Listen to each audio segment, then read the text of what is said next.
Hello, hockey world. How are you doing? Welcome. Today is the Monday of trade deadline day. We'll call it. It's the busiest friggin' day of the year. March 21st, 2022. I'm Michael Jello.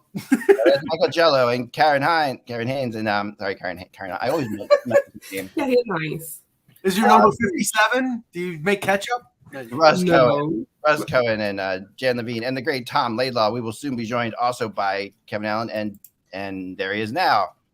Here comes now. Kevin is swirling in his small. There he is. We're live, Kev. Now, and we are live, Kev, and we also might be joined by Dan Wallace, our Minnesota Wild blogger, too, in a little bit. So, I'm sure he's popping champagne at the addition of Marc-Andre Fleury. We look like TSN with this kind of setup now. Like we have a Brady Bunch thing going on. Who got that first? That trade, the Fleury trade? Oh, yeah, that's right. Excuse me, this guy. Roy Orbison. Well, he got the Kokkinen trade first. That's for sure. That was like really far out, but I wonder, I appreciate it. Thank you, Tom. It's really sweet of you. But let's start. Sometimes you get lucky. You're on the right person at the right time. That's all we're gonna say. So sometimes it's lucky to be good and good to be lucky. There you go. Absolutely. Okay, no. So Kev, let's start with that one. Let's start with the Fleury deal. There were some rumors out there about Toronto being interested in a few other teams, but we've been talking about this for a couple weeks. The fit was Minnesota. Russ and I have said, I've said that I didn't like their goaltending. I liked everything else about their team. Now they get Fleury. He was in Chicago, not having a great year, but that was probably because Chicago's not a good team. What do you think of that deal? Well, I mean, let's go back a little bit, too. If you look at all the different rumors that we've heard, there was Washington was interested. Early on, people thought, well, for sure it'll be Pittsburgh because how good will Jari be at the beginning of the year? At the end here, we had Toronto. We had Colorado we discussed because their goaltending wasn't good enough. But right at the end, who is it? It's the late entry into the Fleury sweepstakes. It was Minnesota. And as we talked about often, the connection between Bill Guerin and Fleury, who were teammates in Pittsburgh, I think that was the key. I think Fleury is very comfortable being with Bill Guerin's team. I think he knows that team well because of the competition there, and I think he felt like there was a chance to win there, and I think it's a really good fit. And I thought Chicago did well. I mean, given the fact that I don't think there were a contending team at the end, they got a potential first round pick. It'll be a second unless they go to the conference finals. But that's a pretty good haul for Marc-Andre Fleury on a 1-year deal. Yeah, I mean, when Eck first talked about the deal, I was like, I could see it, but I didn't think they would do it. But in the last week, when Kakkinen wasn't doing well, then I knew, okay, they tried everything they could. That's when I felt like, yeah, this could happen. So, but again, I preseason, I picked Minnesota to come out of the West. I'm still picking them to come out of the West now with a better goalie.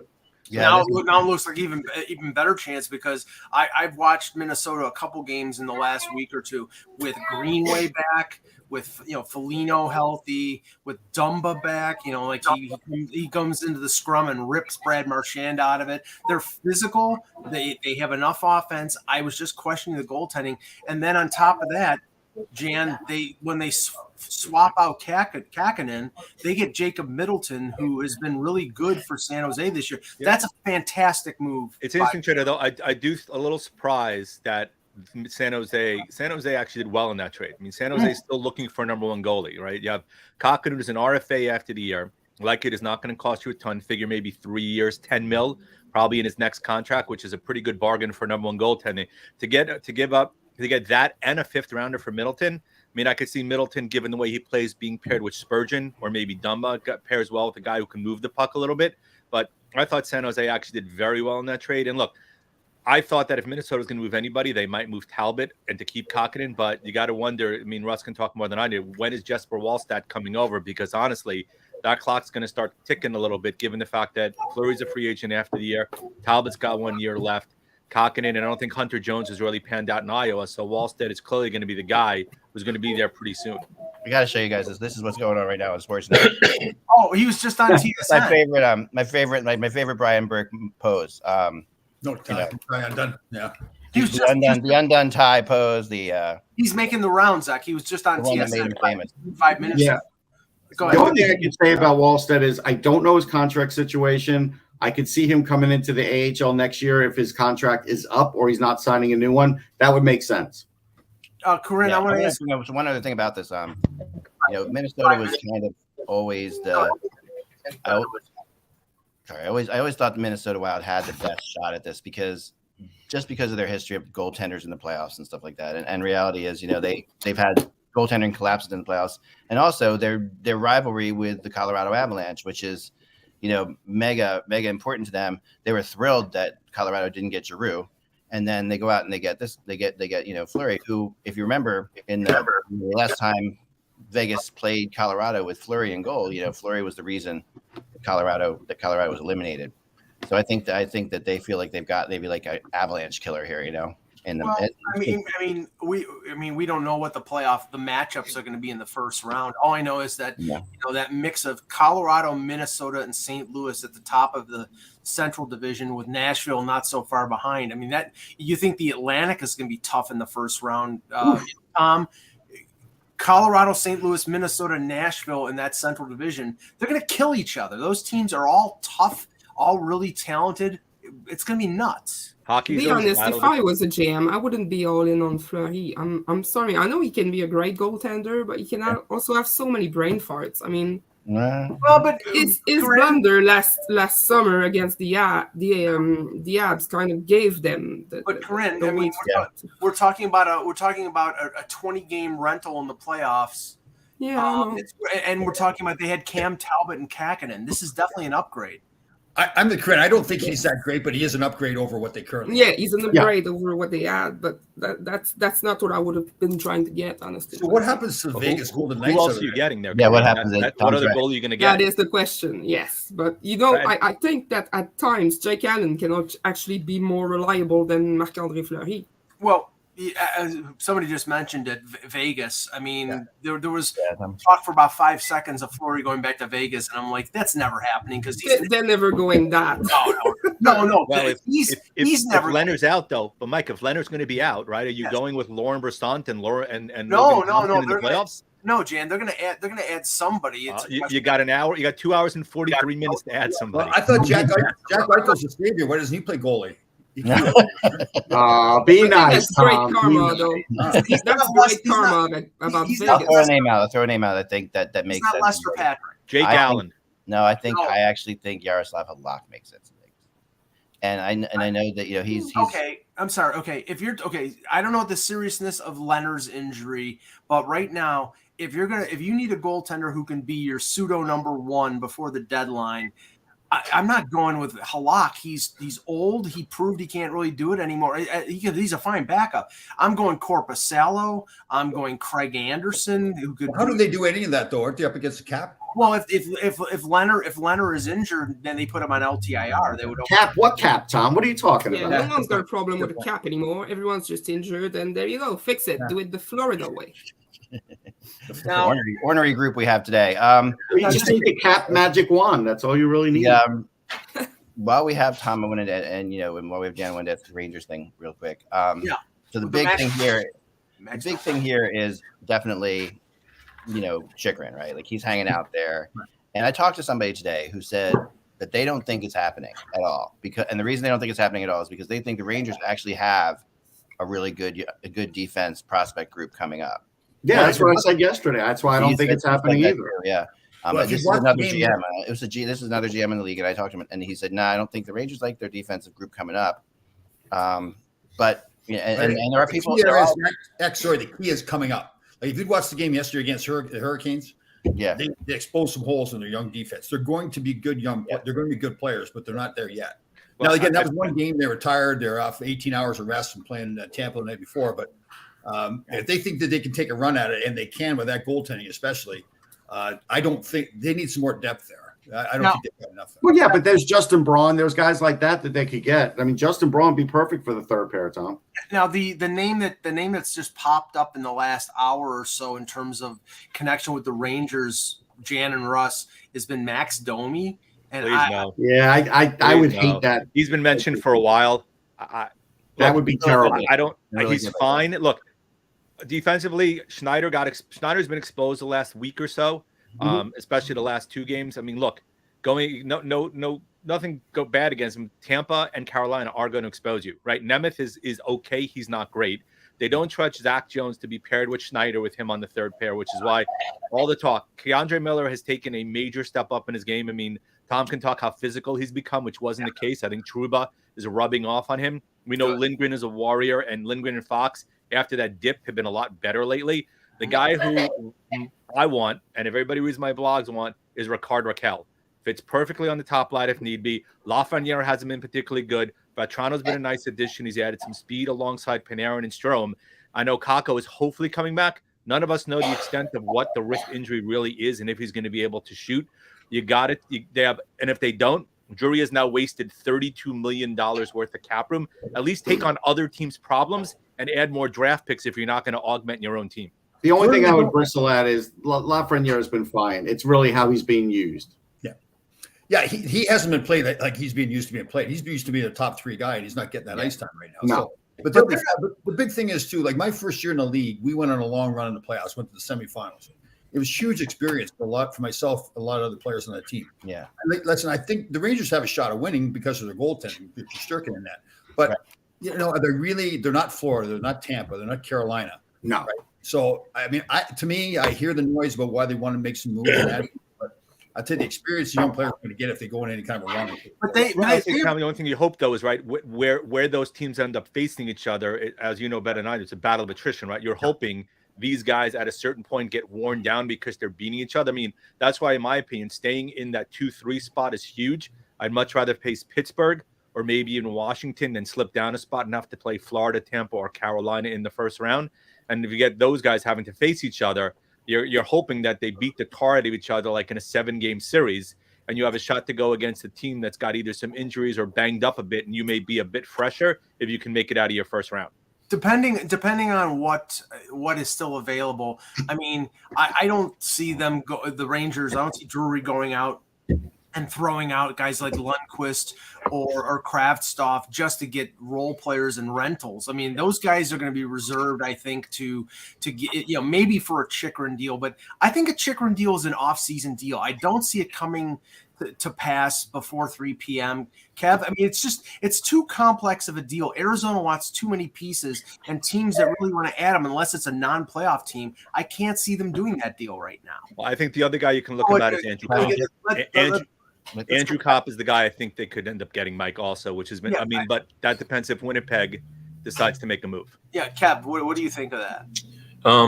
Well, I mean, I think they were very interested in Chychrun and remain so, but I also think that right from the beginning, everybody understood that this is a deal based on, as you said, what their ask is, that would be better done in the offseason because all the contenders who can't afford to give up any of those pieces. But I will say that I had heard from the beginning that the Rangers had said, we're not giving you anybody off our roster. Right. Which is an important thing to establish early. And so now you're dealing with the Kraftsofts and the draft picks and prospects. So I guess they could get it done if they wanted to get it done. But, maybe it could be one of those things where the Coyotes are now thinking, well, what if we just wait till the off season to get this done? I think it's in the Coyotes' best interest, too, even though they don't seem to understand that.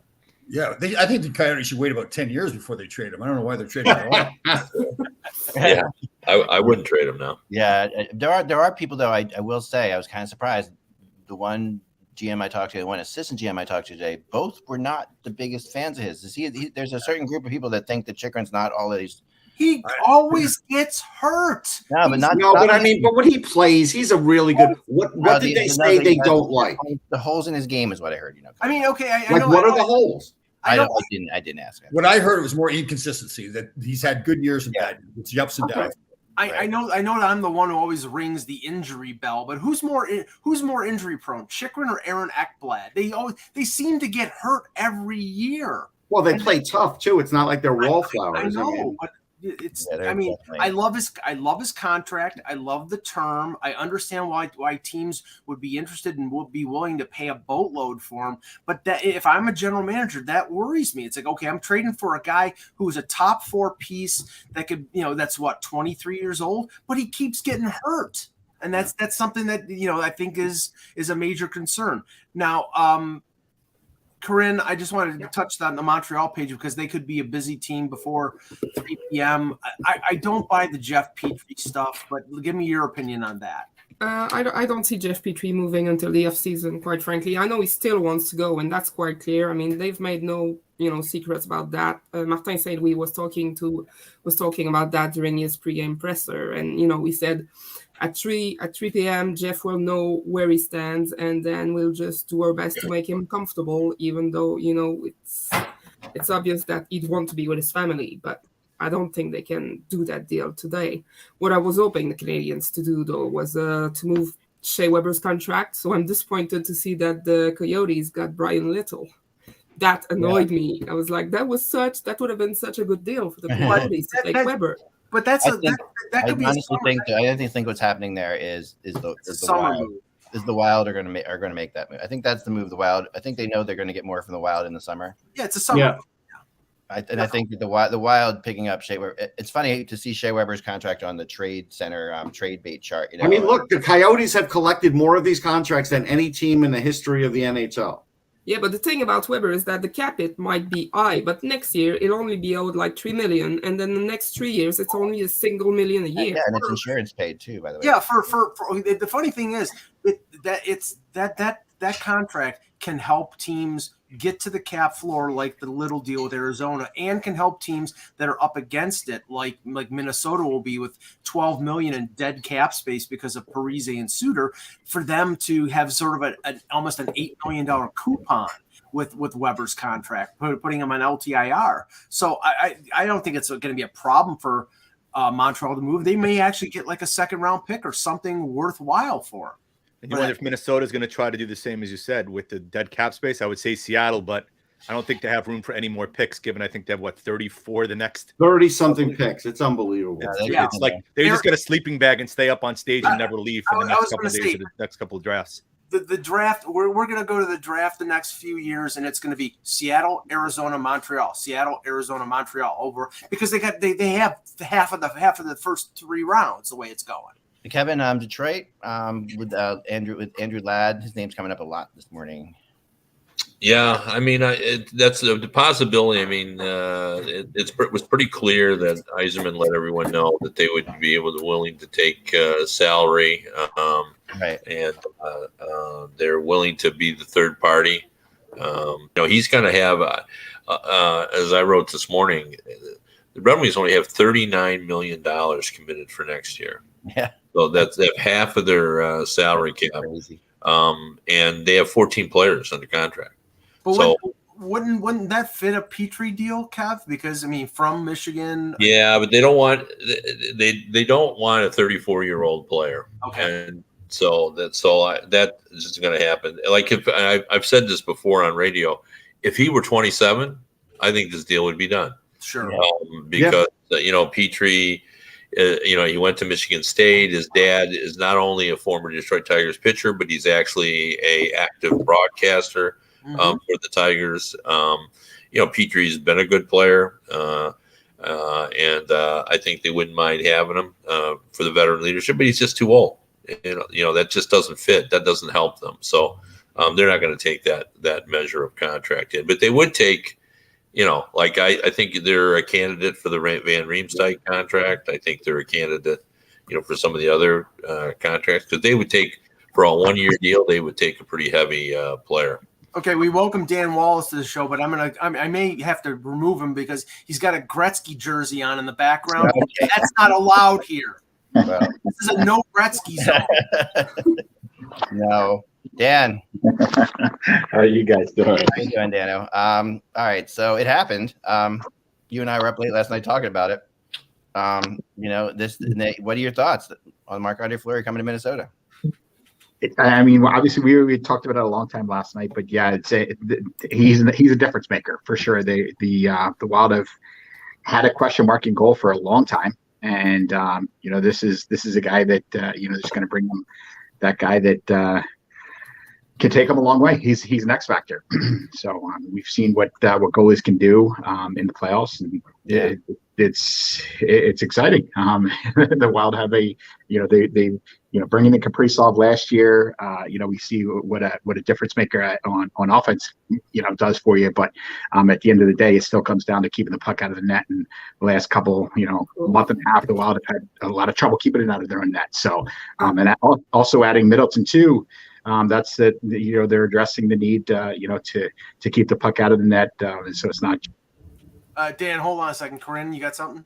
I got something. Severelli saying that the Oilers are acquiring Brett Kulak from the Abs. Okay. Oh, from that. Okay. Yeah. Well, there's your big defensive move. Yeah. Okay. Yeah. Well, for the Oilers, it's a good move. Yeah. No, he's a bottom pairing guy, but they need depth, and they're playing really well right now. Yeah, I think, Dan, when I was, the more I thought about it, it's just like it's kind of funny because, and I'll kind of open it up to the whole panel because the reality is like Minnesota and Florida are two teams that aren't necessarily must-see TV on center ice for a lot of people for many years. They're like Minnesota and Florida are just teams that I don't think there's a lot of big fans. There's not a lot of fans outside their marketplaces, and but when I jokingly told somebody in Florida, I'm like, I think your center ice viewership is going to be doubled with the addition of Claude Giroux. Like, I think the whole Philadelphia area is going to be following the Claude Giroux thing throughout the rest of the way. And Fleury is another guy that people just tune in to watch. Like the Wild, it's going to be a lot of fun. I mean, you got a Hall of Famer there.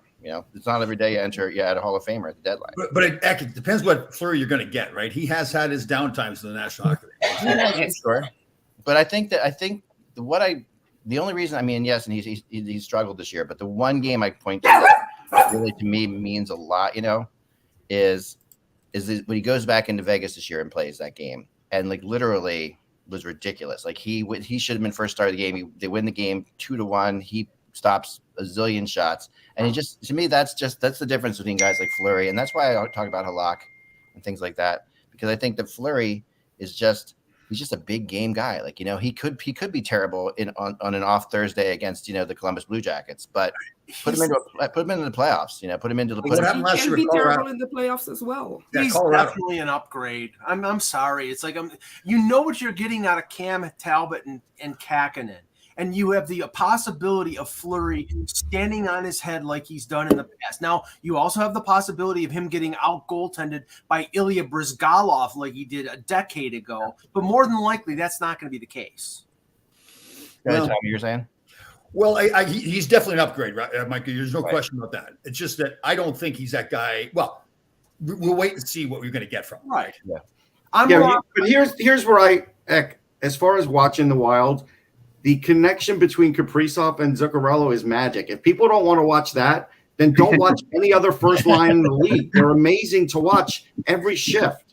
Yeah, and Foligno and Greenway also. I mean, I was at the Island. Yeah, but I mean, the other two are more exciting. I'll put the cherry on top of the sundae. I'm more optimistic about Minnesota advancing to at least the conference final now that they got Fleury, and with the other ads they made in Delorier and Middleton. They're just going to be an absolutely tough.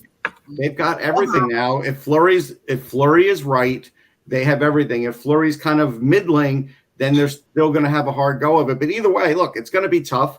But I do feel like their defense doesn't get talked about, and their defense is excellent. And that's, in the end, the defense and goaltending will be the strength of that team.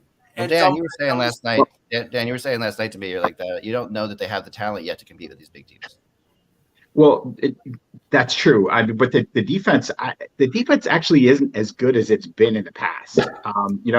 This defense has always been kind of the staple of the Wild. You always had the top four with, Suter and Spurgeon and Dumba and Brodin. And, Suter leaving, I mean, obviously there was that's not necessarily a bad thing. I mean, it's helped the room tremendously, but replacing with Goligoski has not been a good move by any stretch of the imagination. Goligoski has struggled mightily lately. Kulikov had a decent beginning part of the season, but he's also struggled lately too. So bringing in Middleton is going to help. Also, the sandpaper aspect of it is going to be huge. But their defense has been a little bit suspect, comparatively speaking, to what they've been in the past years. So I'll tell you what I'm rooting for, Jan. I'm rooting for Calgary, Minnesota conference final. It'll be like the riot scene from The Dark Knight Rises, Bane versus Batman. It'll be like that because those two teams are absolutely physical. That will be throwback hockey. I will love it.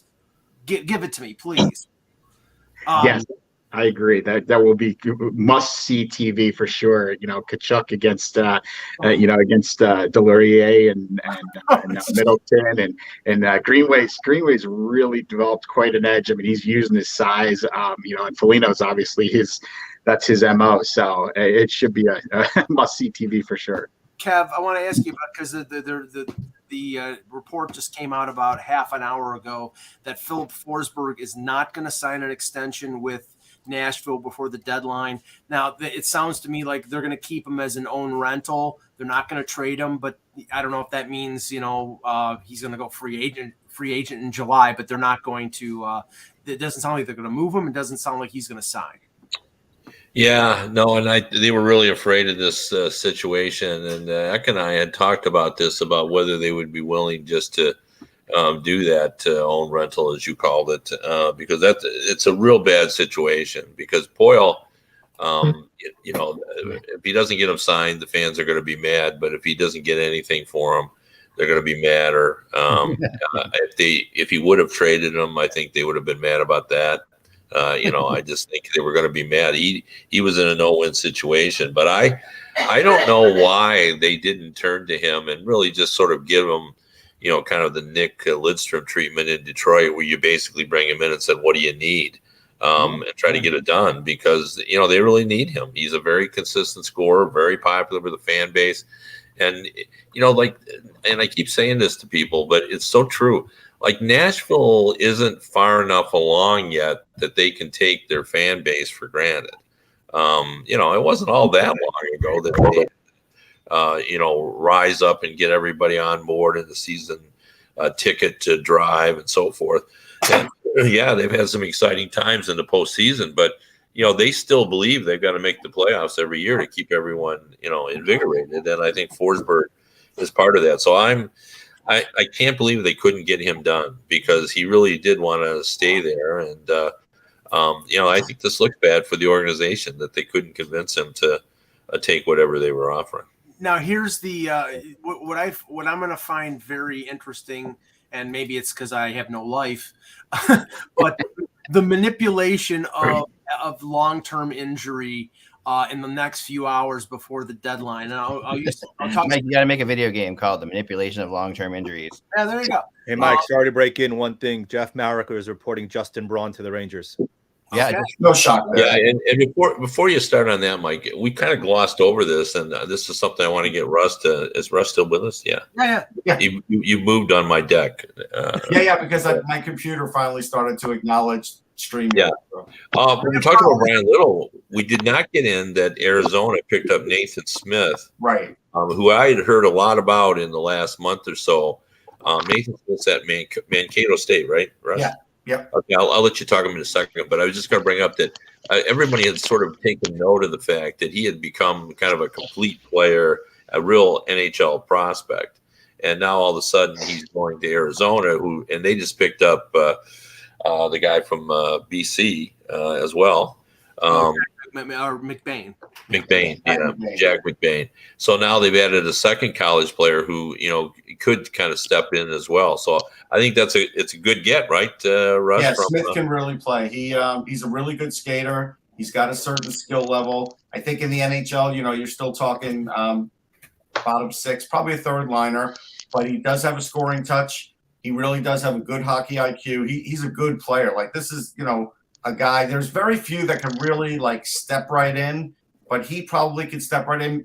If McBain steps in, it's going to be more in a defensive role. But but he can add some offense. And these will be smart moves for Bill Armstrong because yes, there's opportunity in Arizona, whereas in other situations, McBain with Minnesota, Smith, I don't know if he would have signed with Winnipeg. So probably I would assume not because they big news here. Braun's going to the Rangers. Yeah, big news. I like it.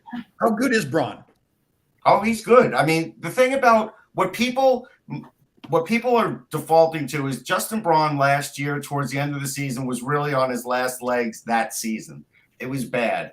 To start this season, he's been very good. I mean, the minute Ryan Ellis was hurt, he had to start playing up on the top pairing.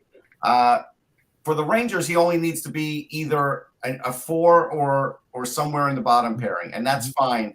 He could play any of those spots. I've been tweeting for weeks. That's probably the guy that they would get because A, they wouldn't have to give up the farm for him, and B, it's a good fit because they do have other players that can play. But Braun is very good with younger defensemen. Like, he's smart out there. He looks ahead in the play. He's actually scored more goals this year than you would ever expect him to score. He scored 4 or 5 goals this year, 5-on-5, which is just like a bonus. So this has been a really good bounce back year for Justin Braun. 2 questions for you on that. Can Braun play the left side or it can only play the right side? He can. Yeah, I believe I've been answering that one for a few weeks. I think he can play both sides. Will he have to? I don't know, but I do believe he can. Well, it's either Nemeth or Schneider getting benched, right? So it's 1 or 2, and I prefer Nemeth as opposed to Schneider. I guess that question is. Hold up. The Flyers get a 3rd-round draft pick for Justin Braun. Yeah, that's good. It's as good as you're going to get. Would you have wanted Braun or Kulak if you had the choice, though? Oh no, Braun. Okay. Even I would want better skater. Okay, just minor deal. Alex Biega traded to for some Nashville. They've added Jeremy Lawson on the blue line. Now I don't know if Biega is just a minor league guy. Probably he was with the Leafs. I like Lawson because he's an idiot, and Tom could talk about that. He's a jerk on the ice, but he gets the other team annoyed, and he's got good strength, and he has good defensive ability. Is he under control, idiot, or is he? Most of the time. He's not like Marty Shorley, who was never under control. It's not like that. Okay.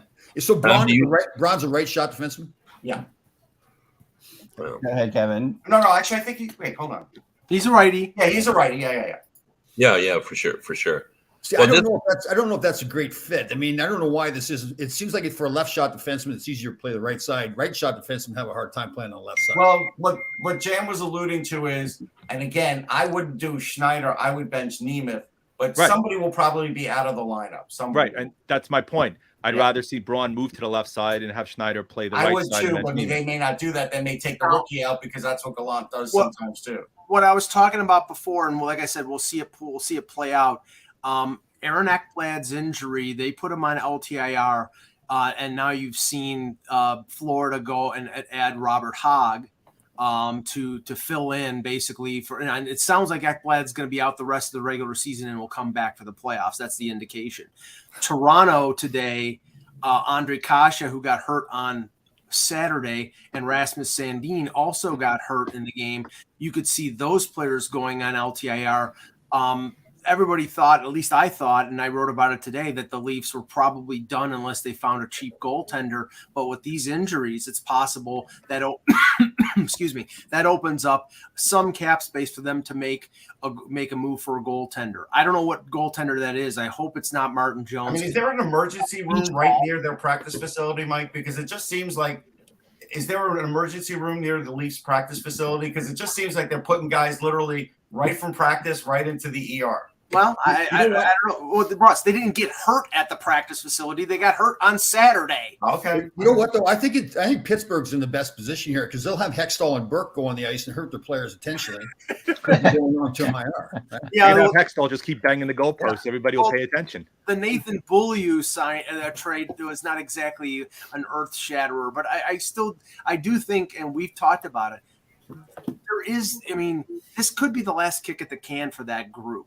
And I just can't see Hextall not making some sort of move to improve their chances. But I don't know what he's going to do something because look, he extended Carter. When he extended Carter, that's basically letting you know that these guys have at least one more year before he thinks about doing anything. So I think they will do something. I could see Hextall not doing something. I can't see Brian Burke not doing something. Hextall is a little more patient. Wants to keep his draft picks, and Berkey is we got to win today type guy. So it's actually a perfect mix for a leadership team.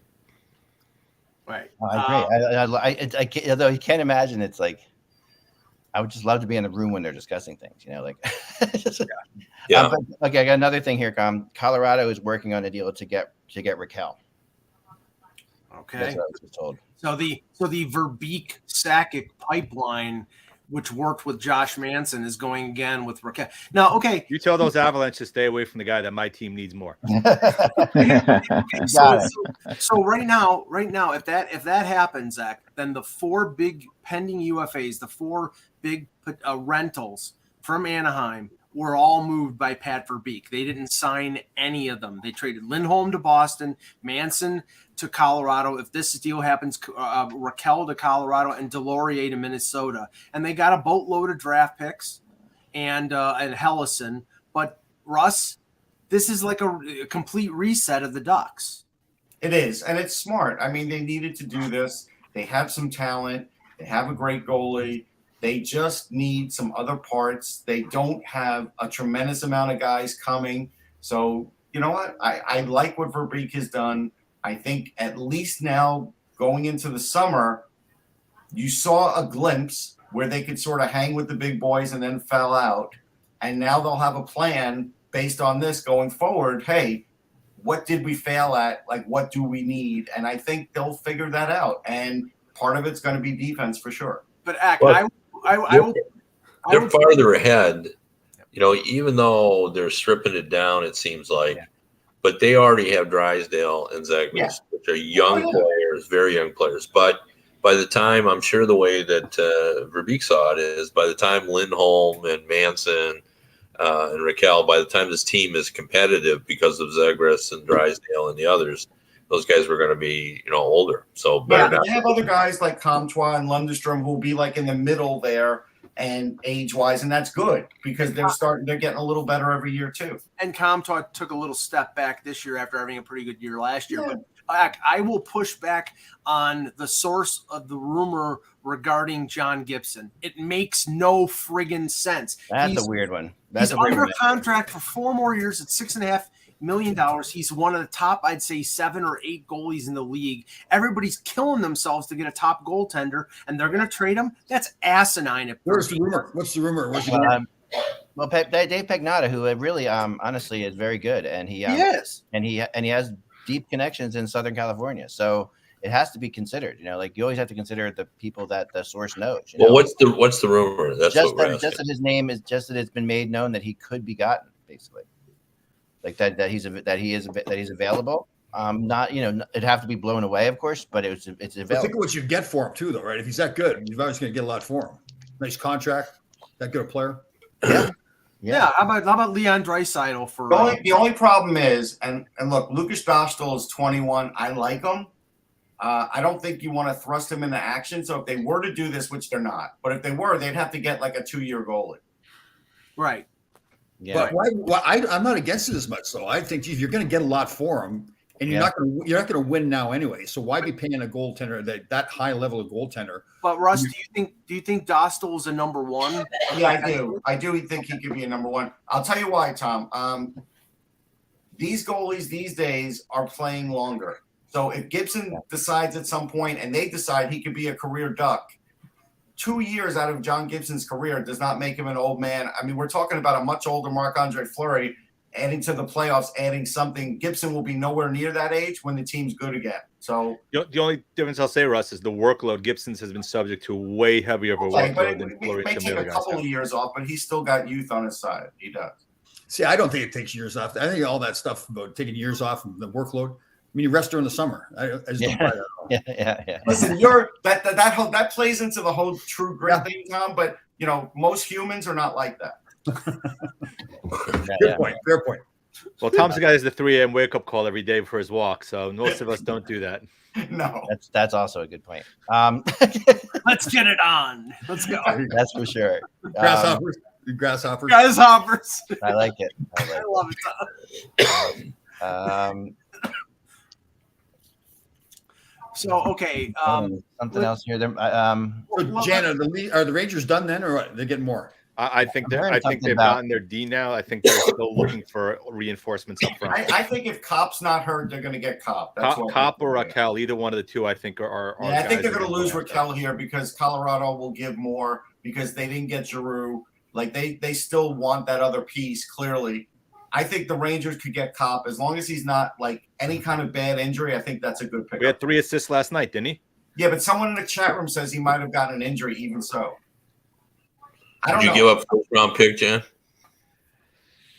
You know what? I would only because I do think there's a decent shot they can re-sign him in order to keep him there. So I think in that regard, with the ability to potentially re-sign either one of them, Kopp more likely than Raquel, I would potentially give up the first. I mean, look, right now they're looking at picking potentially late in the first. I mean, if that's the cost to get him, and given the young guys they have, and look, contracts, Zib goes in next year and Fox goes in next year.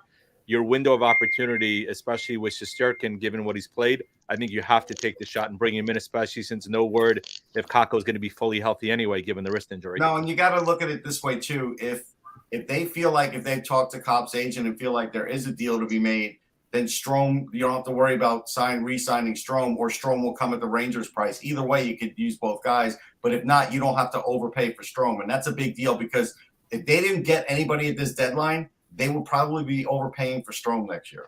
Maybe, but Strome hasn't helped his case in the last 10, 15 games. He's helped enough. Like, who are they going to get? Seriously. I'm not arguing. Well, there are guys who are going to be out there, right? The problem is how much the cost is going to be. And look, Strome has to balance it against, he's got the comfortability factor as well, which he should consider in terms of playing with Panarin. Yeah. Don't rule out if Kopp gets to July 1 that he would won't consider the Red Wings. You know, the Michigan kid, he went to the University of Michigan. It's a big deal when his family gets to see him play. I just have a hunch, and I know the Red Wings are looking for a center. So I still keep hearing this source, like, I really trust him. He's been right on a lot of things. Keeps telling me that Riley Smith keeps connecting Riley Smith to the New York Rangers. Like, not going to happen. And I, logically, my head thinks no, but at the same time, where is Vegas at? Where are they at? Where are they at? For the last 3 weeks, they're in the same spot they were 3 weeks ago when you asked where they were at. That's where they are. Not making the playoffs. On the fringes of losing out on their playoff spot. That's where they are right now. In the playoffs. That's where they are. They're not going to make the playoffs. They're 1 point ahead of Dallas, and Dallas has 3 games in hand. It doesn't matter. Dallas will knock out Edmonton, Jan, not Vegas. But let's just forget about everybody's hatred of me saying that the Vegas won't make the playoffs. All right, let's get out. No hatred. We're just pointing it out again to make sure it's on the record. And thank you, Dan and Tom, for being the voices of reason. But beyond that, just vigorous disagreement act. Fine. So after you say Vegas is not making the playoffs, that's your stance? Yes, I said that from the second they put Stone on. If put it this way, if Robin Leonard's out and they're going with Lauren Brissot and Logan Thompson in net, not necessarily what inspires a ton of confidence. Let's put it that way. My butt hurts. All right, so it's a non sequitur. Here's the reality. Okay, is that an E5? Yes, that is an E4. Let's just stop here for a second and talk about the reality of the Vegas Golden Knights right now and where they are.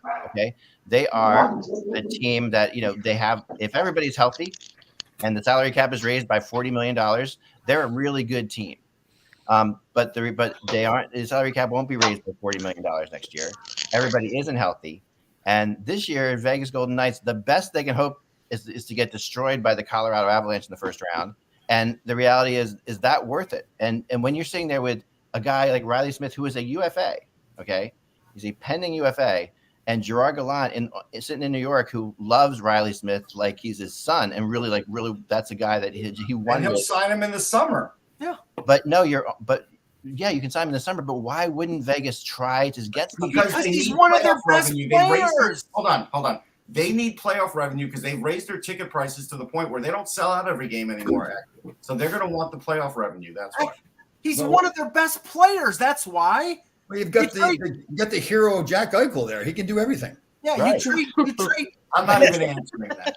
You guys have to follow Tom's podcast to understand that reference. Yes, you trade Dadonov. You don't trade Riley Smith.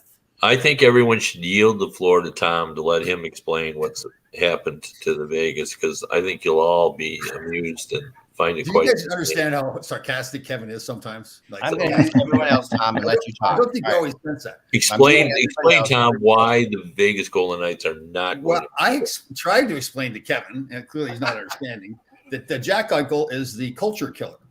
Not necessarily because he's a bad guy. He's a very talented player, but he comes in, he's larger than life because of all the things that have happened to him. And I look at what happened to Buffalo. I just don't think he did anything to help that hockey team. I look at the other leaders, the other great players around the league, and they make other players better around him. He didn't do that. So I think he's going to go in there and people are going to defer to him. So who did you have? Stone and Pietrangelo were on the list, right? Did we send letters to? Yeah. I sent letters to Stone and Pietrangelo and let them know that it's no longer their team anymore, that it belongs solely to Jack Eichel, that they can do nothing to offset the fact that he is going to be able to single-handedly destroy the organization. Tongue firmly planted in cheek.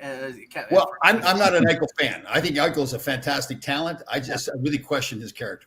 Well, Tom, that really proved out with his reaction, his petulant reaction after the game against Buffalo. Yeah. He thought he was all magnanimous and everything about, going in before the game, perfect, fine.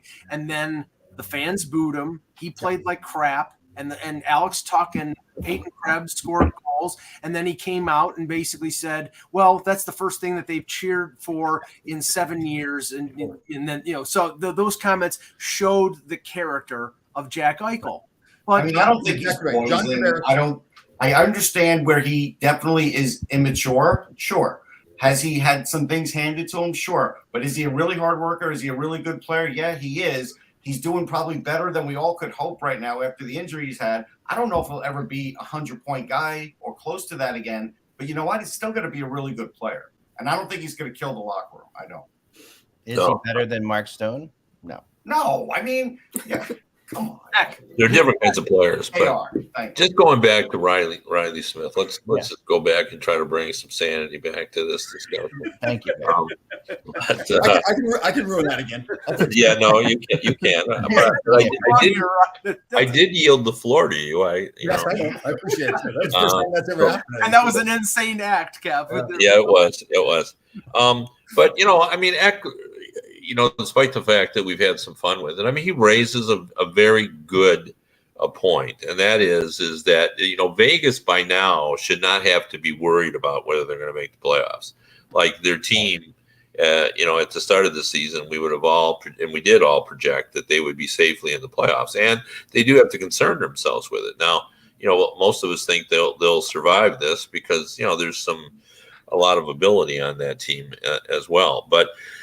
Getting with regard to Riley Smith, I don't know what they're going to do with the Martinez situation.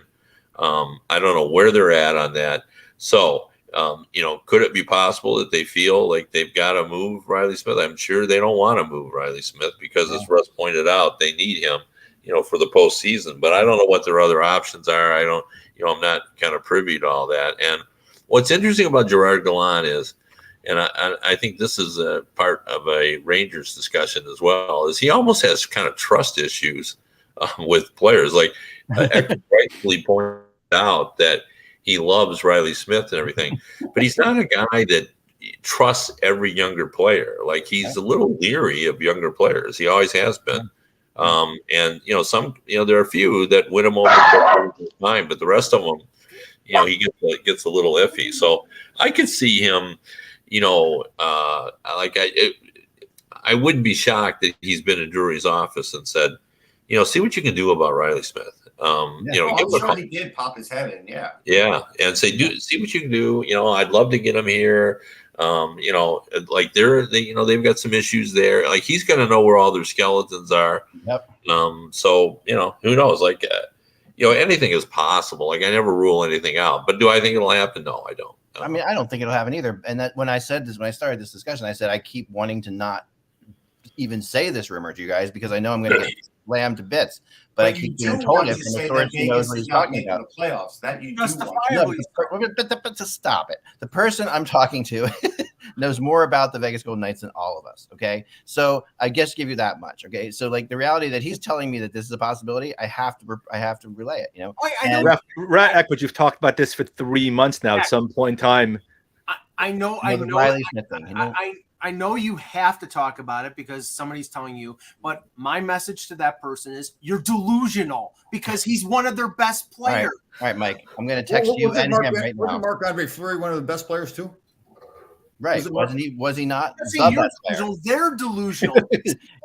He is important to that team. Hey, So did you watch? so I want to know if Fleury. they watched the Flyers game yesterday because they beat. I forget the name of the goalie now. Crap. I know, and you guys totally ignored the fact that in the chat room I said now it's over when the he game gave up only 2 goals, Russ. actually Let's not make believe it was his All right, fault. but They let's lost. stop all that. right? I Out know of the where you're going. 20-something points out, you finally admit it. Okay, yeah, I finally admit the Islanders are not going to make the playoffs. Okay, That's great. That's a big step forward. All right, but here we go. No, but here's the thing. Rough crowd today. Could someone explain this to me? I am not a CBA guy, and I don't understand everything very well. Okay, when it comes to that stuff, and I admit that. And this is something I always want to ask people, but I never get a chance to. So I'm going to embarrass myself in front of most people who ever watch the podcast right now, and tell you that I do not understand how this works. Can Mark Stone come back this year during the regular season? No. Like, Unless you find somebody else to throw on long term. No. If they have the cap space, can they? Yeah. Can they take wait, long-term IR only means you have to be out for 10 games or 24 days. That's what it means. Thank you. Somebody told me yesterday that they can't at all for the rest of the season. I didn't think that. Right, because Eichel took his spot. Like Eichel's salary is $10 million. It's the cap issue. I understand all that stuff, Mike. I understand why Eichel is. I get all that. I just don't understand. I just didn't understand this because to me, there's this fatal flaw, like with this, and you know the system that I've talked about before, right? Like where is it? Which we're not going to get into that today.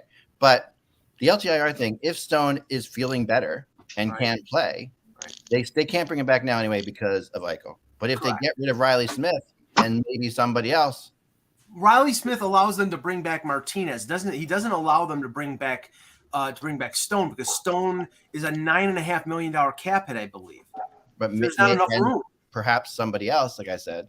Well, somebody else. Could they get to the point where they could get Stone back and then maybe perhaps make a playoff run? The name that we didn't mention was Leonard, and Leonard right now, I don't he's know. also on LTIR, correct? Right. So, but there's a certain amount that you can put on LTIR before it's capped off. So they can have 7 or 8 players in LTIR. They only are allowed a certain amount to go over the cap to be able to bring players in. I mean, but if they move Dadonov, does that give them enough to put Martinez back in play? Yes, it does. Yeah, so that's probably what they're going to do. Right. But if Stone is healthy enough to play before the end my God, he's not playing. He can't come back. Yeah, well, he can't. If the cap is not an issue, he can come back. But the cap is an issue right now. I understand the cap's an issue, but you're saying you have enough to get Martinez back. But you instead of bringing Martinez back, if you move Riley Smith and Leonard stays on LTIR, do you not have the ability to bring Stone back? If the math works out, yes.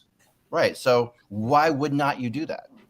Because they don't know whether or not Stone's going to come back, and you're setting yourself up for failure by not having one of your better wingers if you don't know he's definitely going to come back. Right. You've hamstrung yourself offensively. Right.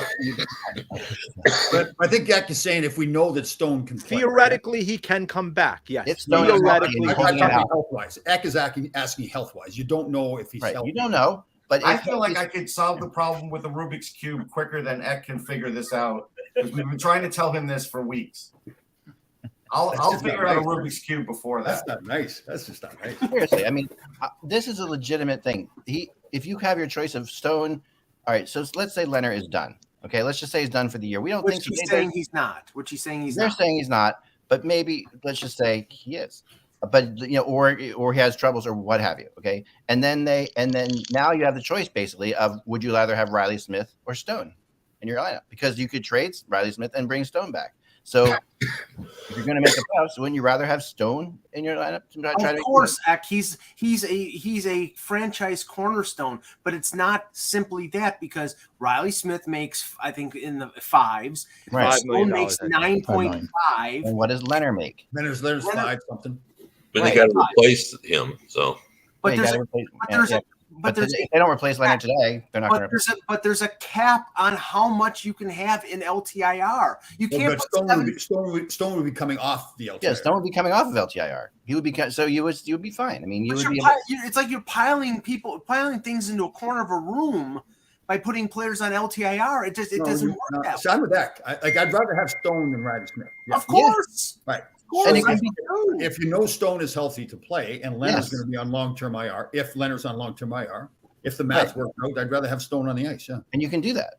And that's totally good. If you make the playoffs, you can have both on the ice. Yep. I mean, okay, right now they have Stone. Right now they have Stone and Alec Martinez on LTIR. Correct. So that's close to 15 million in cap space on LTIR. They have 4 players totaling almost $20 million in Pacioretty, Leonard, Riley Smith, by the way, on LTIR. No, he's on IR. I think he's on IR, not LTIR. He's on IR. And Braden McNabb. So how can you trade a guy that's on IR? You can't. Well, you can.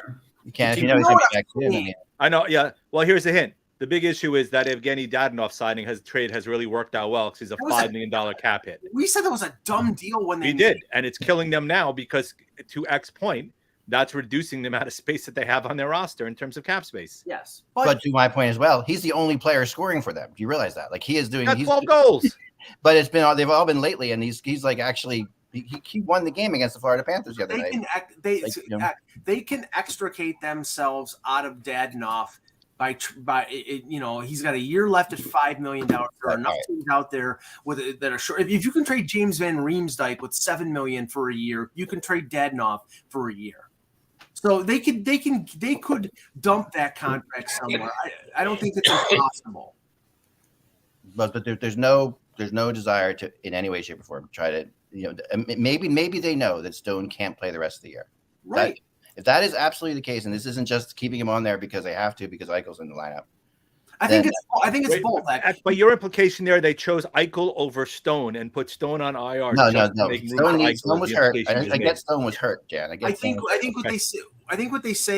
they're doing here is that they know Stone has a back issue. They think that he'll benefit from a lot of time off and him coming back right at the start of the playoffs. And it's like, it's a perfect storm. We'll give him rest. We'll bring in Eichel. And then when we make the playoffs, Stone is there. Now, the question is whether they can make the playoffs without Stone, because on top of that, they've got 4 other key players who are injured. But it's already up in the books, Zach. They can't bring Stone back unless Eichel is out.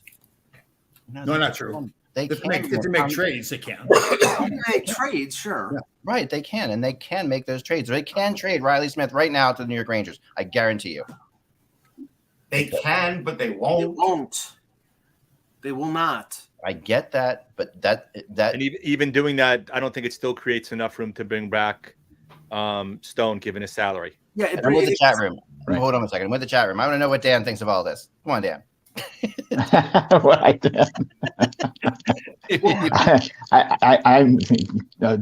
hasn't been said. Yeah, there you go. Thank you. Right. Known Dan a long time, and he's a man of few words. But all right, excellent. Let's talk about this because this was curious. The extension of Jake DeBrusk for 2 years and now he apparently has not rescinded his trade request, but they've extended him 2 years at $4 million.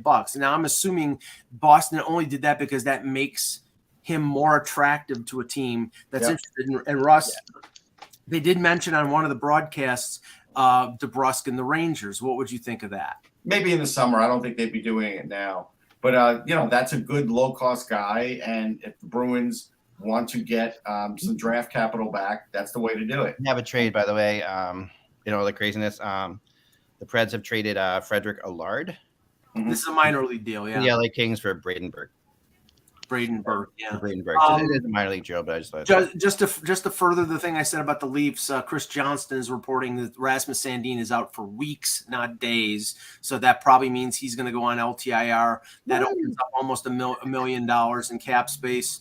I wouldn't be surprised if Kasha did the same thing, so that they may give them enough room to add a goalie before 3 p.m. Now, a miracle. They lifted up the cushions on the couch and they found $2 million.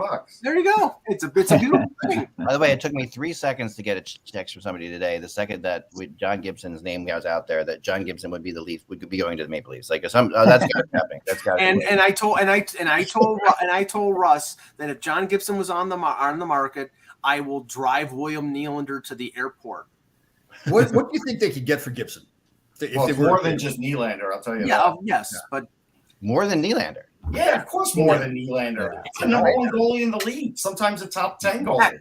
John Gibson is one of the, I'd say, like I said, top 7 or 8 best goaltenders in this league. He's a 55. Now, he's had an issue with durability, so you probably need a 1B that plays about 30 games, but he's an excellent goaltender. He's been the last couple of years, Anaheim stays in the race only as long as Gibson is carrying them on their friggin' back. His friggin' back. I agree with that 100%. And how old is he? How old? I think he's 27. 27 is older than that. It's got to be older than that by now. I'll double check. I think he's 27. But give me 2 That'd seconds. be crazy if he was that young. I don't think he's that young. But I think you're talking 28. Sorry, 28. 28. Yeah. 28. I was 29 this summer. So I think you're talking Nylander. You'd be talking a good prospect and a pick. So he's 28 now. And let's say, what are we, 3 years away for Anaheim to get back to being a good team?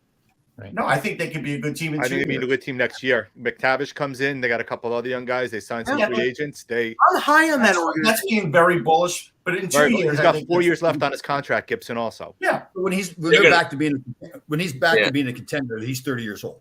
Right. That's it's going to take 2 or 3 years. They're going to have to completely rebuild their defense. I mean, they just got rid of 2 of their top 4. That's hard to replace. Yeah. See, okay, so let's push it to 31 or 32 years old for Gibson before you're back to being a contender. Right. I mean, if I can get a big haul for him. Yeah, which you could. Obviously, you can get Nylander. It's possible that he actually just wants to go as well. He's seeing all the vets being traded out, and he's like, I want out as well. There's always been a connection between him and the Penguins, but and speaking of the Penguins, Nemestikov, I just heard Nemestikov with the Penguins, possibly, Kevin. I wanted to throw that at you. Yeah, that would make sense there. He's very versatile. They were looking for someone that could slot in to, maybe replace Kapanen with, Malkin. Kapanen just hasn't had a good year. He's been in and out. And, Nemestikov's the kind of guy that can play in the first line, the second line, fourth line, third line. He can check. He can score.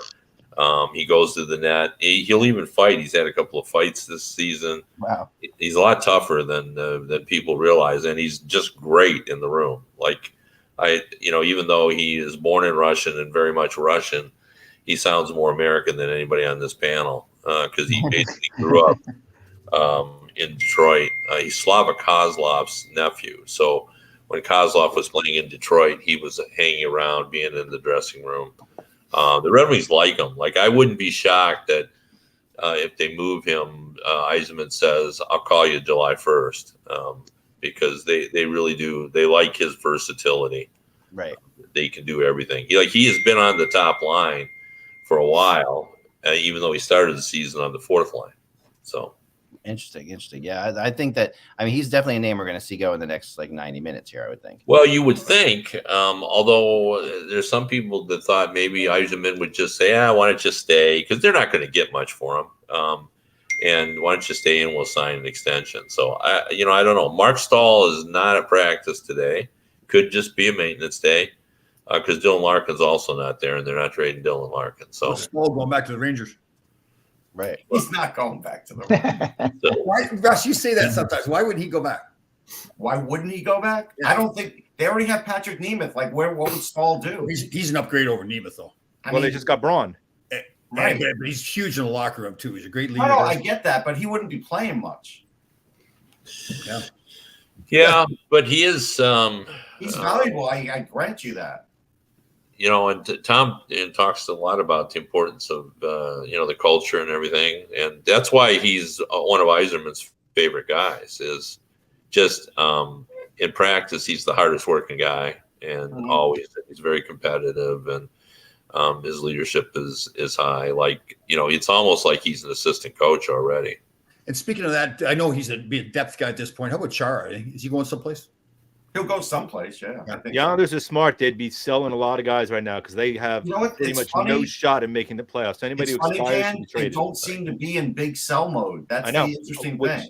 Which doesn't make sense. They're not. I mean, they're 22 points out of a playoff spot right now. I know. They've been listening to Eck. They sat Andy Green yesterday, who I think will get like conditional 7, and they sat Clutterbuck, and it's like there's more guys to trade than that. Hey, Pittsburgh just acquired a guy for a conditional 7, so you can do that. Oh, I know. Listen, I fully expect Andy Green to go for a conditional 7th, but maybe the condition is after the season he goes back to the Islanders again. Who knows? I mean, you got Parise is going to be a free agent. You got Clutterbuck's going to be a free agent. Chara is going to be a free agent. Green's going to be a free agent. Those are all guys that should potentially be moved to deadline by this team. I heard 2 teams on Clutterbuck this morning, but I haven't really gotten to be able to follow because so much was happening. But 2 teams on Clutterbuck that I heard were Colorado and Winnipeg, which is really kind of surprising that Winnipeg might go. Yeah. Winnipeg. It's really interesting that the psychology between the differences between the Winnipeg Jets right now and the Vancouver Canucks. They're both basically in the same exact spot. They basically have the same record, same amount of points out of the playoff spots, which is like 5 points out of the playoff spot roughly. Yet I think the Jets, because they've been playing a lot better lately and they feel like they've finally got their game together, feel like they can still go for it. Well, that's what their owner wants, and right. And I think the Canucks, on the other hand, are like, well, we probably should sell out. And they brought back Mason Appleton probably to replace Kopp if they trade him. So. Right. Yeah, I mean, but there's a definite difference between those 2 teams. It's really interesting, just psychologically, they're in this. Really, when you look at it, they're in the same exact spot, but they feel totally differently about it. No, it's true. I mean, that is the difference sometimes in sports. I mean, you're right about that. Yeah. Since we're talking a lot about the returns of some of these players. I always like to bring this up every trade deadline because I think a lot of us forget of what the success rate is in the NHL draft. I have it here in front of me here. Okay. 63% of first rounders make into the NHL with NHL defined as playing 100 games. Okay. So 63% of first rounders. 24.5% of second rounders make it in the NHL with success defined as playing 100 NHL games. Right. 12% of third rounders make it to the NHL with NHL success defined as 100%. And in rounds 4th and beyond, it's less than 8%. Yeah. So they're all the same. All those rounds are the same. Yeah. That's by this guy. So, wow. Anyway. Yeah, I mean, it's really fascinating. I mean, that's crazy. I wonder what that number changes even more when you go if you were. Well, yeah, I mean, a lot of people use 400 in NHL games. I've heard 200. I hear 200 a lot. 200, I think, is the fair number. I think that's the big Shea Malloy thing, right? Ray Russ. 200. Yeah, that's his. 200 is his thing, and he's 200 games. But that even changes a lot more than that, I'm sure. And yet we talk about it all the time. When we see these, there's always these great players that are drafted in the 5th. Well, you know why? Because there's like the top 5 teams on it. They're the ones that buck the odds, and then the bottom 5 teams on it.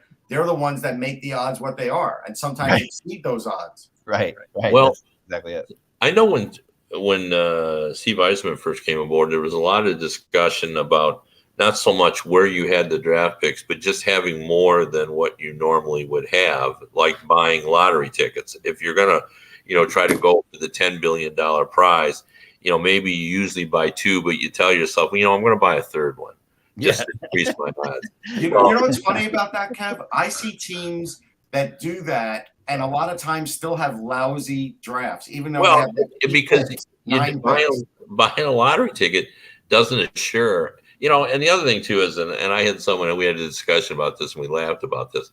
Like we all still, he said, want to believe, this is what the GM is saying, that, if you pick the right scouts, they're going to come in and they're going to find the right guys. But the problem is the days of, finding guys that no one else found are gone. Like, maybe some free agents in college, there's some guys that like them, but, for the most part, everyone's over scouted.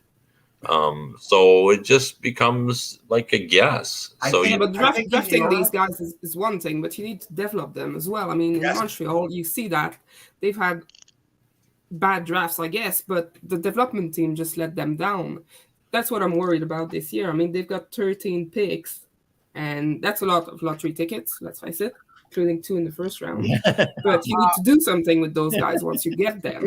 I agree 100%. You look at the organizations like Detroit had so much success for so many years, and they bring kids in, they give them an opportunity to play. Like I think it was Johan Franzen was a good example where they said, okay, basically you're going to be a third line guy, but we're giving you an opportunity to do more. We're putting you with good players, the work ethic, Steve Yzerman, Gordie Howe, Nick Lidstrom. All those things are important, Karen. I agree with you 100%. It's not just the drafting; it's how you develop your players. Yeah. Our friend Sheng Peng, who used to cover Vegas for HockeyBuzz, now he is covering the San Jose Sharks. Yep. He's saying that Nick Bonino and Matt Nieto, two depth forwards, Bonino with some Stanley Cup winning experience, they're being shopped and dangled by the Sharks. Now they both have a year left in their contracts. Nieto was under $1 million. Bonino is around a little over 2. The other name that's intriguing with San Jose, which we'll see, is James Reimer, because the Sharks acquired Kähkönen in the deal with Minnesota, and they have Aiden Hill, and Aiden Hill, I believe, is back. So Reimer is under contract next year at about $2.25, and has played well for them. All I can say is Kyle Dubas, steer clear.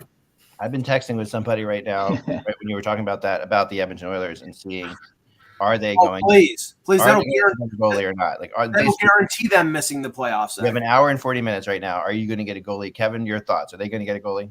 No. Yeah. I think you're right.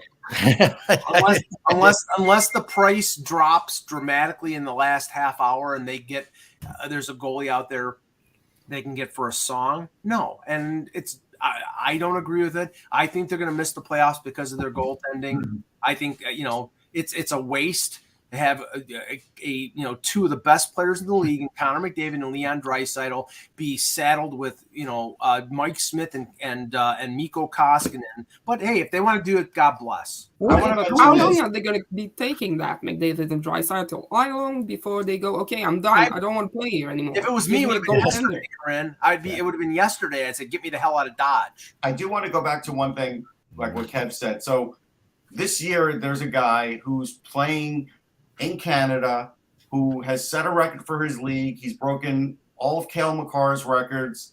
Zach Bookman in the AJHL is a defenseman who scored 102 points. Has anybody in this panel heard of him? Nope.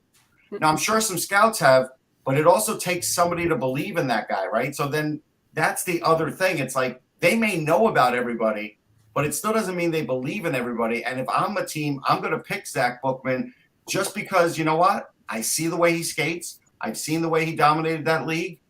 I'm going to spend a draft pick on him because you know what? You never know. And that AJHL is starting to produce more players in the last 4 or 5 years. So there are always these leagues that even in plain sight that sometimes don't get mined enough. And a lot of the scouts get to be like sheep too, right? Word gets going around that this guy's good and this guy's no good. And it takes that strong guy to step out. Like it was Yzerman drafting the big defenseman you like, Kevin, there so much. Snyder, yeah. Yeah, I mean, I watched a documentary on that whole thing where everybody was shocked he picked him that high. Everybody was criticizing Yzerman, saying he should have waited. He could have got him later. Look at the way he plays now, right? So wow, I mean, that was incredible. So I have an interesting thought. I want to go a little thought experiment to go through for a second while we're a little bit of a lull, because I think the last hour could get crazy. Yeah, I was gonna say we could bring up some Rock and Roll Hall of Fame. No, I got something better. Country music, country. I got something better here. I was talking to somebody about, and it was you, Dan, talking to you last night about the Giroux trade, and then, everybody being upset. Dan and I, we've shared different opinions. You didn't think they got enough for Giroux. I thought they did. But then we went through the whole process of I was trying to find a comparable to the Giroux trade, and I think that I did find it. And that would be the Marty St. Louis trade to the Rangers. When he was with the Lightning right before the trade deadline, remember, he was traded to the Rangers. Similar player as Giroux in that point of his career, still had something left in his game. Wasn't what he maybe once was, but still had a lot of juice to him. Wanted to go to one team specifically. Yep. you know, and good. You know, that was on my extra Twitter year on his timeline. contract, though, I think is the only difference. I had a big discussion with St. this. Louis had the extra year on his contract. One more year in his contract. Right, one more year in his contract. True. Yeah. Right. But I will say up also with the Giordano trade because we said he only went to go to one place. Did they get enough in that trade with him pushing to only go to Toronto? I think there's one other difference too. Okay. And that is it was Steve Yzerman. People don't know what Steve Yzerman's going to do. Right. And that makes it like if it wouldn't have shocked anybody if Yzerman said, then I just won't trade him. Let's go back. Mike, do you have something going on right now? No, Russ was going to say something. No, what I was saying is I had this exact discussion on Twitter the other day because someone you know very well who writes for HockeyBuzz asked me to name somebody that was traded under the same circumstances. It wasn't Mike. And I gave the St. Louis trade. And then as it went back and forth, I was told that Brian Callahan was a broken down shell of a player. And I pointed out that broken down shell of a player scored 54 points in his first year. And Owen Tippett may never score 54 points. And he played a load of playoff games. Now, I get he had injury problems, but Ryan Callahan was still a big time leader and very important to the Tampa Bay Lightning beside the picks. So let's do this for a second. This is fun. And also don't forget there was picks involved there, Ross, too. Let me pick also as part of that trade. Let me play this out, guys. Let me play this out for a second, okay? And let's talk about what they got. They got Callahan, right? He came to Lightning. He was going to be a UFA. He was a UFA to be. So, but he did end up signing for 6 years. He signed a 6-year extension in Tampa when he got there. He played about half of his contract before he got pretty hurt and banged up, and that was about it, right? So and then got traded to Ottawa as a gap filler. So also in that trade, okay, so the draft picks, there was a 2014 first round draft pick that the Lightning received from the Rangers, which turned out to be the 28th overall, and there was a conditional pick though and I think that I'm trying to have this right. That they got that the conditional pick was because they went to the Stanley Cup Finals. Yep. Like it was like they ended up getting that first round draft pick, right? Because they got a 2015 first round draft pick also. Yeah. But the 2014 was conditioned on them going to the Stanley Cup Finals, which probably the Lightning never thought they would do, and they did. And they went to the Stanley Cup Finals. You know, and that draft pick, you know, turned into well, the picks got flipped to the Islanders. Right. The Islanders One pick did. Well, both of them. And I think Tampa traded a pick back maybe with St. Louis as a later round pick, if I remember correctly. Right. Yeah, there's a bunch of stuff like I'm trying to find. And so Husang, the Islanders ended up taking Josh Husang with that flip pick. And the other one was Anthony Beauvillier. So both of them eventually got flipped to the Islanders. Anthony Beauvillier, really? Yeah, I'm looking at HockeyDB, and that's what the number one pick from 2015 draft was Beauvillier. The number one pick from 2014 draft was Hosang. So they flipped both of those. The Rangers flipped both of those, or Tampa Bay flipped both of those picks to the Islanders. Right. Okay. Okay. They trade and they flipped to the Islanders, and they ended up So, but at the end of the day, so it was like it turned out to be 2 first round picks, a second round pick, right? Mm-hmm. But it was a conditional first round pick. Yes. And Ryan Callahan. Is that a bigger return? And it is a bigger return. It is a bigger return. Yes. You also mentioned here, you have St. Louis on it with another year in his contract. Callahan was an established player, was a leader, and But it wasn't an expiring. St. Louis had 1 more year in his contract. and there was cap ramifications. But Owen Tippett is not an established player. And that's the thing. It's like, I mean, I will continue to be the skunk at the garden party and say that I don't think Chuck Fletcher nearly got enough. I know people on this panel disagree. I mean, and if like Kevin just said with Yzerman, if you don't get the return that you want for him, I mean, my philosophy is you trade the guy for anything, because if he's going to leave at the end of the year, you get whatever you can. But honestly, they didn't get enough. They really what's interesting now, you look at another situation like this that happens today. Bill Guerin gets Marc-Andre Fleury, a player who really only wanted to go to Minnesota, from what I've been told. Okay. And what he does with that is he gets a second round draft, and he did not want to trade a first round draft pick. But and that was a big thing about Guerin not getting his deal. But so he gives him a first round draft pick, but only if the Wild go to the conference finals. Right. And Fleury's involved in X amount of games. I think that's a smart way of handling it. That's a smart way of handling it. That was a really smart deal on Guerin's part. And I have to say, because Jan brought up that Giordano only wanted to go to Toronto, that there hasn't been any indicator that was the case. He favored Toronto. There was another rumor out there that Calgary wanted to bring him back, but they couldn't bring him back because to fit him under the cap, they would have to. Seattle would have had to retain salary, and they can't do that based on the league rules. If it was in the expansion draft and they picked him, they couldn't flip him back to the same team and retain salary. So that was the reason why Giordano didn't go back to Calgary. I mean, he had, from what I saw, he had no movement. He had a no trade clause with 19 teams who would take a trade for. And but what came out a lot in terms of from a lot of the whispers that were on Twitter, and accurate or not, was he only said he would go to Toronto. And Francis did him a solid by moving him to Toronto because that was his preferred location. Well, that plays into this because Giroux is one of the top 5 players in Philadelphia Flyer history, I'll argue, and the Flyers owed it to do him a solid here and put him and get him to a place where he could play. Dan? Yeah, but I got to tell you, Chuck Fletcher. I hate to say this, Chuck Fletcher has not done a good job in Philly. There's just no two ways about it. Well, I'm not going to disagree there, but Dan, what are your thoughts on that? I mean, like you said, they did Giroux right, but Fletcher hasn't done a good job. He came in right away, and one of the first remarks he made actually should be his undoing as a Flyer GM. But he said right away in his opening press conference that Hextall left him a full cupboard. Oh, I know. And it's like, well, what have you done with it? Right. I mean, he made his first couple moves were really, really solid. He got hosed when, Niskanen retired. He's done he put himself in a terrible position with Hayes too, right? Like trading for him. The Hayes contract was an overpay. We all knew it was an overpay. Sure. Yeah, but he's got to do his homework on the player. That's true. That's not a good player to sign for long term.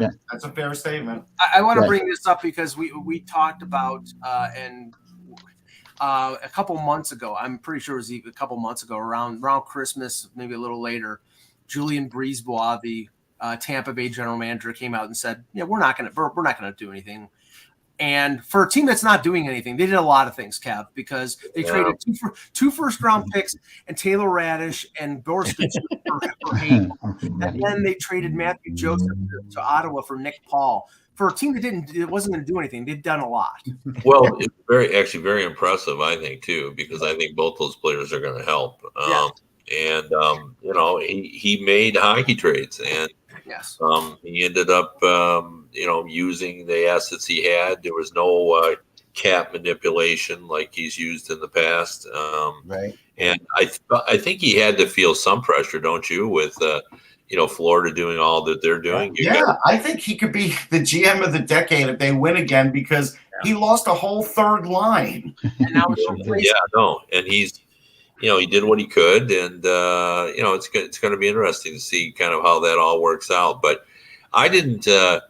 I know we had talked about before about the depth, and I know Russ likes some of their prospects, but I just never felt that it came close to living up to the expectations that are the Tampa Bay Lightning. So I think adding these two guys, happier. That was what I was going to ask Russ, because we've seen them basically empty out. I mean, okay, Radish finally got an opportunity to play. Tkachuk finally got a chance to play this year. Matthew Joseph was a fourth line guy for a cup team. Now all of those guys are gone. They have prospects coming, and I think that there should be a trust level on the part of the Lightning hierarchy for their organization to reload. But really now, They don't have many guys who are ready to step in right now. But I mean, they did have Colton who stepped in. They've had a few, and that's the odds. Look, that still means it's a pretty damn good system because you had guys who even stepped in last year and won a Stanley Cup, and not all teams have guys that could do that. So, other than the Buffalo Sabres coming out of the lockout where they just brought up hordes of guys from Rochester, you don't get 5 guys coming up from the minors to help your team in one season on the average. If you get a couple, that's a big deal. Well, I mean, they lost Barboulet in the expansion or lost him on waivers and then magically got him back and got him down to the minors. He's only 24 years old. Right. I mean, he'll play, and they know that, and they're looking for the right spot for him, and they'll wait. Well, I'm going to bring up something here too, because I think that as you bring up, like Kevin brought up the whole concept of he's done it, or you, Russ, said he could be like GM of the year, which is a really decade. No, GM of the decade. GM of the decade. Okay. So here's my thought on this too. Like the reality of the situation is we've got 3 GMs who have, I think, have just he's did a great job, and then the Billy Guerin and Billy Zito. The 3. I mean, it's those 3 GMs who have definitely all done a heck of a job right now. I would have a hard time arguing. I also wanted to talk about Nick Delorier for a second, who the Wild get, and that's not a small thing. That wasn't. I know. Like, first of all, before I get your impression on it, Dan, like I want Karen's impression on Nick Delorier, because obviously you know him well, and in Montreal. So, what do you like? Do you like him as a player? What do you think of this? Yeah, he was a great player. He was a team guy, really, really good player. He asked out of Montreal because I think it was Julien who just wouldn't play him. So that's how he got out of Montreal. But most of the fan base was kind of upset with that. He was a good support guy and a good locker room guy. So if you're going to get him for a cup run, I think that's a good move. Yeah. Plus, he's getting out of a sinking ship right now in Anaheim, and he ends up in Minnesota. So yeah, I think he could be one of those like sneaky, like that one of the better trade deadline pickups. Yeah, I mean, he scores greasy goals. Sure. I mean, he doesn't get a ton, but he's got pretty good hands. He does. Yeah. He does. He's a hockey player for real. It's just not just a guy who. He's not just a fighter. It's not just a body. Yeah, exactly. No, I mean, I think he's an effective veteran 4th line guy who can play some special teams and just fits in with Danny fits in with the motif of that Wild team. He's just a tough SOB, and that's what I'm saying. They add that guy, they add Middleton, and they add the goalie. Holy moly. Yeah, and I think the biggest thing that Guerin didn't want to do was upset the room. Right. He brought in character, so that was his big fear. Is like, hey, if I make moves, because the Wild locker room has been fantastic. It's something totally new, here in Minnesota, and that was a big fear. Was it that bad before, Dan? What's that? I'm sorry, what was it? Was it pretty bad before? It was the room. It was, yeah. So, there was, and it was interesting because Fenton came in and kind of took out that whole, next, wave of Wild players with, Granlund and Zucker and Niederreiter, and Coyle. They were supposed to be like the next wave, and he, dispatched all of them. But it was that locker room was just it wasn't a cohesive unit, and that was the big thing that Guerin didn't want to mess with, because it once he got a great presence in that locker room, that everyone fights for each other in that room. So the guys that he just brought in are all character guys, which is just huge, because you read everything you hear about Delorier and Middleton, same, and obviously Fleury. It's going to give them a presence back there in net, that they love Talbot for sure, and they love playing for Kakinen, but there's Fleury just carries a whole different presence back there. No, I will add another GM to the list that you just mentioned for fear of being perceived as a homer. But I think Kyle Dubas has done a pretty decent job at this deadline, because he got his top 4 defensemen, and he stuck with his guns in terms of, I'm not giving up a 1st-round pick, and I'm not giving up any of my top prospects. Yeah, but I'm going to disagree with you, Mike. I'll tell you, like, as much as Dan's talking about the room there in Minnesota, I just look at Toronto, and I just don't see a lot of culture there. I just don't see character on that team. And that's Dubas has put that team together, right? Tom, the funny thing is, I don't think the problem is the culture, because I've been around that team, and you've got veteran guys like Simmons and Spezza. Now you add Giordano to the room. The room is good. It's just the talent on the ice in terms of, right now, the big question is the goaltending. The question for years has been the top 4, the blue line. Now, if they're all healthy at the start of the playoffs, you have Brody, Riley, Giordano, and Muzzin. That's the best that it's been probably in about 18 years. So but the thing is, then all your chips are all in on Jack Campbell if they don't add a goaltender before 3 o'clock. And I'm still, he played well in the playoffs last year. He wasn't the reason that they lost to Montreal. But he has not played well since the beginning of December. And if they're confident that he can come back and do that, that's fine. But I think right now nobody other than Leaf management are comfortable with him being able to step up. And they can't really be either. I mean, there's nothing to show you that they should be comfortable with. Right. Even though Dubas said he's not concerned, he is concerned. I mean, it's not. Right, and they're going to be coming up against either Florida or Tampa in the first round, unless they fall into the wild card. Then it could be Carolina. I mean, so what is it? Death by hanging, death by strangulation. I think Dubas is just under those other guys. But Mike, I did have something to ask you because I saw Joe. You do a good job. Okay, yeah. He is doing a good job for now, but he could still lose his job too because it's Toronto. Sure, right. That's just the way it goes. No, you're right. But I wanted to ask you because Joe Yerdon put out a good tweet. Shouldn't Buffalo be trading at least 3 or 4 players today? I know. I mean, Cody Eek, they traded Robert Hogg for a 6th round pick, which I thought, honestly, there were a bad return. He's a really bad return. Right, exactly. And Florida was desperate because of Ekblad. So you're getting, and there is a pipeline with Bill Zito is working his magic on Kevin Adams. I don't know if he's like Svengali. He made the Reinhart deal with him. He made the Brandon Montour deal with him. Now he's made Robert Hogg. It's the Florida Buffalo pipeline.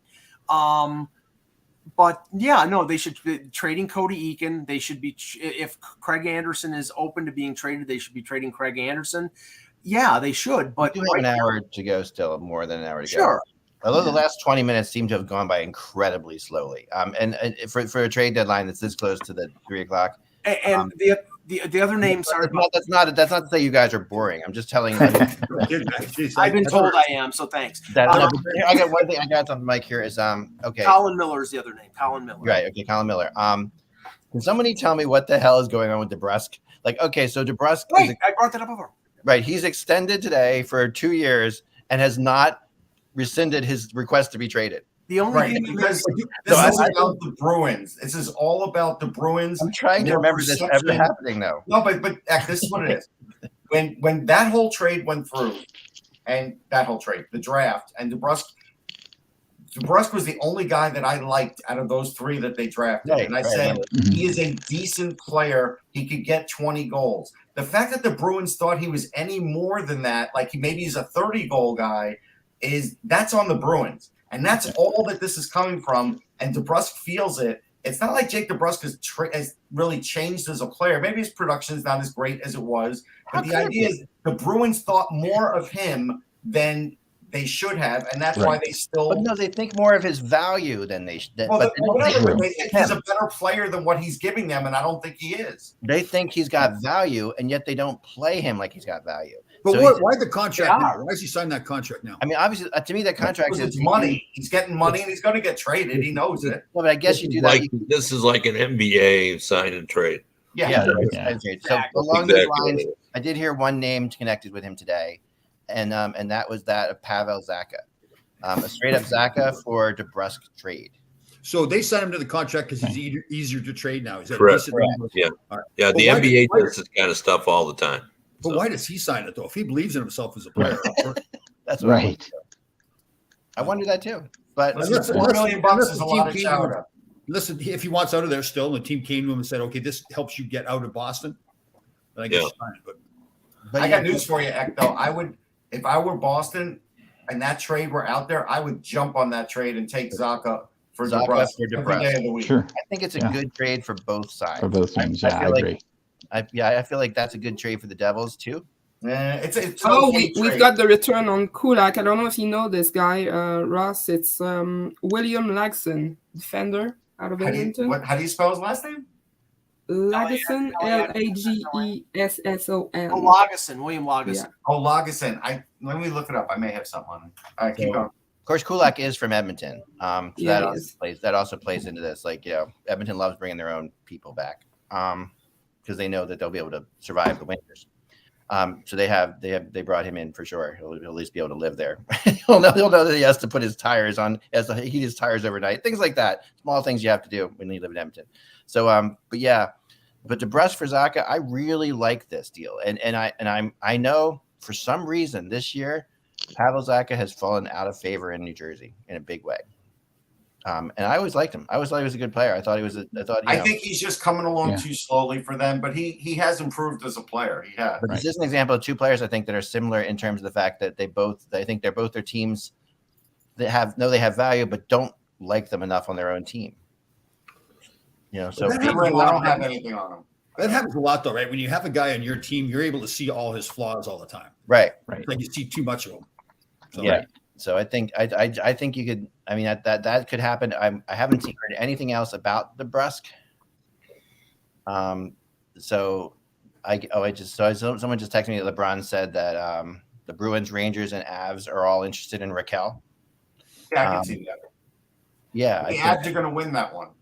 I think the Avs are going to win that one too. I heard that's what I talked about earlier today. Is the Avs I thought were really kind of zoning in on Raquel. But Raquel. Kevin, who is Raquel? Like, I mean, a lot of people ask me that all the time. Like, what kind of player is he? Do you think he's a good player? Do you think? He's a very gifted offensive player, and the question is what we don't know is what he can do in big games because the Ducks really haven't been in any. So, we don't know what kind of postseason player he really is, and so forth. So it's going to be interesting to see. But I know the Boston Bruins were very interested in a tandem of Raquel and Lindholm, but clearly the Ducks didn't want to do that because whenever you're acquiring two players, there's always the feeling you don't get as much as if you split those players up and trade them to two different teams. Right. So, that makes sense. So I wouldn't rule Boston out of making this happen. They were very interested in him. Like, he's going to fit nicely in somebody's top six, and he'll be given a good opportunity to try to win a cup, and I think he'll be excited by that. Because they don't have any first round picks though. I mean, the Bruins do, right? Because they're kind of stuck now. They gave up their first round pick, I think, right? Didn't they give up their first round pick in the Lindholm trade? Am I wrong about that? I don't think I saw a first in that. Well, Hampus Lindholm was what, 2 seconds? Mike, you're muted. Well, I forget.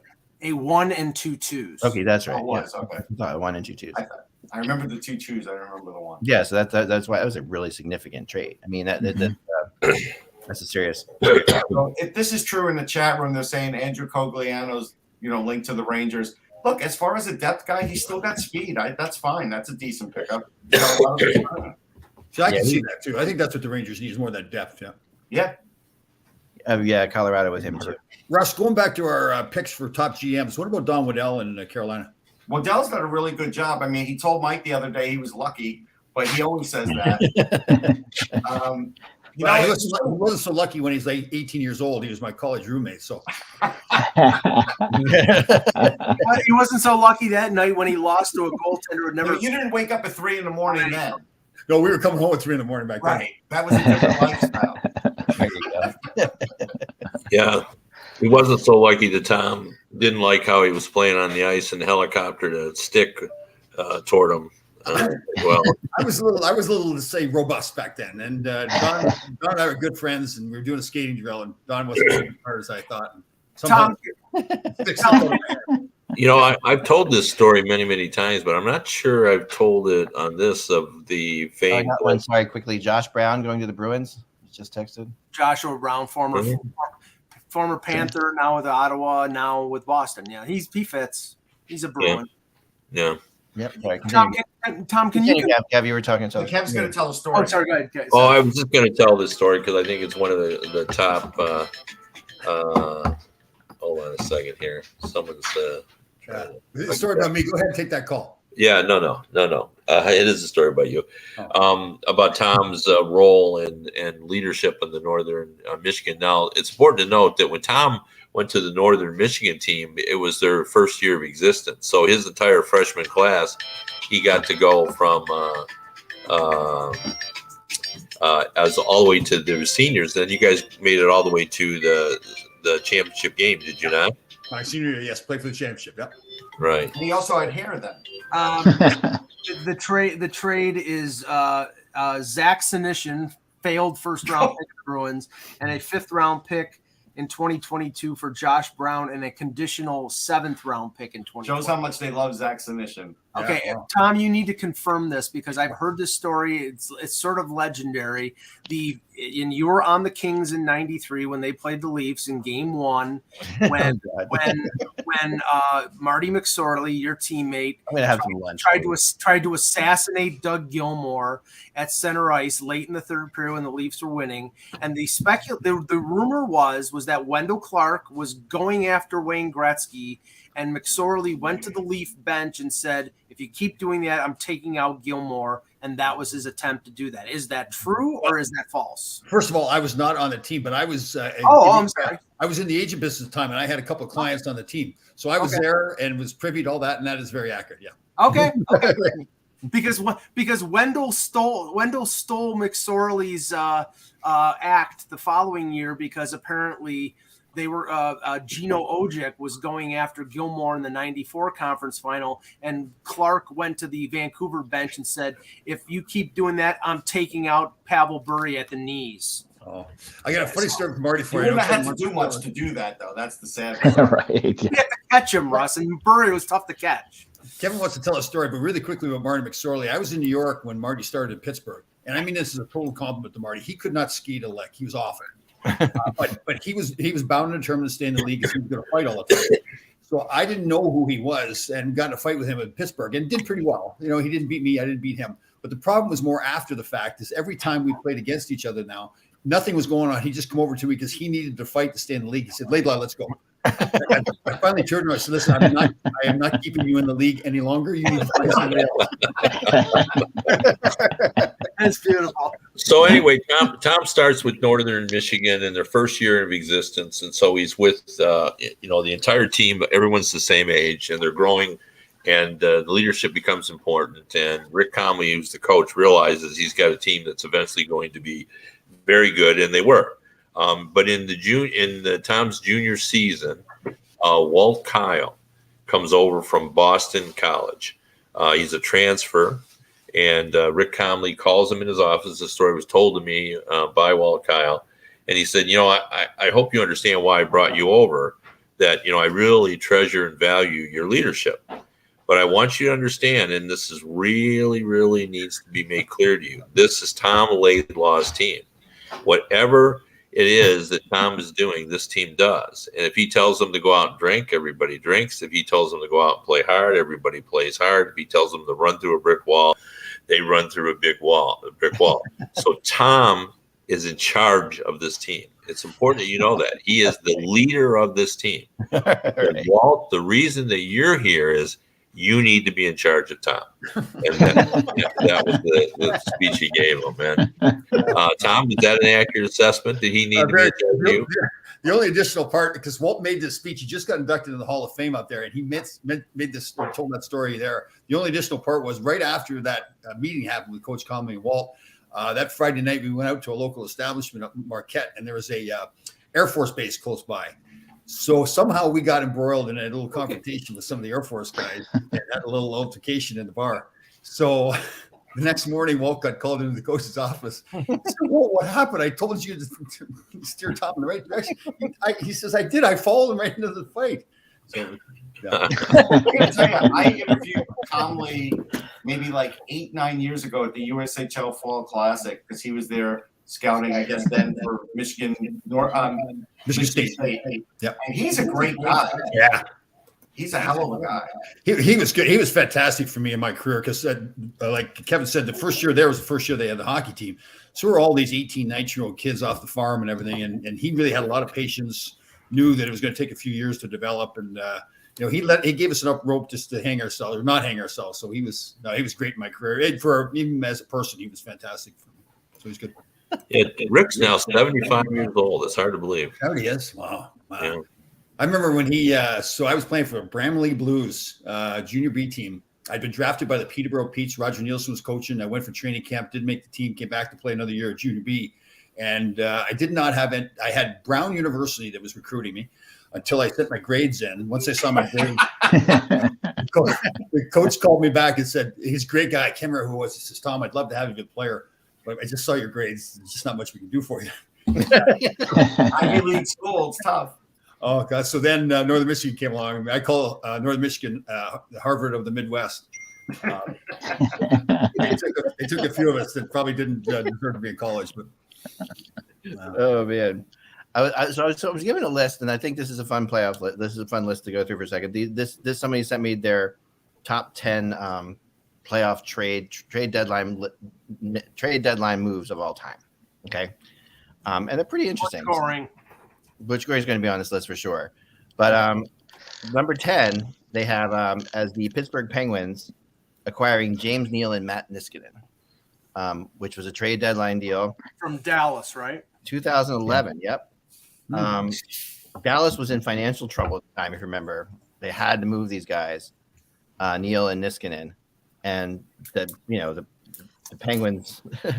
It was really quite a it turned into quite a good thing. The Penguins went on and had a great season. Number 9, this is right along your world, Kevin. The Detroit Red Wings acquire. Who do you think? For the worst, this is the worst. I'm gonna take this call, guys. 1 second. You can't do a list and then take a call.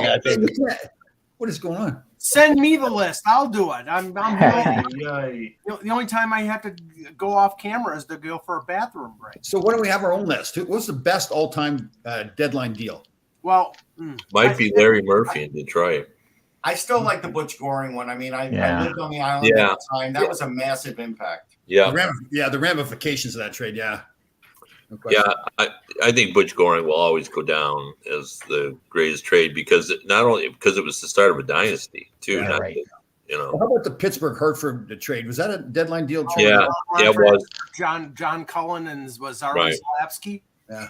Yeah, but I got a trade I want to relive here with Tom because I was looking at it. Let's go back and relive the Barry Beck trade. And what was it, a 4-for-1? 5-for-1. Lucien Dubois, Pat Hickey, yeah. Mike McEwen, Dean Turner. Yeah. And it was one more, yeah. I'll look it up. But Mike McEwen and Don Cherry turned out to be mortal enemies. Oh yeah. Mortal. I could see Don Cherry would not like Mike McEwen's a great guy, but you'd see like he'd be in like a Cheech and Chong movie. Lucien Dubois, Pat Hickey, Mike McEwen, Dean Turner, and a player to be named later, which was Bobby Sheehan. Bobby Sheehan, yeah. Wow. Now, Beck, it's unbelievable, right? Because you looked at the guy and you were like, wow, this guy, he's physical, he could score, he could do everything, and he just had that bad shoulder. And I'm telling you, as a Ranger fan, I wanted to kill Pat Flatley because you couldn't believe Pat Flatley is the guy that did him in. I know. And we should have won that series, too. We should have won the game in Madison Square Garden when we could have finished off the series. Then Games 5, yeah. That was a great series, yeah. That was fun. Yeah, Bo was a great guy, too. He's a great leader. I think there's a lot of pressure on him, too, right? Because remember in 79, he went to the finals. And then all of a sudden they're changing the team around. So. No, if he would have stayed healthy, he was an unbelievable player. Like he just was. Yeah. It's funny looking back at the Ranger team at that time, late 70s, early 80s, a lot of turnover, right? I mean, again, they go to this final 79, how that turnover. Then Herb comes in 81, 82, and he makes a lot of changes.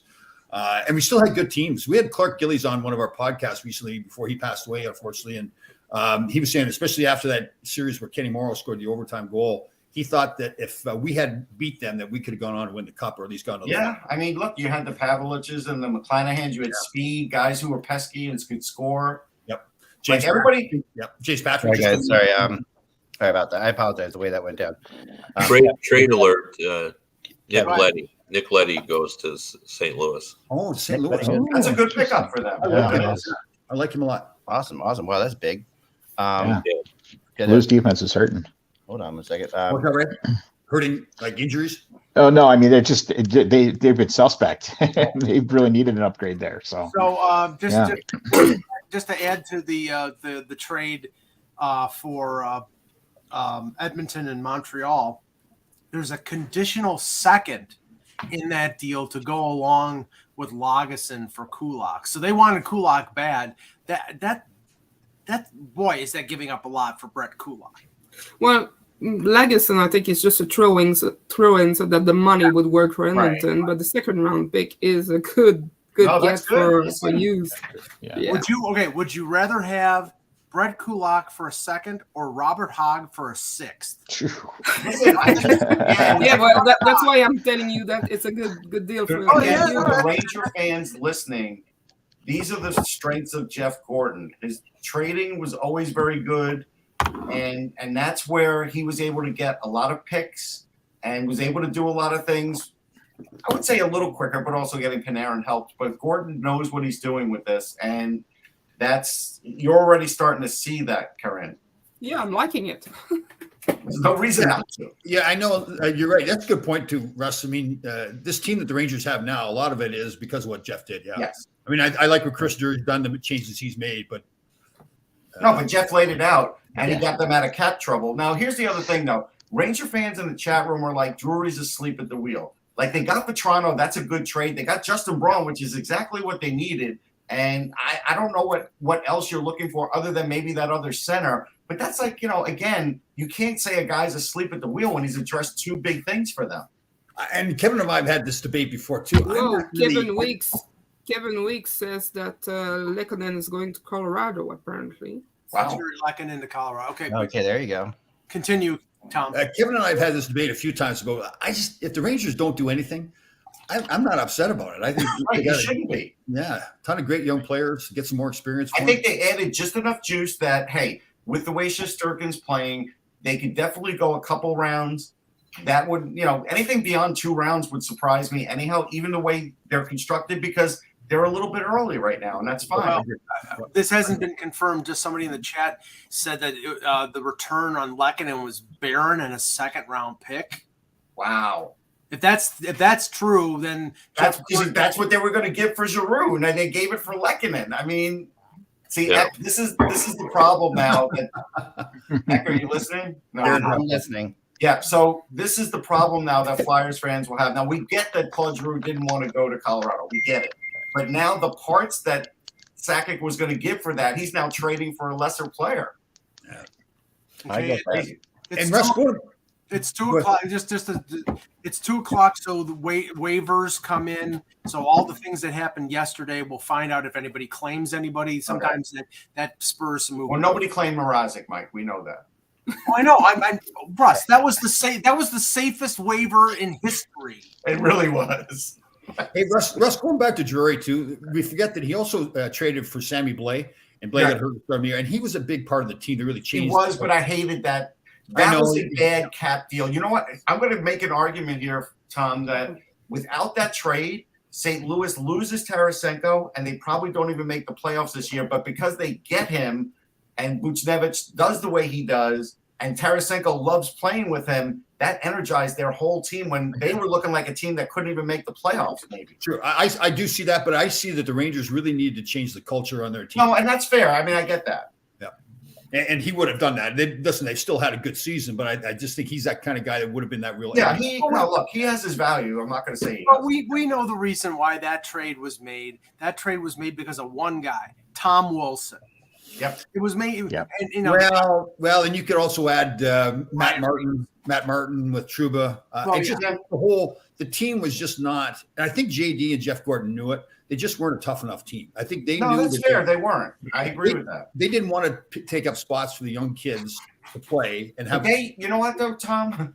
They acted more like the Rangers should have acted with the Dale Rolfe incident that they did for Tom Wilson. That's the crazy thing here. Yeah, confirmed by Pierre LeBrun, Lehkonen to Colorado for Justin Barron and a 2024 second-round pick. Oh, my friggin' God. Wow. That's a right-handed defenseman as well, isn't it? Yes, he's a defenseman. He's an offensive defenseman. Yeah, and he's right-handed, which Montreal I don't know. next to none of. I think he is. And that's Morgan's brother. And, yeah, you know what? Justin Barron's got some issues. Look, I think his decision-making has to get better, but he's a great skater. He can run a power play.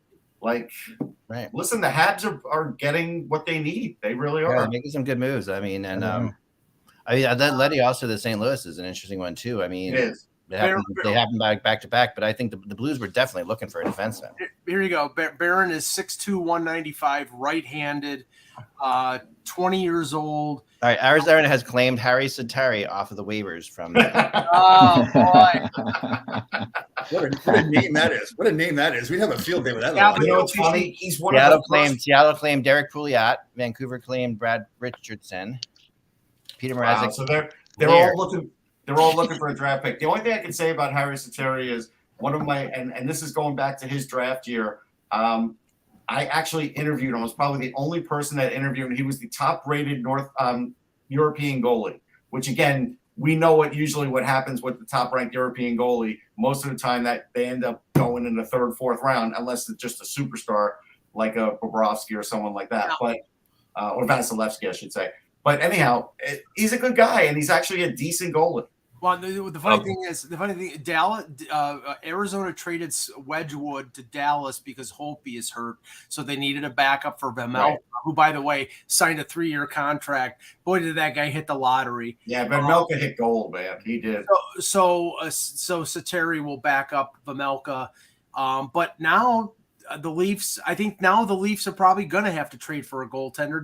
Sateri was brought in for organizational depth. I don't know if it means they're going to trade for somebody who is going to be an NHL factor, but I thought Sateri was being brought in because they only had one goalie down at the Marlies. Okay, so can I throw a wild note there? Yeah, Kevin, go ahead. Yeah, I just was told from somebody that they think Florida's been poking around at Andrew Kopp. Is that possible? I saw that earlier, Kev. I heard Florida and Toronto were snooping around Kopp. So I don't know if that's what Minnesota was earlier. Well, if I'm the Rangers, I raise my offer to make sure I get Kopp, because if Florida gets him, the Rangers are in trouble. Well, the last I saw, some credible people were saying that there was 2 second-round picks that were the offer. So I saw the same thing too. Yeah, I think 2 seconds for Kopp is worth it. I do. Dan, you were going to jump in there, weren't you? No, I'm not. That's Can Kopp. I throw a wild concept out there? Yeah. You think Georgiev with the Rangers would be on the market at all? I think he is, actually. No, and I'll tell you why. Right. And then you can go back. No. The reason why, Tom, is because of yesterday. It's like Shesterkin still has this thing where he could get hurt every once in a while. He's not fully out of the woods from that. And you need a competent backup for the next couple of years. If you really do want to possibly win something, you have control over Georgiev. Like, why in the world would they even trade him? There's no one in their system that can replace him. And you'd have to go out and you'd be in the Leafs situation then looking for a goalie for like a couple $1 million. Why would you do that? Well, okay, let's say you can get a ton for him. Let's say yesterday's game was who Georgiev really is. Some other team really believes that he is that good a goaltender all the time. You get a ton for him. Can you go get some backup goaltender or maybe more of a veteran guy? What did the Lightning do with Vasilevsky? They got, what's his name? Oh, Ryan Elliott. Yeah, Elliott. I mean, would you do something like that for the Rangers? I hear you with Shesterkin getting No, hurt. because I know, Elliott may be a bad example. I watched too much of Elliott. He can't play if he had to play 2 out of 3 games in a playoff situation, the Rangers would get eliminated. Like, that's just the way it is. And so they actually still need Georgiev for another couple of years. I don't think they should even think about trading him. So he's asked to be traded too, right? He's asked to be traded at the start of the year. Yeah, he did, but who cares? Yeah. I guess I'm just thinking, if they feel like they've got holes in their lineup, do they think their defense is good enough? Do you think their defense is good enough for the Rangers? I don't think their defense is good. Well, now with Braun, it could be good enough depending on the changes they make. Patrick Nemeth is a bit of a glacier. I think at times he's okay to play if you feel like you need toughness in that game, but to play him game after game, like I saw a game where they played him and Schneider, and he didn't do Schneider any favors. He can't skate.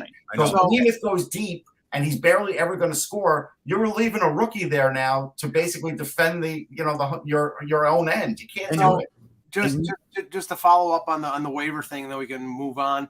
Yeah, Sateri got claimed by Arizona. Brad Richardson got claimed by Vancouver. Seattle claimed Derek Pouliot from Vegas, Russ. So their cheap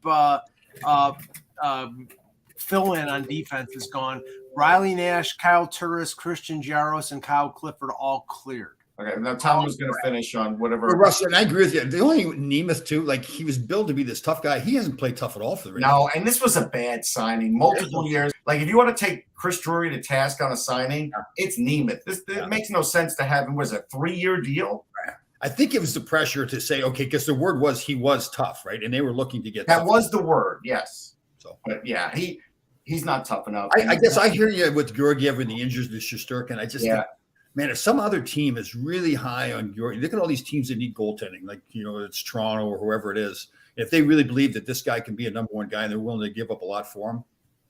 You know what it is? Georgiev can be a number one when he knows he's the number one. Yeah. When Shesterkin's been hurt, he could ride a team. He could carry a team. That's true. The trade between Detroit and St. Louis, Jake Wallman and Oscar Sundqvist for Nick Leddy. That's a great return. I have to tell you, Jake Wallman can play defense. Like this, he is an unheralded guy in the sense that he's just a good puck-moving, good defender, plays like 10 minutes, 12 minutes a game. And Sundqvist is pretty good too. Like Nick Leddy's a decent player, but wow, that's a hell of a return. On top of that, a 2023 second round pick. And St. Louis got back Leddy and Luke Witkowski. Yeah, Witkowski's all right. I mean, I like Leddy a lot. When he was with the Islanders, I liked him a lot. His game's he's not the same guy, I don't think. Yeah. And I got to tell you, I think Detroit won this deal. Yeah, I agree. That's Yzerman doing his magic again. Yeah. Wallman's like 22 or 23 years old. He's not. No, he's a little. I think he's 23 or 4. Yeah. Yeah, I mean that's. Wallman can play defense. Like this is. I watched him in college. I watched him in tournament play. Like he's just an unheralded guy because he's not going to give you any offense, but he can play the position. Big kid, 6'2", 215. Yeah. Yeah, he's a little older. He's 26. Oh, 26 now. Okay. No, but you know what? I mean, that's still young enough that when the Wings are good, that he could be there. So, yeah. Hey, Russ, I know it's trade day, but Brian Boucher was a client of mine when I was in the agent business, and we made friends. His son that was drafted by Ottawa, correct? Yeah. So what happened there? He was at BU? Yeah. And then went and left college and went to junior. I just don't think he enjoyed college. Like, I just think he's a guy that BU is one of those schools that expects you to really buckle down and get good grades besides playing. And I just don't think Tyler's that guy. But look, Tyler's got skill. I don't think he has as much skill to be drafted in the spot he was drafted in. It was way too high. But he's got toughness and he can skate and he's a smart kid. I think he will find a role in the NHL. I do. But I just felt like they just drafted him in the wrong spot. But I just don't think college was for him. Yeah. David Pagnotta just reporting. Sounds like the Golden Knights may be working on a trade involving Evgeny Dadonov. Yeah, that's what we said. Months ago. It's O'Reilly. Didn't they spell it? What's they spelled it wrong? Yeah. Yeah, he's not Russian. Unless Riley Smith is Russian. I'm telling you, Dadonov has been phenomenal for them. Good. It makes it easier to trade him then. It does make it easier to trade. They want to make the playoffs this year. That's tough. What's Dadonov making?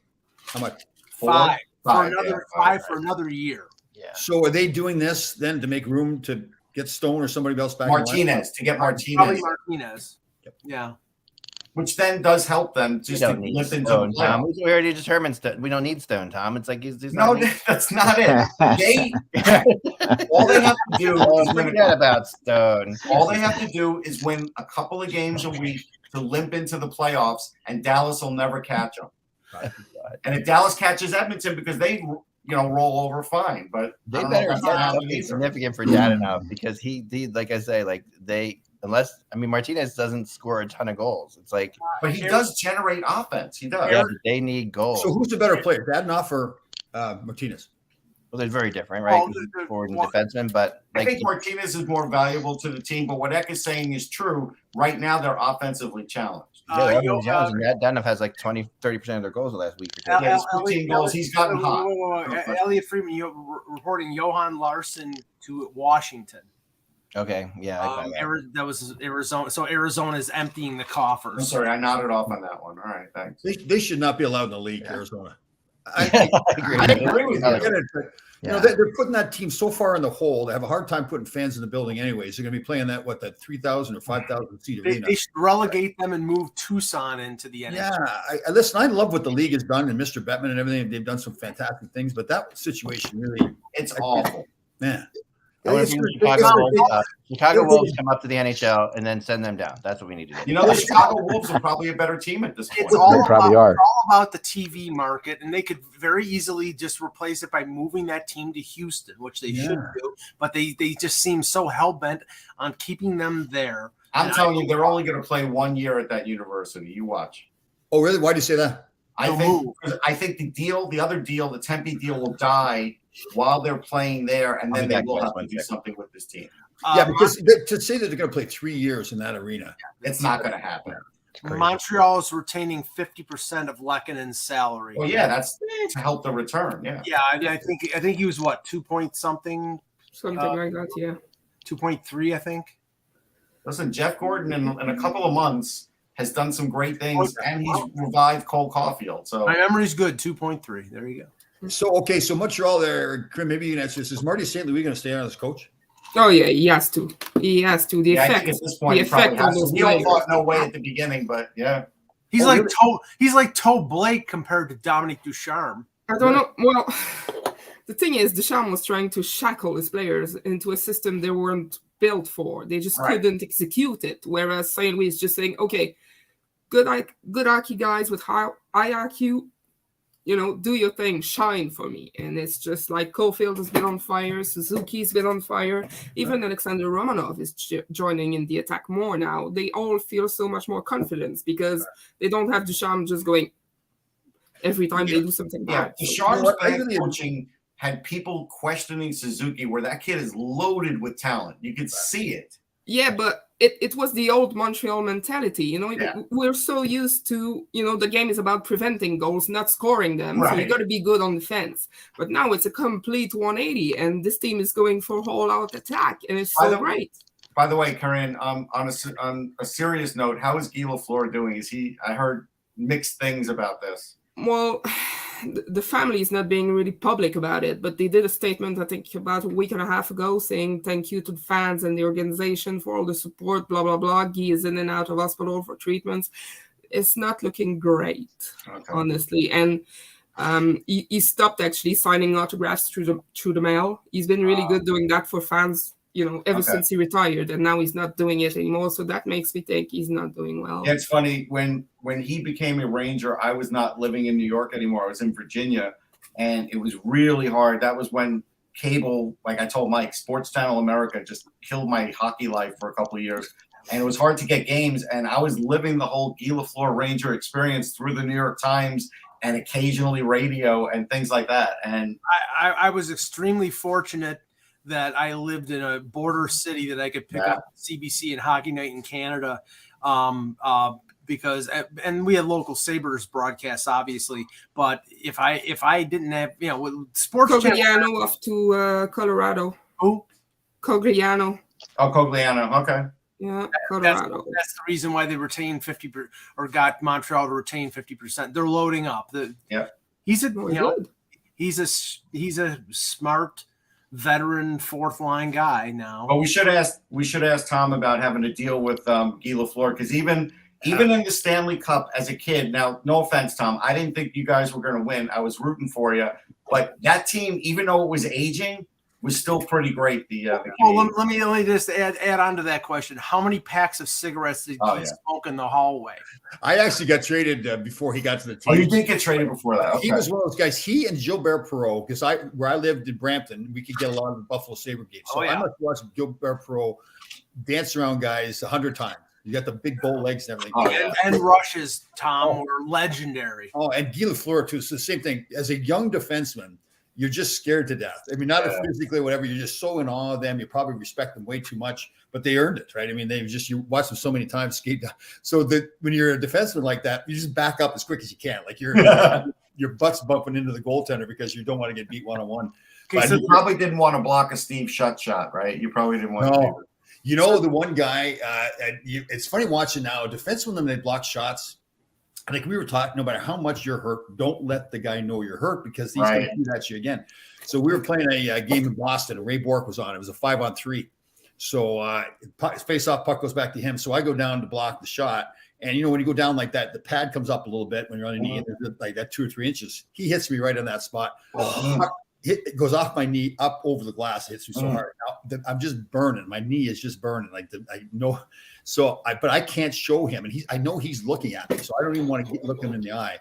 Same play happens again. Face-off goes back to him. He shoots it again, exact same spots. He hits me, and he's staring at me again. And I am just about dying. The pain is so bad. I can't let him see that it hurt me.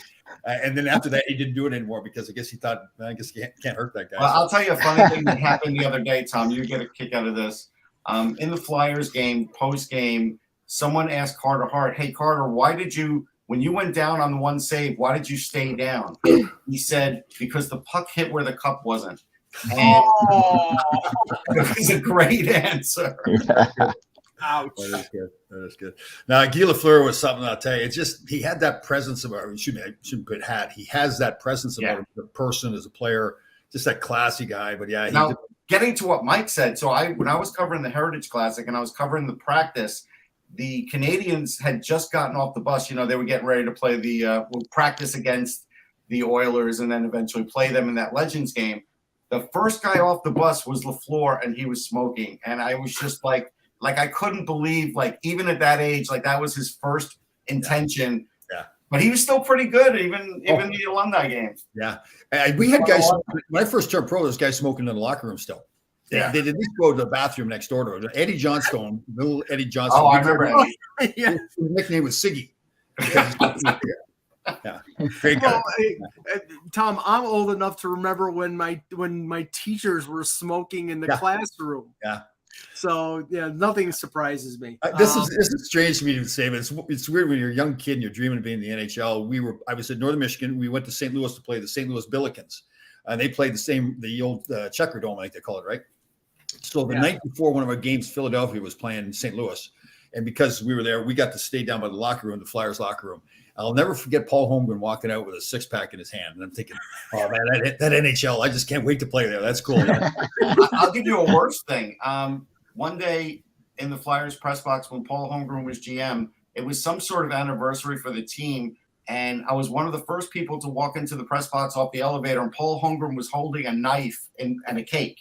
But all I saw was Paul Holmgren and a knife, and I was like, I'm not walking anywhere near him. Oh, well, a lot of weird stuff happened in that building in St. Louis, because I was talking to a former assistant general manager of the Maple Leafs, who was a broadcast member of the Leafs crew, Bill Waters, and Joe Bowen was the play-by-play announcer, and they regaled me of stories of Ron Caron, the general manager of the Blues, swearing up a storm and beating on the wall of their broadcast booth during a Leafs Blues game. It was just because that apparently he just had that kind of temper that he would just start losing it in the press box, and they strategically placed him right next to the Leaf broadcast booth. The funny thing was, I'm listening to the game, and this is back in the 80s. And I'm listening to the game, and I can hear this thumping on the wall. And I told Joe Bowen that, and he's like, "Yeah, because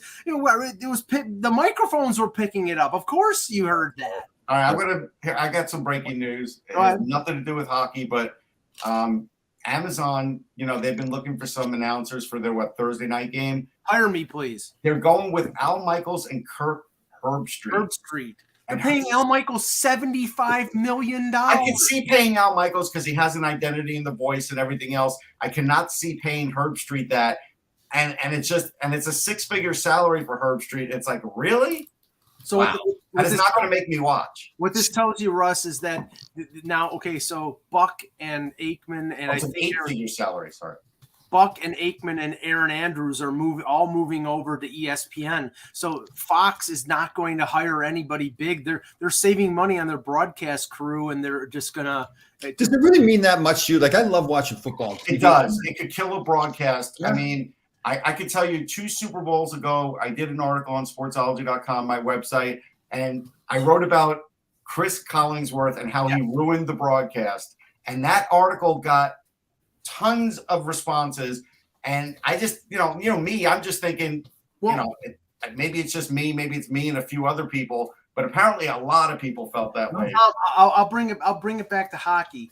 I know a lot of people in Canada who believe that Jim Houston hated their team. And Chris Collinsworth had the same effect. Any team that he was doing a broadcast, you thought he hates the Bills, he hates the Dolphins, he hates the Patriots. You just got that feeling, even though that wasn't reality. Right. The fan bases of most teams thought that he hated. And Jim Houston. Now, I have a personal. I know he was from Vancouver, and I think he was definitely in the 2011 Cup final. He was rooting for the Canucks over the Bruins, but everybody thought that he didn't like their team. Now, that's maybe a sign of him playing it down the middle, but sometimes you can play it down the middle and not. The Ranger fans are like that with Doc Emmerich. They're all convinced that he hates. Because he was a double. I never understood that. I never felt that. Yeah, I didn't see it. You guys get the Cogliano to Colorado trade? Yes. Yeah, for a 5th round pick in 24, and Johan Larsson for a 3rd round pick. So Arizona now dominates every round of the next 5 years. Yeah. Yeah, in Colorado ended up picking up a lot of. Well, Lehkonen and Cogliano and Manson. So they didn't get Raquel. Right, and Raquel has not gone yet, right? Not yet. Right. Yeah, it's interesting now doing this on the media side and analyzing all these trades. It brings it back to like when I got traded, and it's a whole different feel. Just. Yeah, what's it like, Tom? Like when you're on a trade deadline, when your name's out there. What is that? Yeah. So my first few years, maybe naively, didn't think I was going to get traded. I felt really comfortable on the team, so I really didn't think about it too much. The year I ultimately got traded, I kind of felt like something was going on. I wasn't playing well at the time. I'd hurt my back, and Phil was the GM, and he'd been making a lot of trades. Trader Phil. Yep, Trader Phil. So we all stayed at the rink because there was no cell phone. So we all stayed there till 3:00, which we usually didn't do. We left right after practice. Even on trade day. So I stayed 3:00. Nothing happened, hadn't been traded. Got home. My wife at the time, my ex-wife now, is at the door crying. And because I'd left and nothing had happened, I thought, well, what the heck happened? Like, did she get hurt? Did somebody die or something? And got to the door and she told me I'd been traded. Now, she was a Rye girl, so she was really upset about it. Okay. Yeah. Right. So it's amazing. I told Kevin this morning. It's how your ego kicks in and you want to know who you got traded for. So she couldn't remember the name. She didn't know all the hockey names. So she said it was some big goal scorer. So I'm thinking, okay, Bernie Nichols. That's, he's a big goal scorer at the time. That's pretty good. And then I found out later it was Marcel Dion. And no disrespect to Marcel, but he was like 75 years old. So I was like, what? All right. Now, Tom, I'm going to level with you here because I think we're close enough I can do this. I was happy about that trade. Not because you got traded, but because they got Marcel Dion. I don't play it. I agree. And to be honest, and Russ, you're right. To be honest with you, I look back at it now, and I really deserved to get traded. I wasn't playing well. And it actually really helped my career because it kind of woke me up. And I got to LA there. And Dion was pretty good with the Rangers. Yeah, he was. Yeah. I was shocked by that, because going out there, and how important he was in the community and everything. He was really been there for a long time. Apparently, he got some big fight with Rogie Vachon or something. There's some story there that. I think Rogie, I don't know about his story, but I just know he had a temper. Like I remember reading about Rogie and the temper. Rogie was a fantastic guy too, but he's really that soft-spoken guy. And when Wayne got traded there, we've always had a tradition the first day of training camp. Everybody would go to the Canadian Ballet after we'd have our morning testing, physical testing. We'd go to the ballet and then we'd come back for a meeting at night. But usually we'd be, kind of mellow and everything because we had to come back for this meeting. So we didn't want to be drinking a whole bunch of beer. Were there lots of pliés at the Canadian Ballet? So, but this one year we were in Hull for training camp and we had Wayne Gretzky, Larry Robinson, Marty McSorley, John Tonelli, Dave Taylor, myself, Tim Waz, all older veteran guys. Yeah. So we imbibed a little bit too much. And then we had to go back to this team meeting that Rogie was having. And I felt so bad because we were all just a bunch of little kids. We were giggling the whole time and everything. And Rogie's trying to talk and felt so bad for him. But he understood. We had a veteran team. So Zach Sanford to Winnipeg. He was a rental with Ottawa. Russ, our friend Julie Stewart-Banks, just tweeted that the Ducks are still that the Rangers are involved on Raquel, but not the front. It looks like the Vegas Knights are going to get Raquel. Jeez. Well, that's the dad, and that might be Dadenoff. Yep. Yeah. That's what it sounds like. Wow. And they don't need to trade Riley Smith, do they? Yeah. now they can trade Riley Smith. Oh my Jesus Christ! Maybe they should be listening to Eck because they messed up that team. I know. Listen, I'm going to tell you this once and once only. I've refrained all show from calling you Tex, but now I'm calling you Tex because of your outfit and because of what you just said. But you know what? Though? Here's I can't help it if I'm hipper than you'll ever be. George McPhee's a friend of mine. George McPhee's a friend of mine and a former teammate, so I feel bad. Like I thought he did a great job with that team. It's just McCrimmon's come in there, like some of the decisions. I mean, there've been some bad decisions, and their player development stinks. But you know, they traded away almost everybody they've ever drafted. That's you know what? Okay, all that's fair, but more than likely, from what I've heard from other sources, this is the owner. This is the owner. I know, but at some point you have to tell the owner you still need. You're not going to have a job, Russ. You're not going to have a job if you tell the owner no. No, not always. No, but George McPhee goes in there and does what he's done in the first 2 or 3 years. He's in the place to tell the owner, and he's got personality to tell the owner as well. Right. Listen, you can't. And Mark, I get it. Marc-Andre Fleury was getting older. His contract was expiring. But I just the way they handled that whole thing, I just thought was wrong. Gerard Gallant, I think, is a fantastic coach. I don't know what happened there to do that coaching change, and then they really changed the face of the team instead of doing that. Yeah. So, but yeah, as I say that though, I like Stone, I like Pietrangelo, I like those players. It's just the team.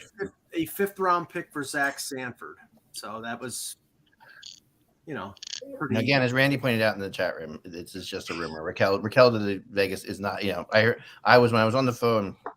Well, that doesn't make it. When I was away on the phone, I was told this, but it was likely, but it wasn't on the record yet. So, Raquel to Vegas? Yeah, to Vegas. Well, Vegas has to do something. They have to do something. Yeah, they don't make the playoffs. Talk about losing your jobs. Yeah. They're not going to make the playoffs if they don't do it. Well, they're not going to make the playoffs. You look at Dallas. Dallas got 3 games in hand on them too. They're making the playoffs. Stop drinking the Kool-Aid. Edmonton. What do we got here? Today is what, March 21st? Yes. Yeah. And Russ, you're saying they will make the playoffs? Yes. Mike, you're saying they will? Yes. Yeah. Karen, who you got? Vegas making the playoffs? No, I don't think Vegas is making the playoffs, and I don't want them to make it either. I didn't like the way they handled Fleury. I don't like Jack Eichel. He's a peculiar boy child rat. Related. Get them out.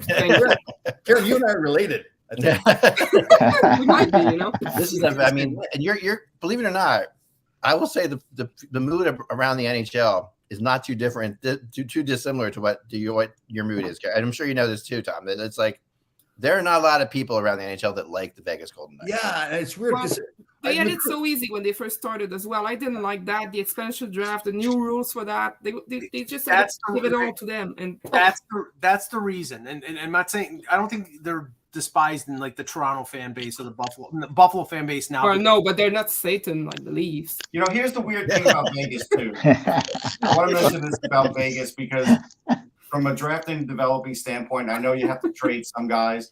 If you'd have told me when they started that Nicholas Hag was going to be their one big crowning guy that they could say is a Vegas guy that they drafted and has played a lot of games in Vegas, I would have been like, really? It's going to be Nicholas Hag? Really? But that's what it's been. See, but I was a huge fan when they started because of the team that they built, right? I love Gallant as a coach, the way he gets the best of the players. I just thought they got a bunch of character guys like that Eglin, the big defenseman there and everything. He's a local guy. The way they handle even the shooting, they were part of the community and that. I thought this is a great story. They were great. And honestly, for some reason, I think the shift happened when it went from McPhee to Freeman. Yeah. It's like McPhee was just classy beyond belief and just did everything, and yeah, everybody liked him. Hard not to like McPhee. He's a good guy. Yep. McCrimmon has done some things like that people just don't like. He's hard to deal with when you try to make a trade for him. He's really sketchy at different times, I've heard. Yeah. So I tell you, even from when I was in the agent business way back and he was running Brandon there. Yeah. He just had that reputation. It's like a used car salesman. Yeah. And I mean, I know a team that felt like they traded for Pietrangelo, before, when he was obviously still in St. Louis, and McCrimmon did some shady stuff, ended up getting him. It was just kind of like a really bizarre. There's some bizarre stuff there that just goes on, and that kind of stuff goes around the league pretty fast. Oh yeah, and especially when you're Glenn Sather or Lou Lamoriello and you've been around a long time and you got a track record, people respect you. It's different, but he's coming in there acting like he's really never done anything. And I hate to say it because I really again, George is a friend of mine. I don't want to see his team do bad, but. I just don't like who they are now. Yeah, no, I don't, and really the league, man, there are people that just to continue my thought before Corinne brought the devil worship of the Maple Leafs. What I'm saying is, I think a lot of fan bases is, especially like a one that like Toronto that hasn't been to a Stanley Cup final since I was in swaddling in 1967. They resent the fact that a team got to the Stanley Cup final in their first year. I don't resent it because they did it based on them playing great and getting great goaltending and beating the teams that were in front of them. So I don't resent that. Now the thing is, now they've taken that Cinderella story and now have become the evil empire, what they call the Yankees. That was well put, Michael. That was well put. That's exactly how I feel. Yeah. So you wanted to cheer for them before because they were the Cinderella team, right? Yeah. So let's see here. So it's 2:33. We've got 27 minutes left until the deadline, but we do know that for like an hour or an hour and a half, deals will bleed through. And sometimes, what was that? It was the Pominville deal back in 2014, 2014. Yeah.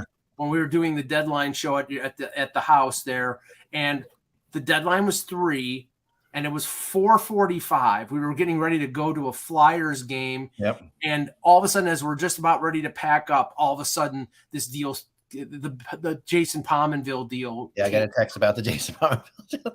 Yeah, I remember that really well. No, it's for sure. Because they have to have that trade call, right? So everybody's busy near the end and wrapping things up. Yeah, in this day and age, it's like astonishing, like that they can't have like a better system than that. Like, Eric, unfortunately, they're not still faxing things. I did find out that they don't fax. You don't have to fax the office anymore. But that just changed. Like 2 years. Did it really? I didn't know that. Oh, yeah, it's still the fax in the trade. Eric Stevens. Now it's a secure. I think it's a secure email address. Eric Stevens, who covers the Anaheim Ducks, says one rub to the Evgeny Dadonov chatter is the Ducks took him in a deal. His actual salary is $6.5 million, but the cap hit is $5 million, and Anaheim usually prefers lower actual cash. So I think most people do, Mike. I think most people prefer that. On my next deal, I'm getting it all up front. Yeah, you should. Yeah.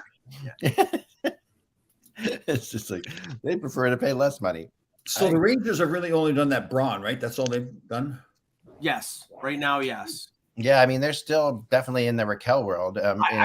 Raquel seems to be the last big shoe here. He is the last big thing. Tell me about Raquel. I'm not familiar with him. What kind of player is he? Good two-way forward, can play wing, can play center. He's been excellent.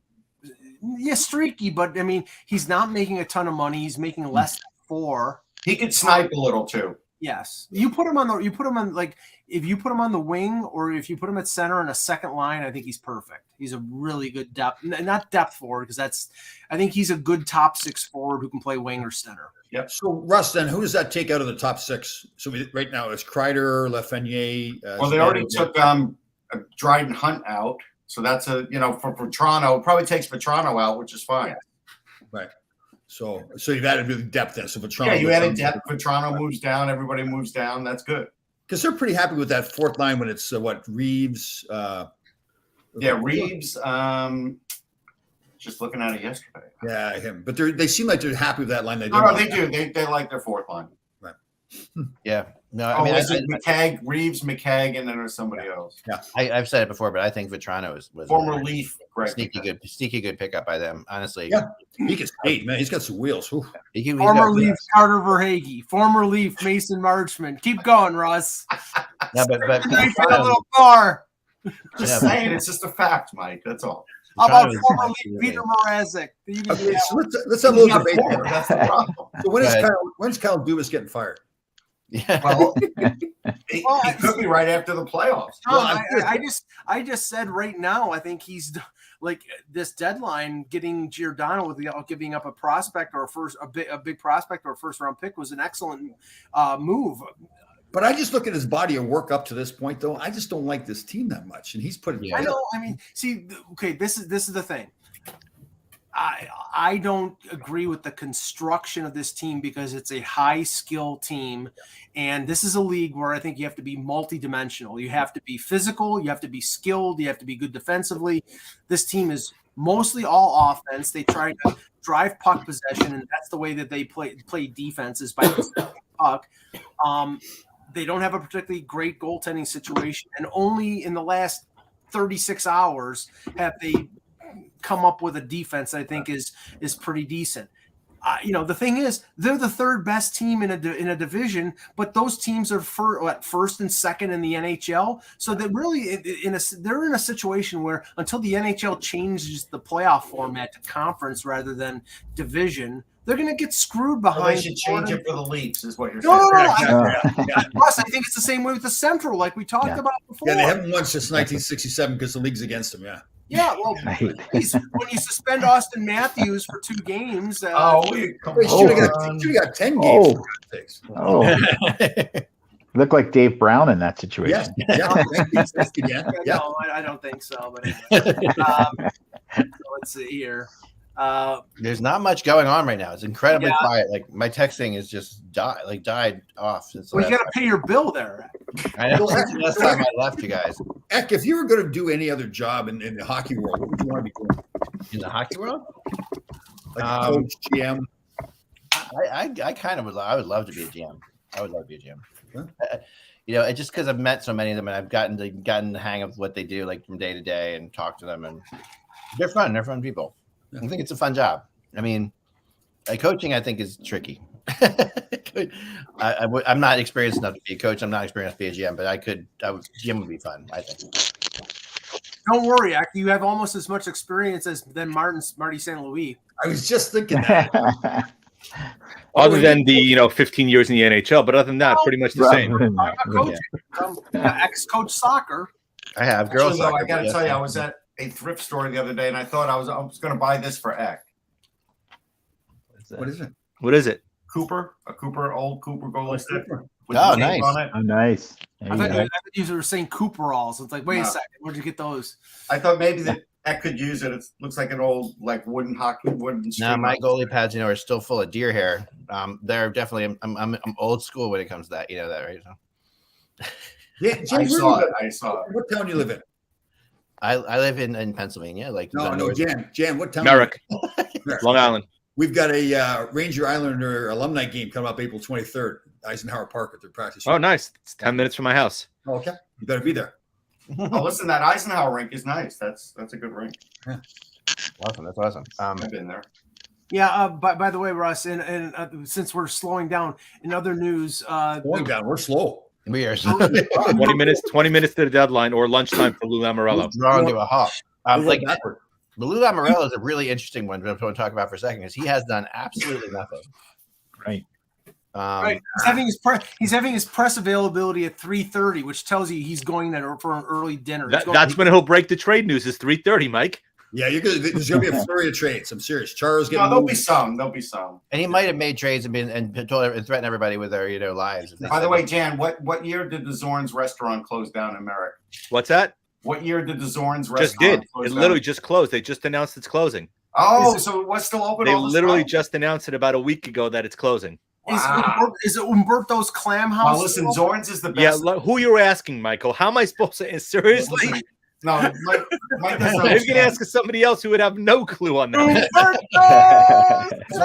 Zorn's has the best fried chicken anywhere, and they have 2 locations, one in Bethpage, one in I think Merritt. March 26th, I think, is when he's actually closing. They just put a thing up. Wow. I think, yeah. Now you're gonna have to go. Now you have to go to Bethpage to get it. Thanks for. I'm not going there anyway, Russ. So. Here. That's a Merrick attitude that No, So hello. I only eat kosher, remember, Russ? Russ? Talk about the Islanders for a second. Hello, 12 o'clock here. Renaud Lavoie says a trade involving Jeff Petrie today is unlikely. That's 12. Thanks for that. That was just never. There were people around the league that Mike, feel like don't be mean to Renaud. I was once, and TVA Sport blocked me on Twitter. Really? That's bad. The Rangers have traded Anthony Bitetto to the Sharks for Nick Merkley, if that's exciting. I mean, listen, Merkley could play hockey, and I'll leave it at that. Corinne, believe me, the proudest block I've received on Twitter, one was from Nazem Kadri, and I don't know why, because I love the way he played. Maybe it was because he got suspended twice in the playoffs, moron. But no, the other one was Alan Walsh, and Alan Walsh blocked me on Twitter because back in 2012 I sent a tweet to Jeff Merrick and Greg Wyshynski saying that the reason for the lockout was Alan Walsh. Good. You're lucky. You're lucky he blocked you. Well, I got proactively blocked by. It's funny. So like Twitter was up, and I get this notification. Somebody in your contacts is now on Twitter. Like, and I know I have Alan Walsh's number. I've talked to him on the phone. I was like, oh, that's cool. It's Alan Walsh. So I go. So he had just joined Twitter. He had like 4 followers. I go to check it out. I was blocked before that. Like, he proactively blocked me immediately. Like, the first thing he did when he got on, it was amazing. I was like, holy. He's a phony. Oh my God. His Twitter is kind of entertaining, though. I mean, when Dubois came in and he started using letter over Fleury, that drawing of Fleury with a knife going through his back was just As we speak, by the way, Claude Giroux is giving a press conference in Florida. And of course, that's causing ripples on Twitter. So is he crying? No, he's interestingly enough, there's a show called O&B, and I've been on it a bunch of times, and they were critiquing his baseball hat, saying that he didn't have it folded like the right way. But he's French Canadian; he wouldn't know that. He was going flat brim. How very dare you! So, can I tell a quick restaurant story, Eck? We got time? Yeah, go ahead. Yeah, we definitely. So my rookie year in the league, they still had Quebec City was still in the league. And Dave Silk and I from the Dave Silk played in the 80 Olympic team. We were roommates. Of course, we thought we were really Joe Cool. Rookie year, we're in Quebec City, fancy restaurants. So we go to a fondue place, thinking that we're really sophisticated and everything. Yeah, right. Okay. Yes. We're sitting there in the restaurant and everybody's staring at us. Now, of course, our egos tell us it's because they know we're the NHL hockey players. So they're all staring at us. We're sitting by the window, and all of a sudden the maitre d' comes running over, takes our fondue pot and throws it out the window because the flame was up too high up the side of the thing. So people weren't staring at us, but they were staring at our fondue pot. I thought maybe they were staring at Dave's gold medal. Who knows? Yeah, that could be it. Wait a second. You're supposed to dunk the cauliflower in the cheese, not light it on fire. Oh God, it's hilarious. I talked to Silky Bar about 6 months ago. We were going over that story. I'm going, did that really happen? And he goes, oh yeah. I remember my fondue story, which I didn't think I'd be sharing at 2:44 today. But it's my fondue story. My fondue short story was like a date. I went on like one of my first dates with somebody, just like a rough, like a setup type date a long time ago, and that is the worst place to go on your first date. Was like because it's it's a very long dinner. Yeah. It's like, so if you realize like within like 20 minutes you've got nothing to talk to with this person about, yeah, you're there for like 2.5 hours. Right. Yeah. Kind of reminds you of this. Yeah. So hey, we're good. Let me play some guitar for you. No. Yeah, right. Go ahead. So somebody brought up this to me with the Islanders, because everybody's been sending. I made a lot of friends with the Islanders for my stance.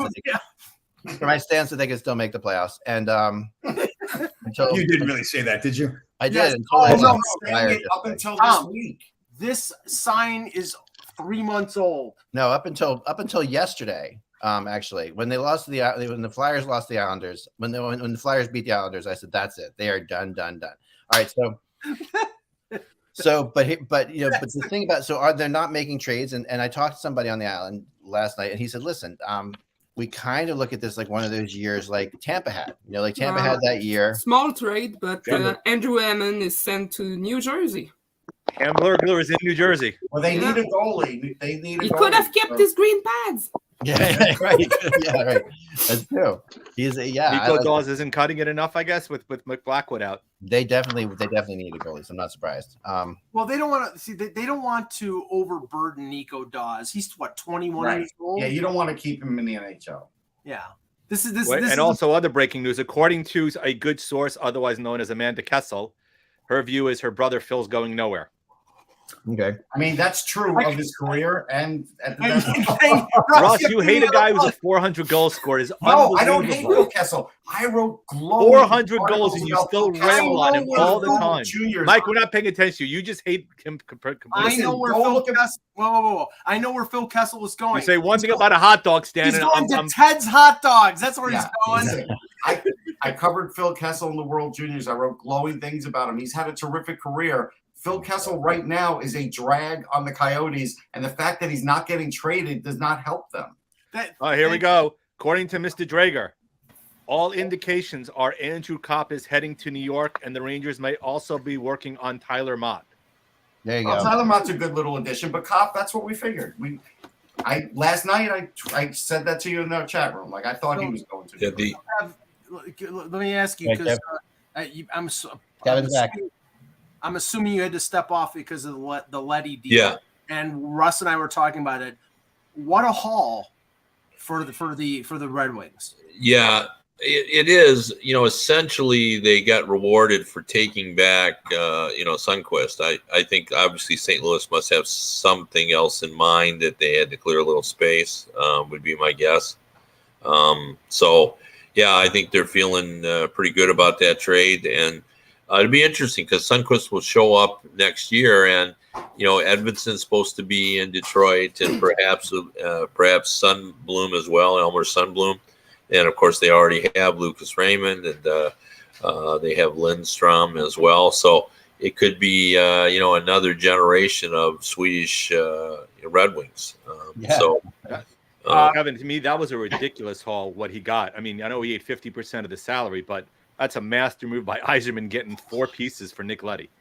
Yeah, but I don't think it was really that. I mean, I think it was, will you take Sundqvist for us, too? And, he said, oh, yeah. And then, Wallman went part of the deal as well. So, Jan, Elliot Friedman is also chiming in that Andrew Kopp to the Rangers is heating up. So it's starting to look that way. I do want to point out this to show what the Flyers' thinking is right now. So Anthony Sanfilippo said, the Flyers were getting offers on Martin Jones. Nothing they loved enough to trade him, so they're just going to keep him so Sandstrom can just have a run with the Phantoms. And while that's all well and good, they could just bring up Pat Nagel and trade Martin Jones for an asset. Like, it doesn't matter. Yeah. Like, why in the world are you holding on to the guy when you don't have to bring up Sandstrom? You can just have another goalie be the best. I'll give you another possibility. Nobody's interested. No. They said they got offers, but they're not taking any. I don't believe it. Okay, that could be true. That could be true. I'm sorry. But, that's like Sheldon. That's like Sheldon Keefe saying a few minutes ago that he hopes Peter Mrazek stays with the Leafs. Yeah, sure. Saravalli is confirming Kopp to the Rangers. Martin Jones, they're crazy not to take Kopp to the Rangers. Yeah, that seems to be done. Kopp to the Rangers. Mott is an interesting one. If Tyler Mott, if the Rangers are also working on that one, that's interesting. Well, I heard. Okay, he basically ends up being their Cogliano, another bottom pair guy. Bottom. He plays defense. Guy. He's feisty, small but fast. He's good. Mott was somebody that was connected to Toronto when they were looking for a depth forward. But Jan, I wanted to get your input on Colin Blackwell as being part of that Giordano deal.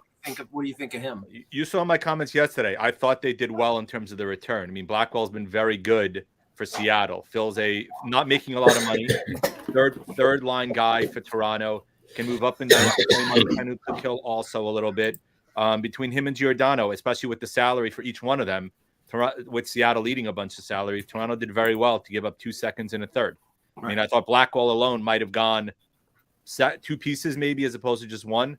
Third rounder, I thought was a pretty solid play associated with it. Well, the way it was interpreted, 1 second was for Giordano, 1 second was for salary retention, and the third was for Blackwell. And if that was the case, that's damn good because you could expect it a first round. I mean, Ben Sherrod went for more than that.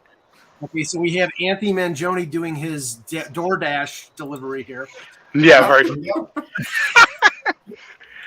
So. Yes. So Justin Braun for a 3rd round pick, Anthony, your thoughts? About what I expected. I know there have been some hope. There have been some, pie in the sky thought that maybe he would garner a second. But a 3rd rounder sounded about right. And honestly,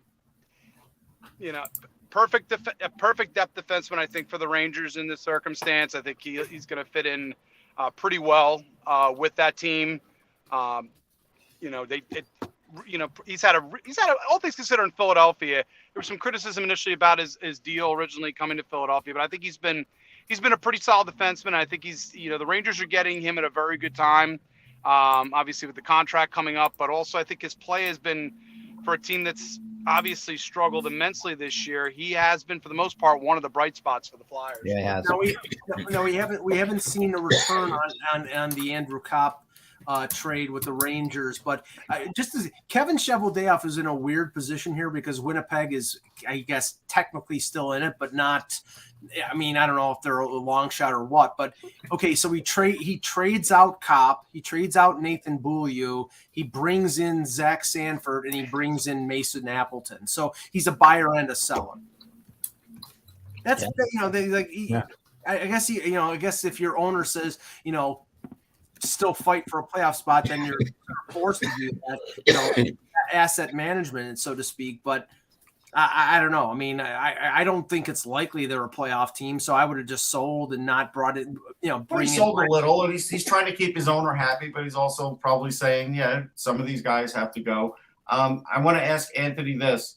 So Anthony Sanfilippo just put out something, and Kevin laughed at it because he doesn't think it's true, that the Flyers got a couple of offers on Martin Jones, but decided not to do it so they could let Sandstrom kind of roll with the Phantoms and not have to worry about the goaltending situation. To me, if you turn down any pick for Martin Jones, that just seems ridiculous. Yeah. I would say if the idea is, unless again the thought is amongst the Flyers staff that they're not yet ready to have Sandstrom with extended time in the National Hockey League, which at this point now you really want to kind of see. I would think you want to see what you have for him and any kind of an asset that you could get for Jones, unless again the offers that they came in, they were hoping for maybe a little better, but I would think at this point now, as we like to refer to him as 3-goal-a-game Jones, Russ and I were in the press box.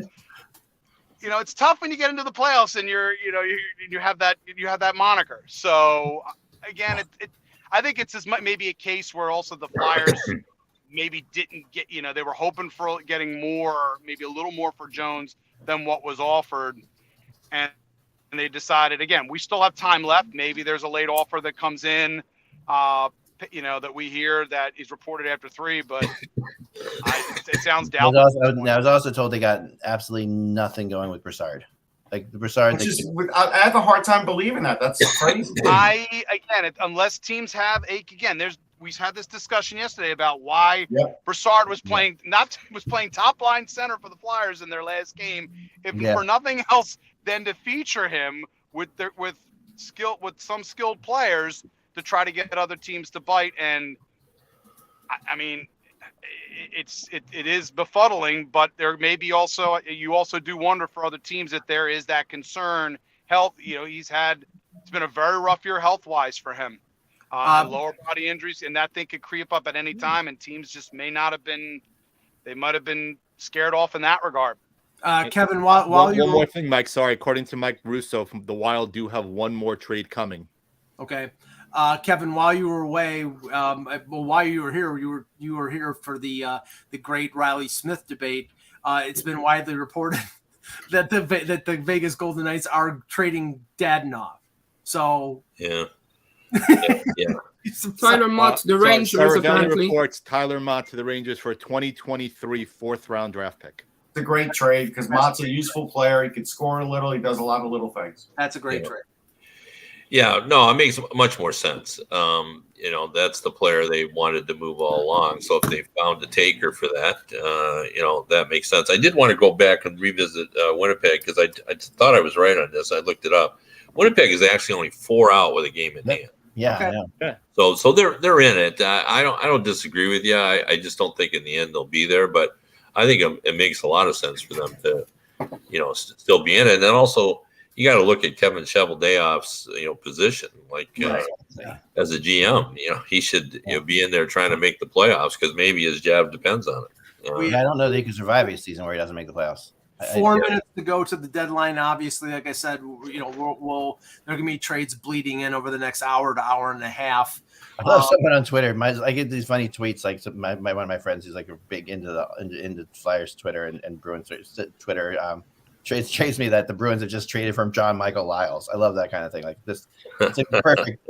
Right now, it's like the perfect thing because I mean, just like, how many years did we see John Michael Lyles move at the trade deadline? Well, the one that I found here,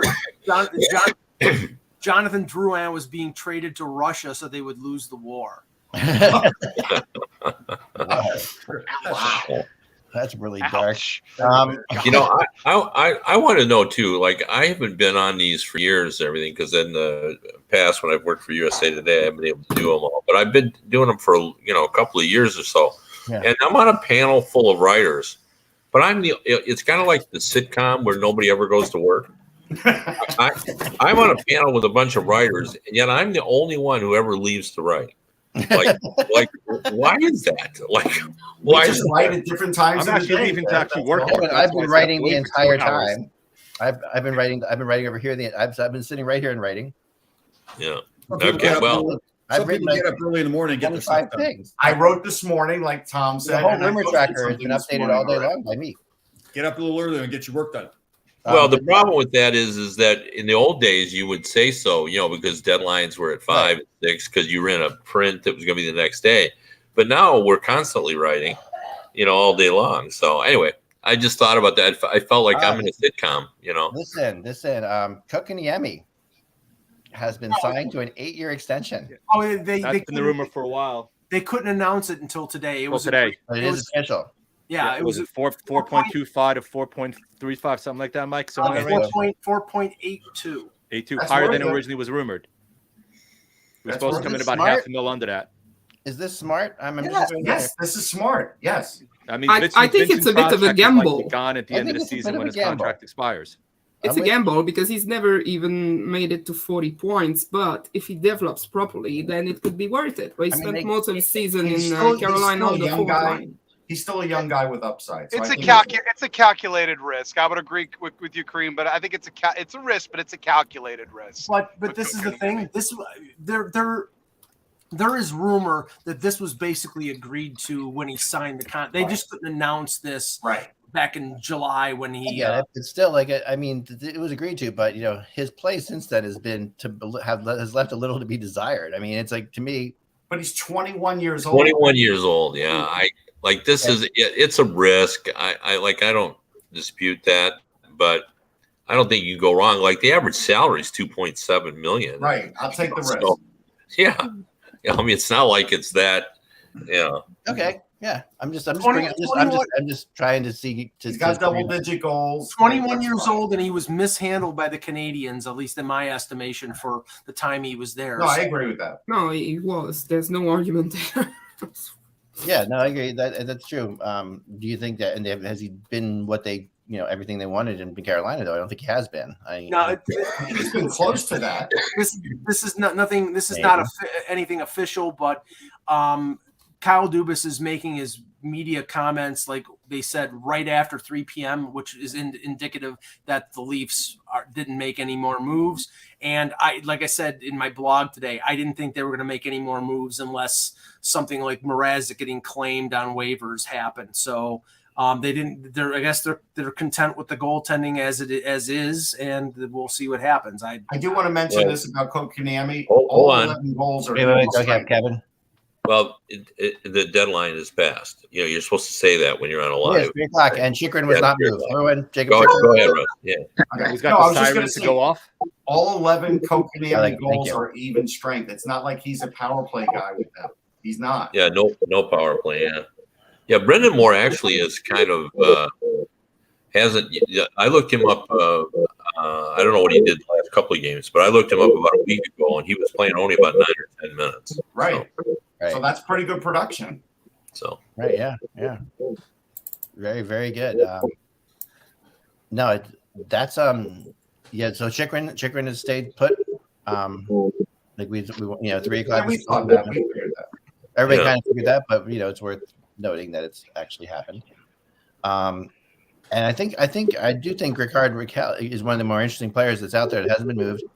Dadonov could be moved. That was a rumor. I still think Raquel could come in under the wire here. Yeah. I think I would guess that he has been moved, Raquel. Yeah. I would guess so too. Kevin, what do you have? My guess is Boston is my guess right now in terms of Raquel because that team has been mentioned a lot. Kevin, do you have a Rangers sweatshirt on there now? I don't. I'm wearing a Detroit Tigers. Maybe I finally maybe came to the dark side. No, it's getting, all of a sudden it's gotten cold in Michigan. I don't know. It's a reflection of the lack of trades that I've made. So, well, I mean, this trade deadline, even though it was slowish, it wasn't horrible. This was not a terrible trade deadline, I would say. No, I mean, at least there were enough names floating through. All the impact moves happened on Friday and Saturday. But yeah, you got to take Friday, Saturday, Sunday into account. Like, Sure. And I think that when you look at it, we've had a nice little like pace of it going, at certain times. So that's pretty good. And I realized Karen is now Karen's my relative. We're cousins. Yes, that happened. That. So as you said, Pierre LeBrun and Chris Johnson are both saying the same thing that you just said, which was Chychrun is not going anywhere. I didn't think he was until the summer. You know what I think this was? It was possible. What I think this was Bill Armstrong on a fishing expedition to see who's interested and what he could get, and then revisit in the summer.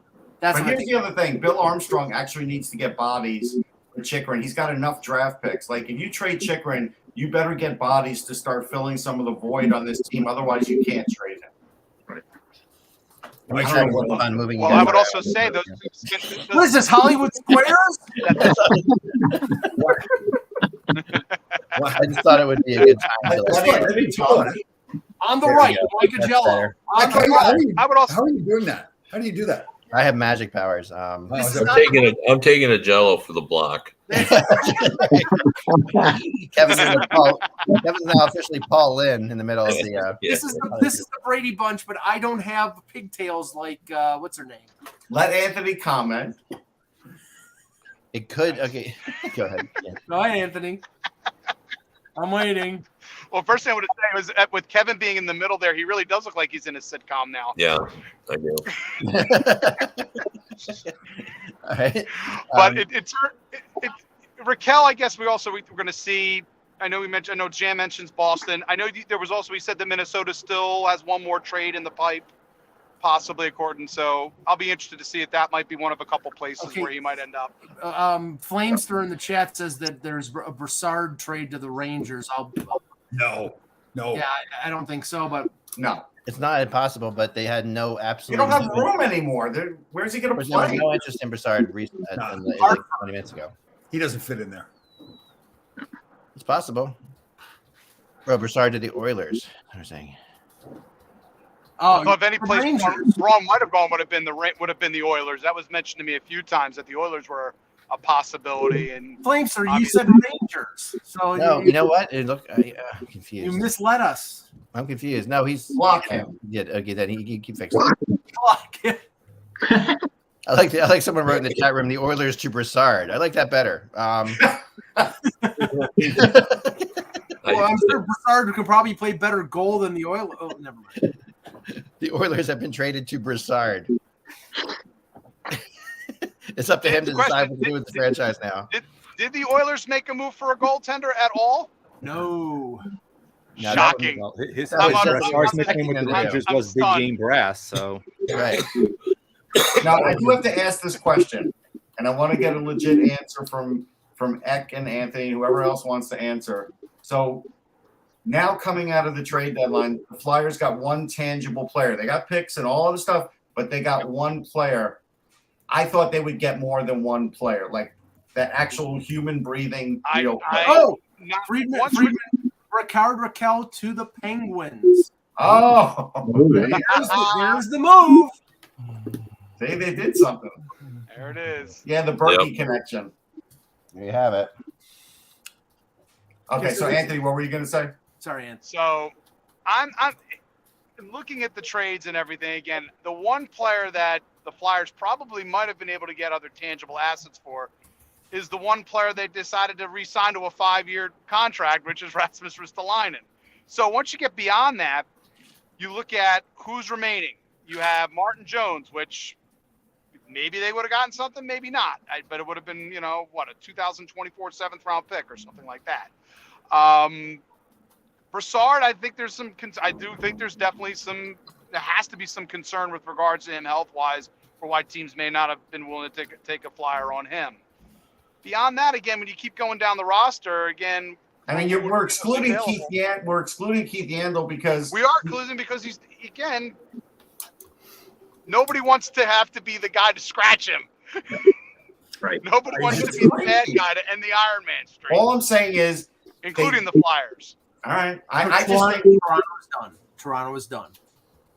Toronto's done. I just think it's crazy that even in the Giroux trade, they only got one living, breathing player, and now they've traded a few more players, and that's all they got is one player.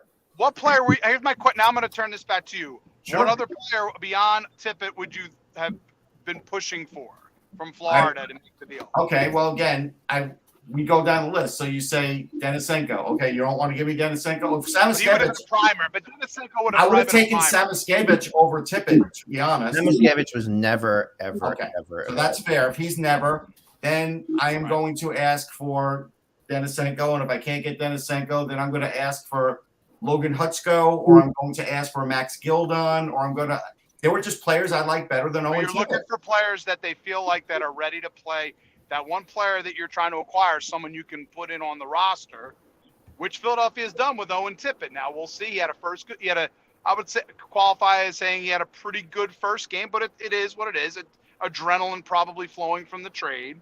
And we'll see how he looks, obviously, through the rest of March and into April. I don't think he'll be dropped down. I think he'll play with the Flyers pretty much right up through the end. He'll play right to the end. There's no doubt about that. Okay, So Mark Spector confirms Broussard to the Oilers. Hasn't he been on the Oilers like Broussard to the Oilers? Yeah. Wasn't he on the Oilers like 3 different times?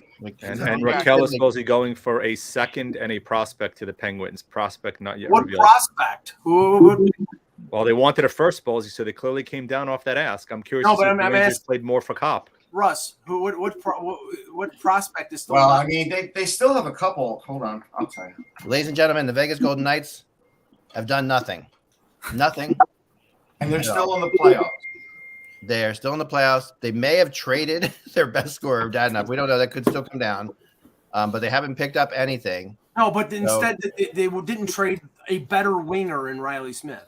All right, so to answer your question. Weaker and weaker and weaker. They keep making themselves weaker and weaker and weaker and weaker. Yes, their best prospect right now is Sam Poulin, who's close. Former first-round pick. Right, who's close. He's in Scranton. They probably didn't trade him. I would look at it and I would say, based on this, I kind of wonder if they need a goalie because they're loaded. They have Blomqvist and Calle Klang, and they're both two really good prospect goalies. Pierre LeBrun is saying that the Carolina Hurricanes made a late pit push for Max Domi at the deadline. Not sure if they got the deal done under the wire. Portsline is saying Domi may be on the move, so that might be something that comes in a few minutes. Yeah, Max Domi. I mean, Max Domi, a name you really have to think about. I heard that if Max Domi wasn't moved, that there was a good chance he would be part of the Chychrun trade that happens this summer because Columbus is really going to be high on Jakob. Columbus wants to go. Yeah, but Arizona is. I mean, I know it's a different administration, but they traded Domi. I know. Domi to Montreal. It is a different administration, and the reality is, Jakob Chychrun to Columbus is, this by with them not trading. I'm going to tell you who I'm going to guess. He's a UFA, so he'll be a free agent. I'm going to guess the prospect will be Philip Hallander. That's who I'm going to guess. Mike knows him. He's been in the A. I could easily see that. Yep. That's who I'm going to guess. What's all the interest in Max Domi all of a sudden?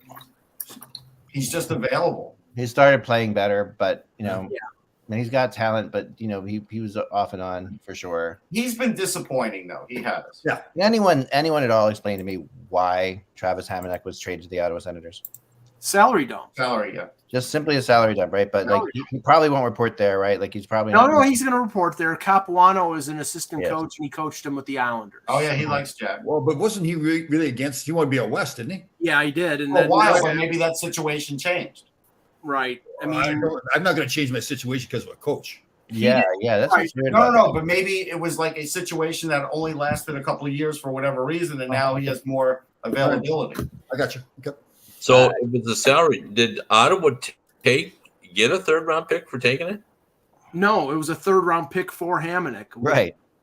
Which they Makes no sense to me. I know. And Right. then That's they, why I don't understand. and then they ended up trading a third round pick to Toronto for Travis Dermott, who makes half the price of what Hamonic does. So maybe it was simply So why did Ottawa? Isn't his contract running out? he's got one more year. No, he's got a one year. more year. Okay, That makes That's sense. good. If he's got another year in the deal, then you would do that. Yeah. Okay. Yeah, but that's still strange. So who did the Rangers got then? They got Braun and They got Braun, they got Kopp, and they got Mott. So They that's got pretty Cop, they got Mott. Cop and Mott. The Rangers have done well. I mean, again, for the at least one hater in the chat room, he's got to be happy. I mean, they did well. What hater? Let me. Fourth round pick for the from Edmonton for Broussard. So the Right, and Fourth we still round don't know pick? what we still That's don't know what better than prospect that, the honestly. Penguins gave up, and we don't know what the Rangers gave up. That's for Andrew that's Coppell. good. That's good value. Considering the limited window that Broussard has played this season for the Flyers, granted, we all know about what fourth round picks are and their percentage chances of making Yeah. it into the league, but It's exactly the same as the fifth and the sixth round. it's just about. And the fourth is in 2023, which seems to be most of the picks that have been traded this year. Yes. Yeah. How can that be? How can the fourth, fifth, and sixth round have the exact same percentage? Bizarre, isn't it? Yeah. I don't know. Well, then if that's the case, what's the seventh? According to Chris Johnson, Domi is heading to Carolina. Wow. Oh boy. Him and Rod, that should be fascinating. Max and Rod Brindamore. Yeah, that'll be interesting because That's not a good mix. I mean, it's No. better than Domi and Tortorella was, but that's Brindamore can basically bench press Domi these days. So that is going to be fun. he's not known for his defense. Let's put it that way. No. So he's a specialist. He'd probably be a third He's line a guy. No, a third line guy. He can't score. He can't score. He can score. Oh. Well, in his mind, he's going to Carolina. So we'll see what happens after that. That's good. Good James Taylor. But for a guy that's going to be a UFA, it's fine.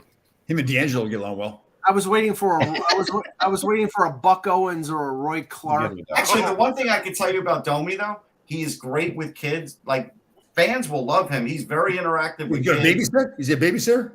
He's not a babysitter. Not just kids. All Wow, fans are I gonna mean- love him. He's great with all fans. Oh, is he? Seriously, Yeah, not he's just really kids. good. I've seen him with He was a big fan favorite in Montreal. Like, right. Well, he was loving his first season in Montreal. He was absolutely loving it. Put up 72 points. That's a great season. And don't tell me the guy can't score. That wasn't a fluke he did there. Yeah, no, he was. No, he can score, but he's not what he could have been.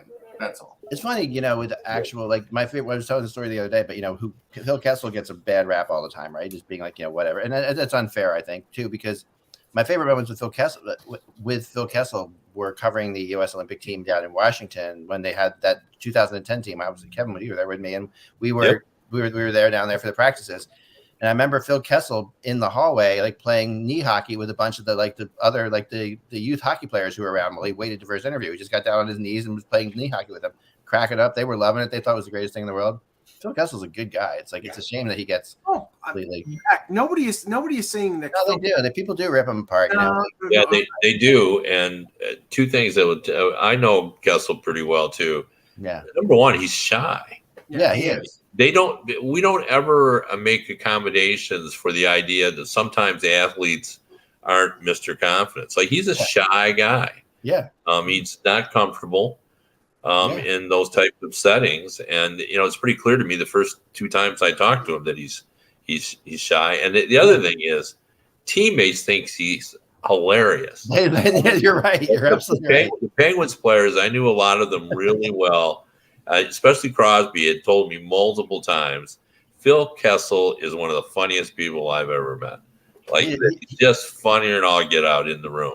Because he's able, actually, what I've heard is he's able, like all the jokes that people say about Phil Kessel says about Phil Kessel. Like he has the same, he's able to laugh at himself as well.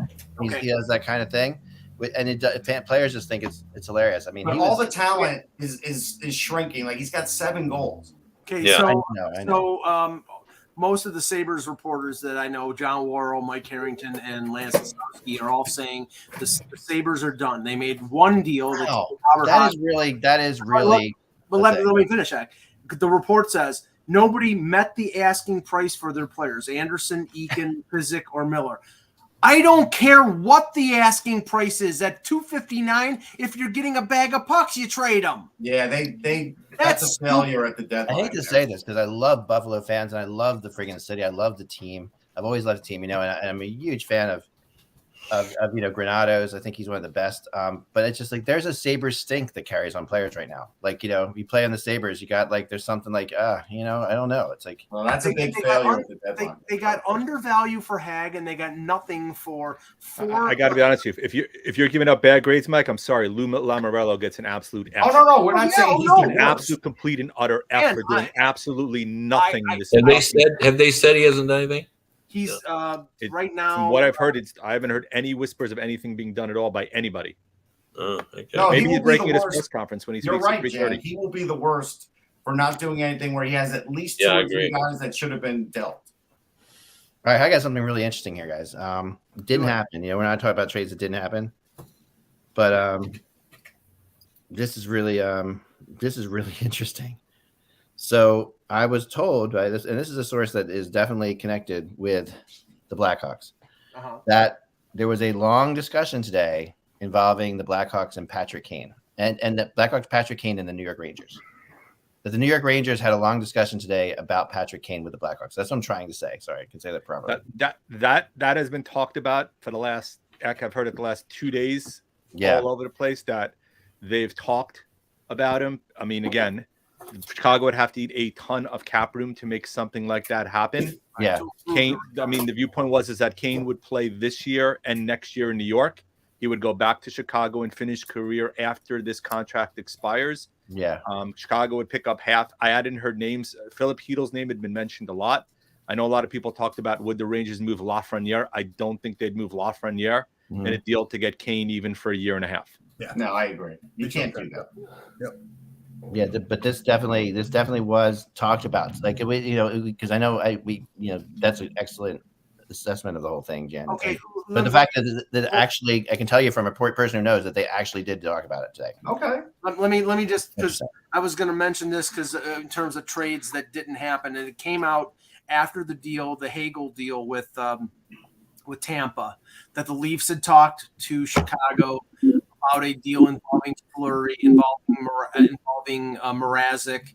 It was like multiple draft picks. Matthew Nyes, their second-round pick from 2021, and the Leafs getting Eichel and Fleury. It didn't get to the point where they asked Fleury if he would go to Toronto, but it got out. But they decided to make the deal with Tampa because the return was better. Right. According to this, Vepsis in the chat now, he's saying that Dubas was not happy that the Fleury conversation went public, and that it got leaked through Chicago. That's the kind of stuff that a young general manager, if he can control, his group in Chicago, that's the kind of stuff that gets you blackballed in this league. When stuff gets snuck out there. They're saying the Fleury stuff with the Wildcat. The Fleury stuff came out of Chicago, didn't come out of Toronto. Oh, with Toronto. Hey guys, I'm going to say goodbye. Thanks very much for having me on. Tom. Thanks, Tom. Thank you. Awesome having you today. Thank you, man. Really appreciate it. All right. According to the Ryan Carpenter is heading to Calgary. According to Drager, for Kopp, it's going to be picks and a prospect, but they're still working on the return. And the same thing, supposedly Raquel. It's now a player on the current roster and a prospect as well for Rickard Raquel. Who's working on the return? What's that? Who's working on the return? Supposedly, they're still trying to figure out what the return for Cop is. Well, it's done, but it's the media is trying to figure it out. Yeah. Just trying to figure out. Yeah. And I hope it's the media is trying to figure it out. The trade's been done. Dan, we're getting feedback on your phone. I don't know what's going on. Maybe you have to put your headphones on. I had to mute you because we're getting feedback. I heard, now this might not be the case, but I have heard that it's possible that Kasperi Kapanen is the player going back. They said a prospect. They said a prospect. It's a current roster player. Oh. Yeah, so a second round pick, a prospect, and a current roster player. Listen, if they get Kapanen, the speed that they will have on the Anaheim Ducks will be incredible. Well, really okay. This is the funny thing. Kapanen was traded to the Leafs. It was traded to the Leafs by Jim Rutherford, was reacquired by Jim Rutherford, and now that Hextall and Burke are there, they trade him away. So, yeah, I mean if that's the case, I mean we have to. We don't know. I mean, again, this is a source who gave this to me about an hour ago. Like right when first Cop thing came out, he said, "I heard Kapanen might be in that deal." Yeah, so this is a good point by John Shannon. I was going to talk about this. Pretty obvious in the Eastern Conference, there was an arms race with 6 teams: Boston, Pittsburgh, Rangers, Florida. All the teams in the East made big moves to upgrade, and teams in the West, other than Colorado and Minnesota, really didn't make big, massive moves. Yeah. So it just makes the East. I mean, the East is going to be nuts. It really is. It is. It's going to be crazy. Calgary made, Calgary did it early. Calgary did. Yeah, too true. Yeah. I think so. I mean, it definitely was the case that we saw mostly Eastern Conference moves, early on here, for sure. And I did think today that we would. I mean, the Fleury trade is obviously the West. The Mestikov went to Dallas. Mestikov went to Dallas. All right, there you go. 4th round pick. So Dallas, Still getting a deal from his old team. Good deal by Dallas. Extends that roster a little bit. They're right in playoff contention. They're in the hunt. Third round, third line guy. It's a nice acquisition. Agreed. Excellent. No, he's been on Dallas before, hasn't he? No. He hasn't been. He's been on a lot of teams. Tampa, Ottawa, Detroit, and the Rangers. And the Rangers for a very short span of time. I always get confused with Mestikov was the guy. Remember Dallas? Who was the dad that Dallas drafted that had a long Russian name like that just didn't pan out? Valery Nichushkin? That's what I'm thinking of. Yes, he's panned out. He's been around for a while. No, but in Dallas he didn't pan out. Oh, okay. Oh yeah, that was because Lindy Ruff. Lindy Ruff doesn't like Russian players. At least that's. I mean, that's. He likes yelling at him. Likes yelling at him. He likes yelling at them. Likes yelling at him. That's beautiful. And accurate too. So what do you think of that, Kevin? What do you think of that for Dallas? It's a good move, right? Yeah, that's a real good move. You know how much I like him. I know the Wings like him too. He's a real good player, man. He can help in a variety of different ways, and he's kind of, I describe him as hockey's version of a utility infielder. He can really play anywhere, and he's as I said, there's been a lot of joking about. I know on one of the broadcasts, Brown, the analyst, said that people in the hockey world know, but no one else seems to recognize that Nemestikov's pretty tough. Like he's had several fights in his. Yeah, I never recognized that. That's interesting. I know. Yeah, but Brown said that on a broadcast. He certainly knew that he was tough, and he's a fire plug. But he's just got, and when you meet him. Like, you hear his story, he was born in Russia and everything. You expect to meet a completely different kid. This kid is so American that it's so hard to balance that up, that he was born in Russia and he's the nephew of Slava Kozlov, who was, very Russian. Slava Kozlov. Yeah, he's very. And the funny thing is, Kev, and I've made this connection a few times before, and I mean, in all likelihood, he goes back to Detroit, but it won't be for want of other teams not being interested. The Leafs have been interested in Nemestikov whenever he's been a free agent for like the last 2 or 3 years. Yeah. And one of the reasons why is his dad is a scout for the Leafs in Russia. Yep. So no, there's a lot to like about him. There really is, and he's very good in the room, and he's got 13 goals this year, and And, he's only been on the top line. In fact, I don't think he might have scored 1 goal since he's moved to the top line. He's done all the scoring down on the third line. He's a guy that, normally will play on your third line, but then you can move him. If somebody gets injured, he fits in. He does fit in a lot of places. He can move up in your lineup. Yeah. So. Sorry to interrupt, guys. I'm just going to head out because Kent Hughes is about to speak to the media. Thanks. So, thanks for having me, and have a good rest of the night. Be out of here pretty soon too. Thanks so much. You did a great job. Thanks so much for joining. Yeah. Bye. Okay. We're probably now. Right now, what I'm curious about are the details of the return on Raquel and on Cop. And Cop. Yeah, exactly. Yeah. I'm trying to get Pete Tessier to come on for a few minutes to talk about the Jets if I can convince him here. Yeah, it's funny. I found an old tweet. I was searching for something on Cop, and I was remarking about his face-off ability back in 2013. It's a long time ago. DeBrusque is not moving today. Okay. All right. Hey, I got to go write. Thank you, Kevin. Fantastic job. There you go, writing again. Great job. Fantastic. Thank you so much, Kev. Bye-bye. Talk to you then. Interesting comment here. 11 players that the Leafs have placed on waivers have been claimed. I don't know if that's this year, but Kyle Dubas, to quote Vepsis, put this in. We've had 11 guys claimed, which I think is double what others have claimed. Does this show that the Leafs have great players and they just put them on waivers, or does this show that people love to screw the Leafs, or does this show? What it shows is they have a lot of marginal players that they're trying to sneak through to their American sneak through waivers. That's what it is. And teams aren't letting them get away with it. Yeah. And teams don't like but teams specifically don't like when Toronto gets away with things. I'll tell you that. No, there's no question. When do they ever get away with things?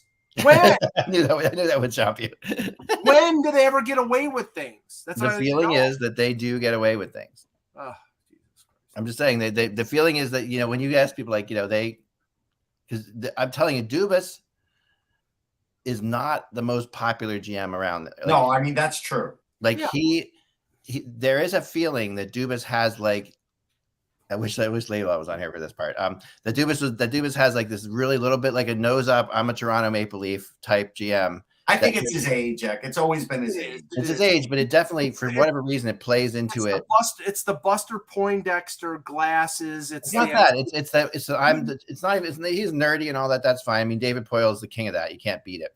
But yeah, but he became an NHL general manager at what, 32? Yes. It's more about we are the Toronto Maple Leafs type.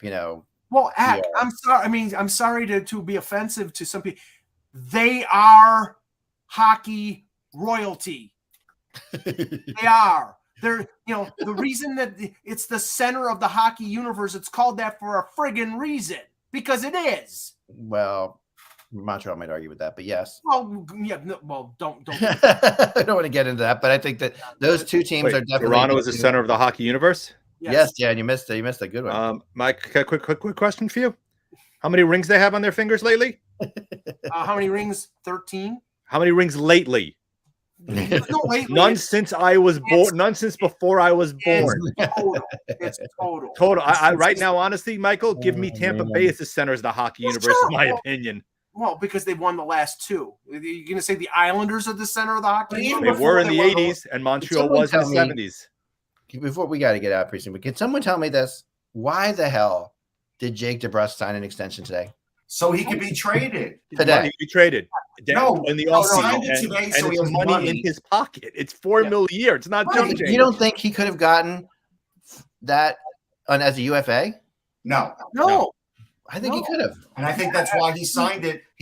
Each other is doing them a favor. They're both doing each other a favor. And Mike, I'm going to jump, guys. If you guys stay on. I don't need you on this one. This is the thing. He was. You lost your ally. He was. I know. I need to talk to Dan. 1 second. Hold on, Dan. Let me tell you. Let me say something, and then you respond to it. Yeah. He was an arbitration eligible RFA, 1 year away from unrestricted free agency. He's having a decent year, but all he would have gotten as an arbitration eligible RFA was a 1 year deal. Based on the year that he is having right now, he probably would have received around $4 million, but maybe not. And then he gets probably traded by the Bruins because they don't think he's worth that, clearly. And then then he's But going. they gave him that contract. But he could get traded someplace where he doesn't put up good numbers. Right. And if he does that, then he's out there in free agency looking to get that. He gave himself security and a 2-year deal. He locked in a price point that is tradable. And I don't know if there's any no move in this deal, but he's getting his money. I mean, okay, so wait. Now, he was going to be a UFA, wasn't he? No, RFA. RFA. Okay, it's going to be an RFA. Okay, so that a little bit. But he maxed out his RFA money, basically. Right. But why wouldn't you? Okay. No, I mean, Excuse me. He wasn't even arbitration eligible. Right. Okay. So has there ever been a player who has like signed a 2-year extension at the same time still demanding to be traded? Like, I think that is I'm sure it's happened. I can't recall. Pretty new. Yeah. The demand is sort of meaningless. He's been demanded to be traded the last 2 years, and they haven't traded him. Dan, what are your thoughts on the You process? want to get value for him? I'm just thinking that he sets himself up in a better position. He takes the money. He's like, hey, they're not going to trade me anyway. I have no control, but I might as well take the money. You know what I mean? And then he just hopes that he gets traded. But he's like, hey, I'm making $4 million a year. Yeah. You know. Get that? I mean, Mike takes the money from you every year. Like, what's the difference? Well, we tried to trade Mike, but that's the difference. It's been revealed. Boston's never tried. But they have a hair requirement wherever he's trying to trade me. No. And I think Boston overvalues him. I mean, he's not as good as what they think. And they keep giving him more and more money. That's the odd thing here, Dan. They overvalue him in terms of what they want to get in return, but they undervalue him based on the fact that they don't think he's good enough to earn more money. So it's right. But and he's a byproduct of those 3 straight draft picks. So it's like and he's a byproduct of that. That's exactly and you know what? I think that's at the center of it because they screwed up and took him, Zaboral, and Senyshyn, who they traded today, and didn't get Colin White or Kyle Connor or Matthew Barzal. Right. Don Sweeney will never live that down. Nope. I was on Sirius live that minute. Shane and I both denounced those picks, except for DeBrusk. We liked it. And then we were on, and we're actually at the same time, we were on Bruins TV. So they were recording us live because we had all 3 players right after that. We interviewed all 3. So. Bob McKenzie is saying that Zach Aston Reese is the player that got in the deal with a 2nd-round pick and another prospect. A decent player. Decent player. I don't know. I'm surprised they gave him up because he's like a Berkey kind of player. Yeah, he's important to them. But I'll bet you Anaheim. I'll bet you Anaheim retains salary because Raquel's salary is around 3.9, I believe. Pittsburgh was up against it, so Raquel's salary was $3.789 million. I do want to answer Ace Ferguson. Ace, the Toronto Blue Jays are the class of the AL East. Doesn't Raquel have something to do, Mike? Doesn't Raquel have something to do? Mike, sorry. It's not my ass. The rotation is not good. Whatever, you'll see. Okay. Doesn't Raquel have something to do with Thomas Kaberle in some way, shape, or form? No. Wasn't he part of that trade? No. Raquel. Well, okay.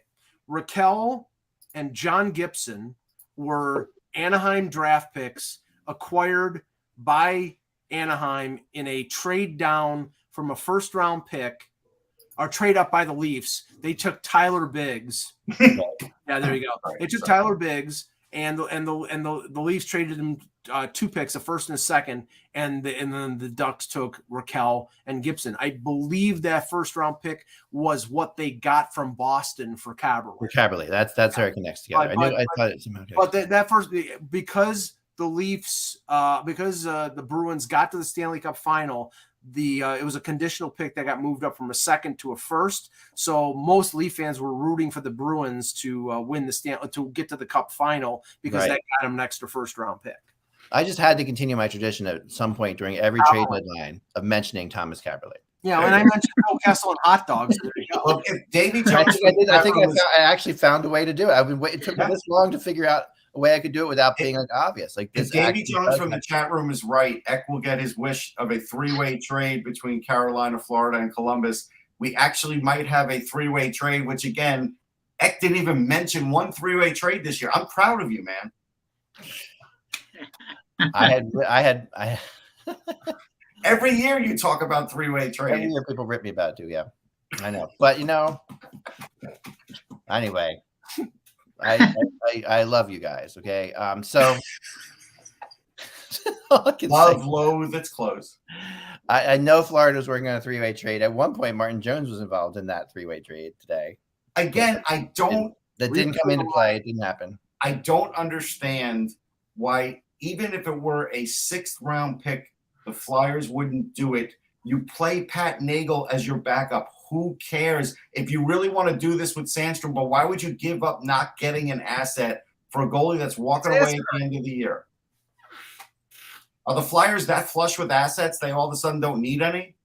No, I know. It's honestly, you should take Lou Lamoriello, Kevin Adams. I want to talk about this Lou Lamoriello thing for a second. Yes. Let me just Lou Lamoriello, Kevin Adams, and Chuck Fletcher, and put them on a boat and sail it away because they probably would have accomplished more. Well, never mind. Only if Dennis DeYoung is singing it, Mike. We should. Here's the thing about I think Dan and I at one point went to see Styx as teenagers. So don't listen. I'm the biggest Styx fan on this entire panel. That was not a rip. And Eck, by the way, isn't it, Dan? That is true. It's 100% true. That is true. You look at Styx, and by the way, they have them listed under progressive rock. Okay. Well, because they really were at the beginning. Well. At the through time. Crystal Ball, they were. No, but through Crystal Ball, they were. Yeah. All right. Lou Lamoriello, you guys never give any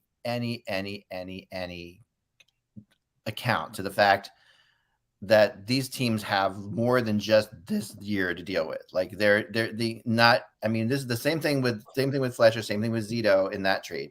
Like Lou could have gotten something, I'm sure, today for some of these scrubs that he has. But at the same point, Lou Lamoriello also is the kind of guy who he goes to his players and says, listen, like I could get a 3rd or 5th or 6th round draft pick for you or whatever, but I'm going to keep you here because I think you can actually do something here. And he will always rather go that way. They're Okay, Andy Green, Zdeno Chara, I know. Zach Parise, Cal Clutterbuck, all UFAs. He might not. But trading Zdeno Chara for like a 5th round draft pick is not really something. Like it depends on if Zdeno Chara wanted to go somewhere. If he really wanted to go somewhere, Lou would. If he wanted to go somewhere, Lou would have gotten him there. I guarantee you that.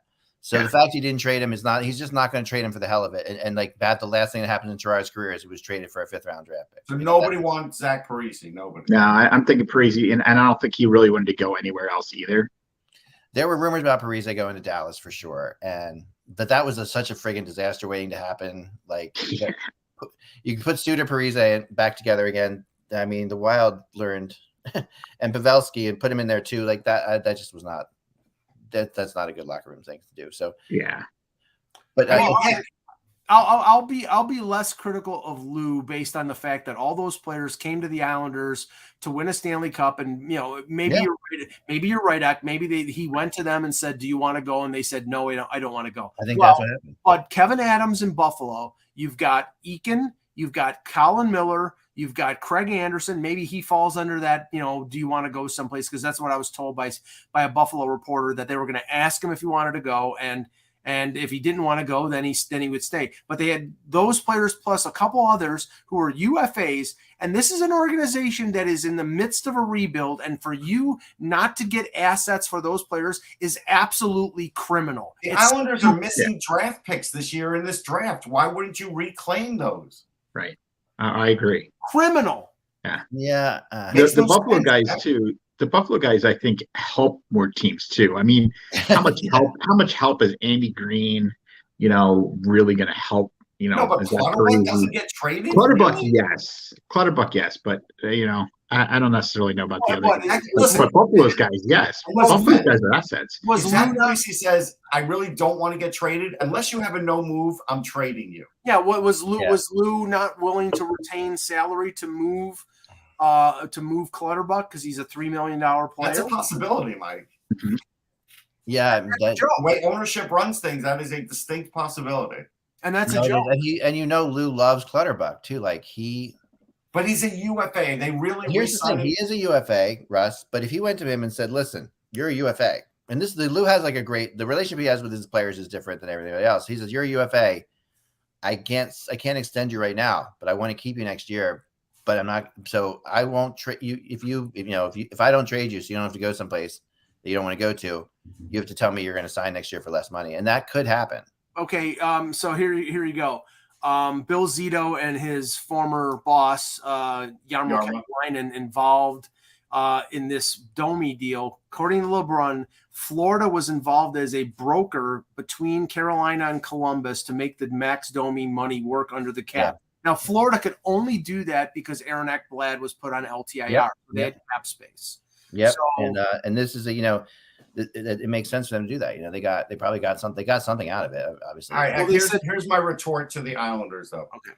My retort is, you have Barry Trotz who coaches a certain way. You've got a bunch of aging players who can't play a Barry Trotz system anymore, and you've signed some $5 million guys who aren't living up to their deals. The Islanders need a retool in the worst way. The way you do that is to acquire picks now and get the draft capital, or even make trades at the draft. You're letting these guys, maybe you're going to get like a pick at the draft for the rights to one of these guys or two of them. But at the end of the day, the Islanders are in trouble. This is not the same team now from 2 years ago that was a perennial playoff team. You saw what they looked like yesterday. Trotz is making, he's basically saying, well, we played 5 out of 7, but, no real excuses. We didn't have juice. If you can't have juice against a Flyers defense, you can't have any juice then. No, and I don't disagree that they're a mess. They're a complete. They're a mess. But I'll tell you what their feeling is, and I started. Saying, that's fine. I started saying this earlier today, and like a lot of stuff, when I kept saying that Lou wasn't going to make trades. I've been saying that for a while. I thought at this point he finally might, but their feeling is, listen, they're considering this season to be like that Tampa Bay Lightning season where the Lightning didn't make the playoffs. Remember, there was like a one season in there where the Lightning just like fell apart, had a bad year, didn't make the playoffs, but then the Lightning didn't do anything really in that offseason, and they came back and they were a good team again. And you realize the talent level from the Lightning to this team is a massive difference. I don't disagree with that, but they think like some of the guys, like Barzal are better than they've been this year. Well, Barzal's clearly better, but right now he's lost some confidence. He's lost his confidence, but that year, remember, Stamkos had a rough year. It was a crazy. But Palmieri can't skate anymore. That's a problem. I mean, he's really good defensively, but he's not kicking in offensively.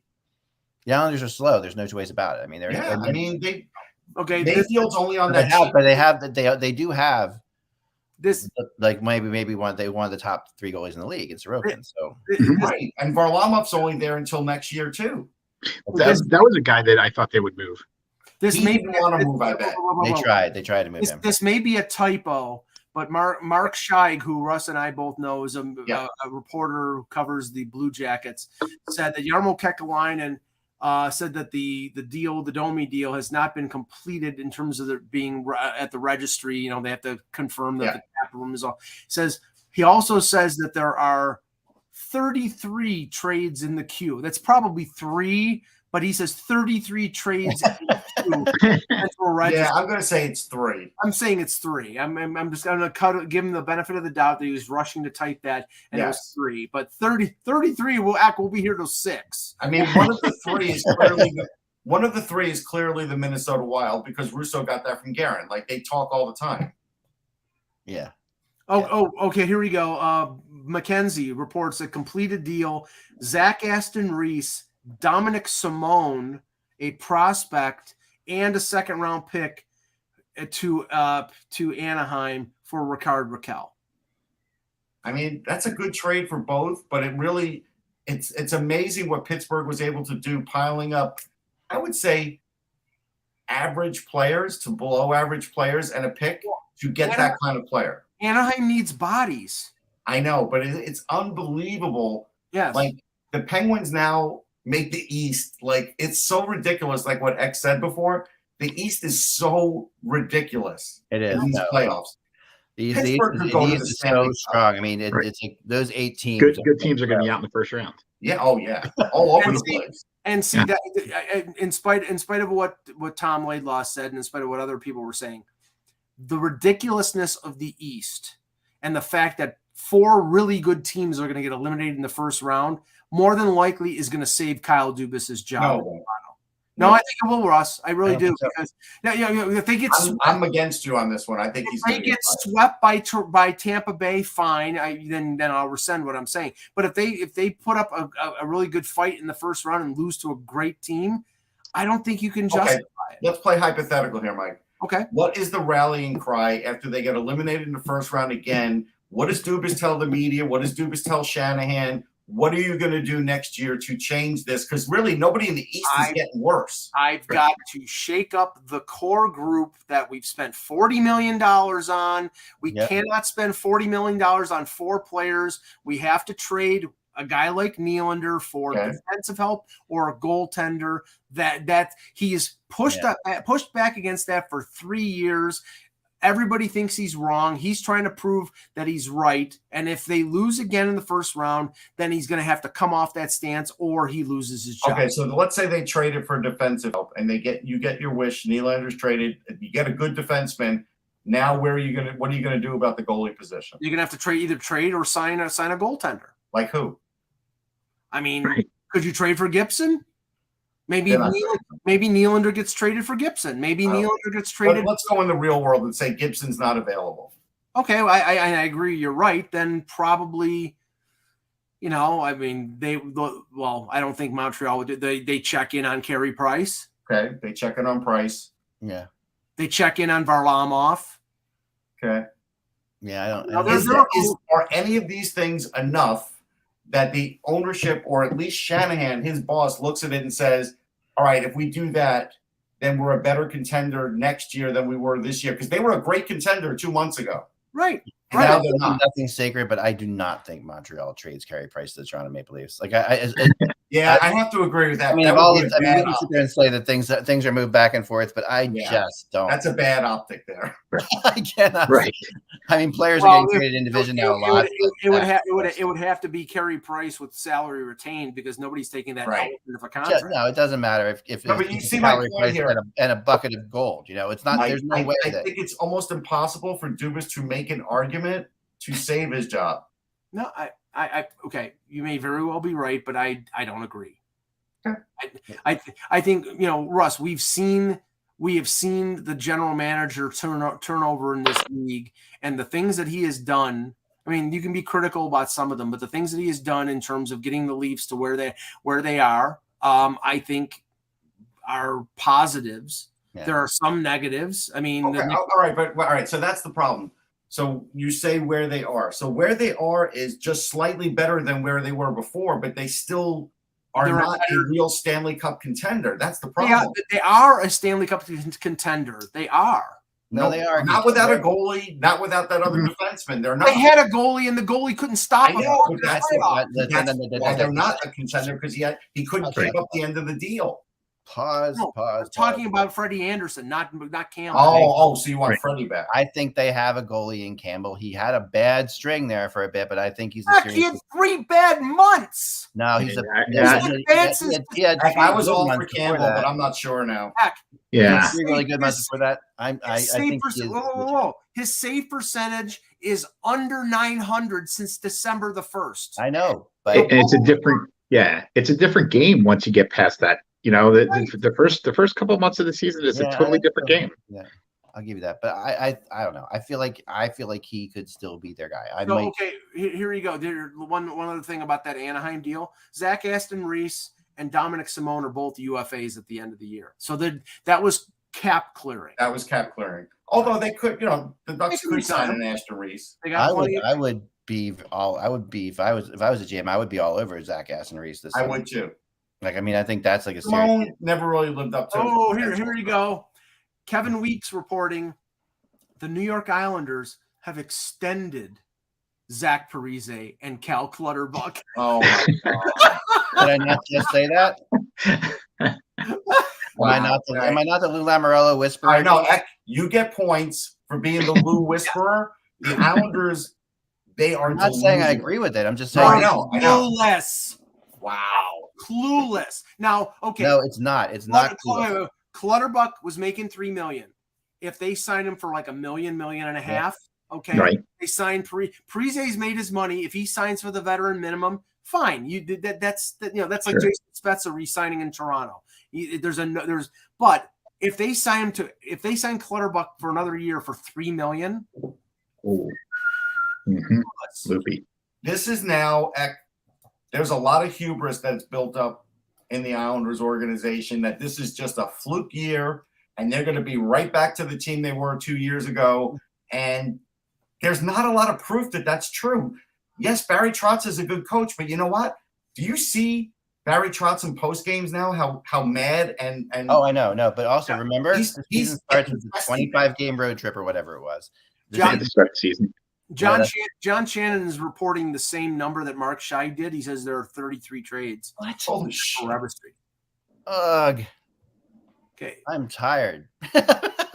I'm hungry. I appreciate all you guys watching out there because we personally don't want to watch this for that much. My traditional post deadline thing is to order a nice pizza from the best pizza place in Buffalo. I may break that to go for some wings instead. I'm thinking about that, but then I've been thinking about post deadline food since noon because I haven't had anything. I know you've done. You as always, Mike. You are the monster. You are the Iron Man of the podcast. You just. But I mean, honestly, the Islanders now without a lot of cap space are not going to have a lot of room for retooling or even youngsters to come up and play a little bit. I don't know if they're going to keep Bellows in the lineup. Who knows? But the idea is the odds of them now being even the fourth best team in the East are starting to look bad. Maybe. I mean, it is so hard to tell. Like this year, you can go down the track with the Islanders that they had a really weird season. Like you can, no question. We knew the beginning of the year would be a very bad thing. Then they get the new building. Then they get a lot of injuries. They get Sorokin's hurt for a period of time. But when he comes back, he's phenomenal. Recently, they're very good again. They're like 7-2-1 in their last 10. They've got everybody healthy. They're playing and you can sit there and they're above 500 actually. But the whole reality and I think they're even in the positive for goal differential at this point, which is pretty crazy because they were so far below that. But, so it's the thing that Lou Lamoriello does, like it or not, is he builds a team, us against them mentality. I know. And by him, he knows the reaction that Clutterbuck and Parise's re-signing is going to do. He knows what everybody's going to re-sign, and that is what he's going to use to get his team motivated. Just tell me the last time Lou's won.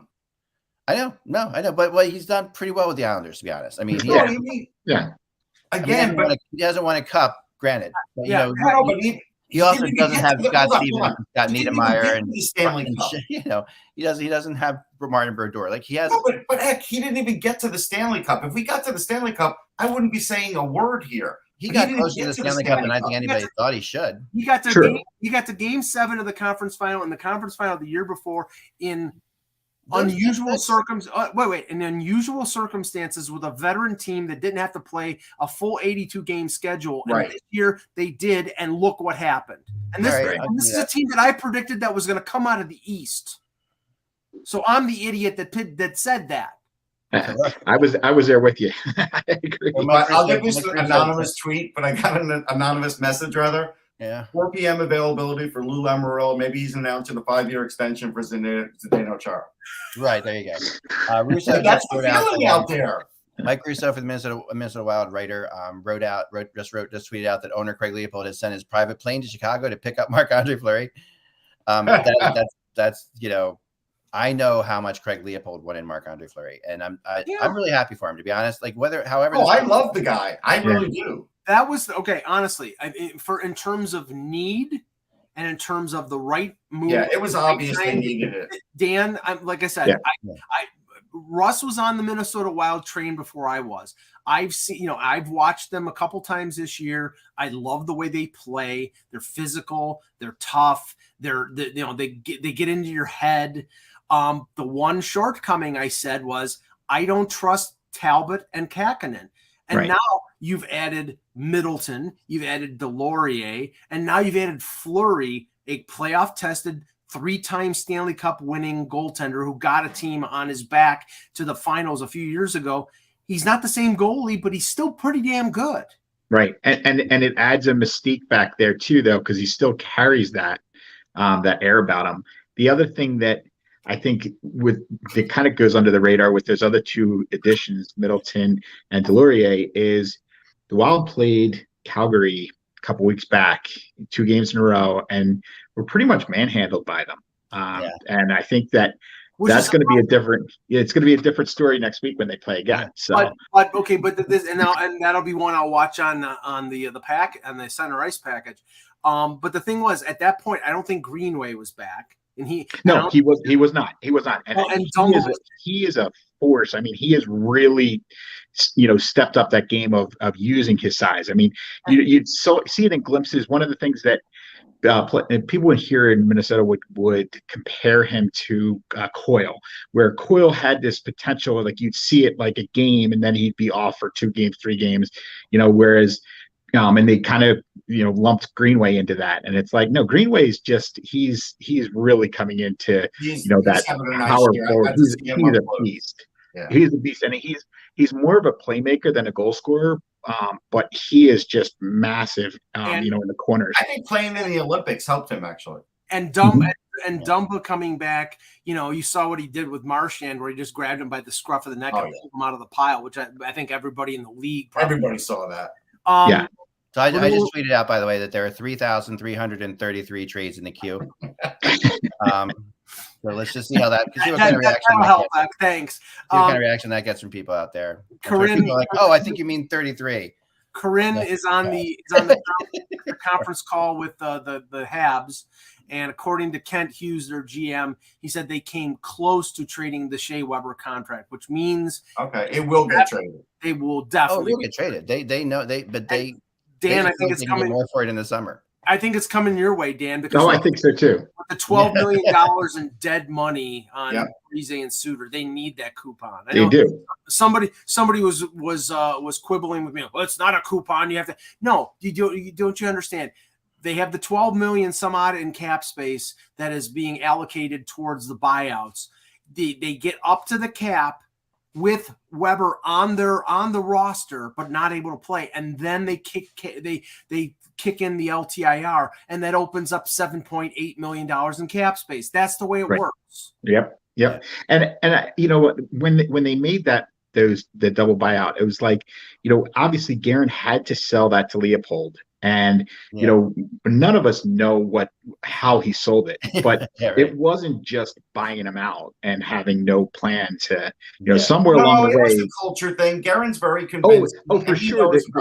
The culture thing was absolutely the underlying theme, but there's still a process. You still have to have a plan of how you're going to, you can't just have that much dead cap space, and have to eat it. So there has to be some sort of plan to, how to accomplish what you're, opening up that space, because the Rangers had the dead Shattenkirk cap space. It's not as much as that, but it's dead cap space. And Arizona apparently is the team that came closest to getting Montreal's cap space with Shea Weber today. Who was it? Arizona, which is just along the lines of Pavel Datsyuk and Chris Pronger, and now they have a whole locker room. They could do the whole locker room of LTIRs, and it would fill the locker room. Again, like Chris Pronger and still on part of their team and all this stuff. Not anymore. No, not anymore. He left. Most of those guys are going into the Hall of Fame under the Arizona, Yeah, they should. That's how they should do it. Yeah. I am entering the Hall of Fame as an Arizona Coyote, even though I never played for the organization. Right. Listen, Wade Boggs tried to go in as a Tampa Bay Ray, playing 1 year and accepting money from them. That's because he was pissed off at the Red Sox for being a disgusting organization. Calgary traded Michael McNiven. He's not that good. To Ottawa for future considerations. That's because they traded Andrew Hammond to actually. Isn't that to Montreal? Is it to Montreal? Yeah. Yeah. I heard to Ottawa. Sorry. Okay. Maybe I'm wrong. Well, the funny thing is, I think McNiven was put on waivers and claimed off of Montreal. So if he's getting traded back to Montreal, that happened earlier, and I just missed you guys. Our Bill Meltzer says that Tanner Lisinski is probably the call up now that Brassard has been dealt. Yeah, that makes sense. I mean, because he's looked good.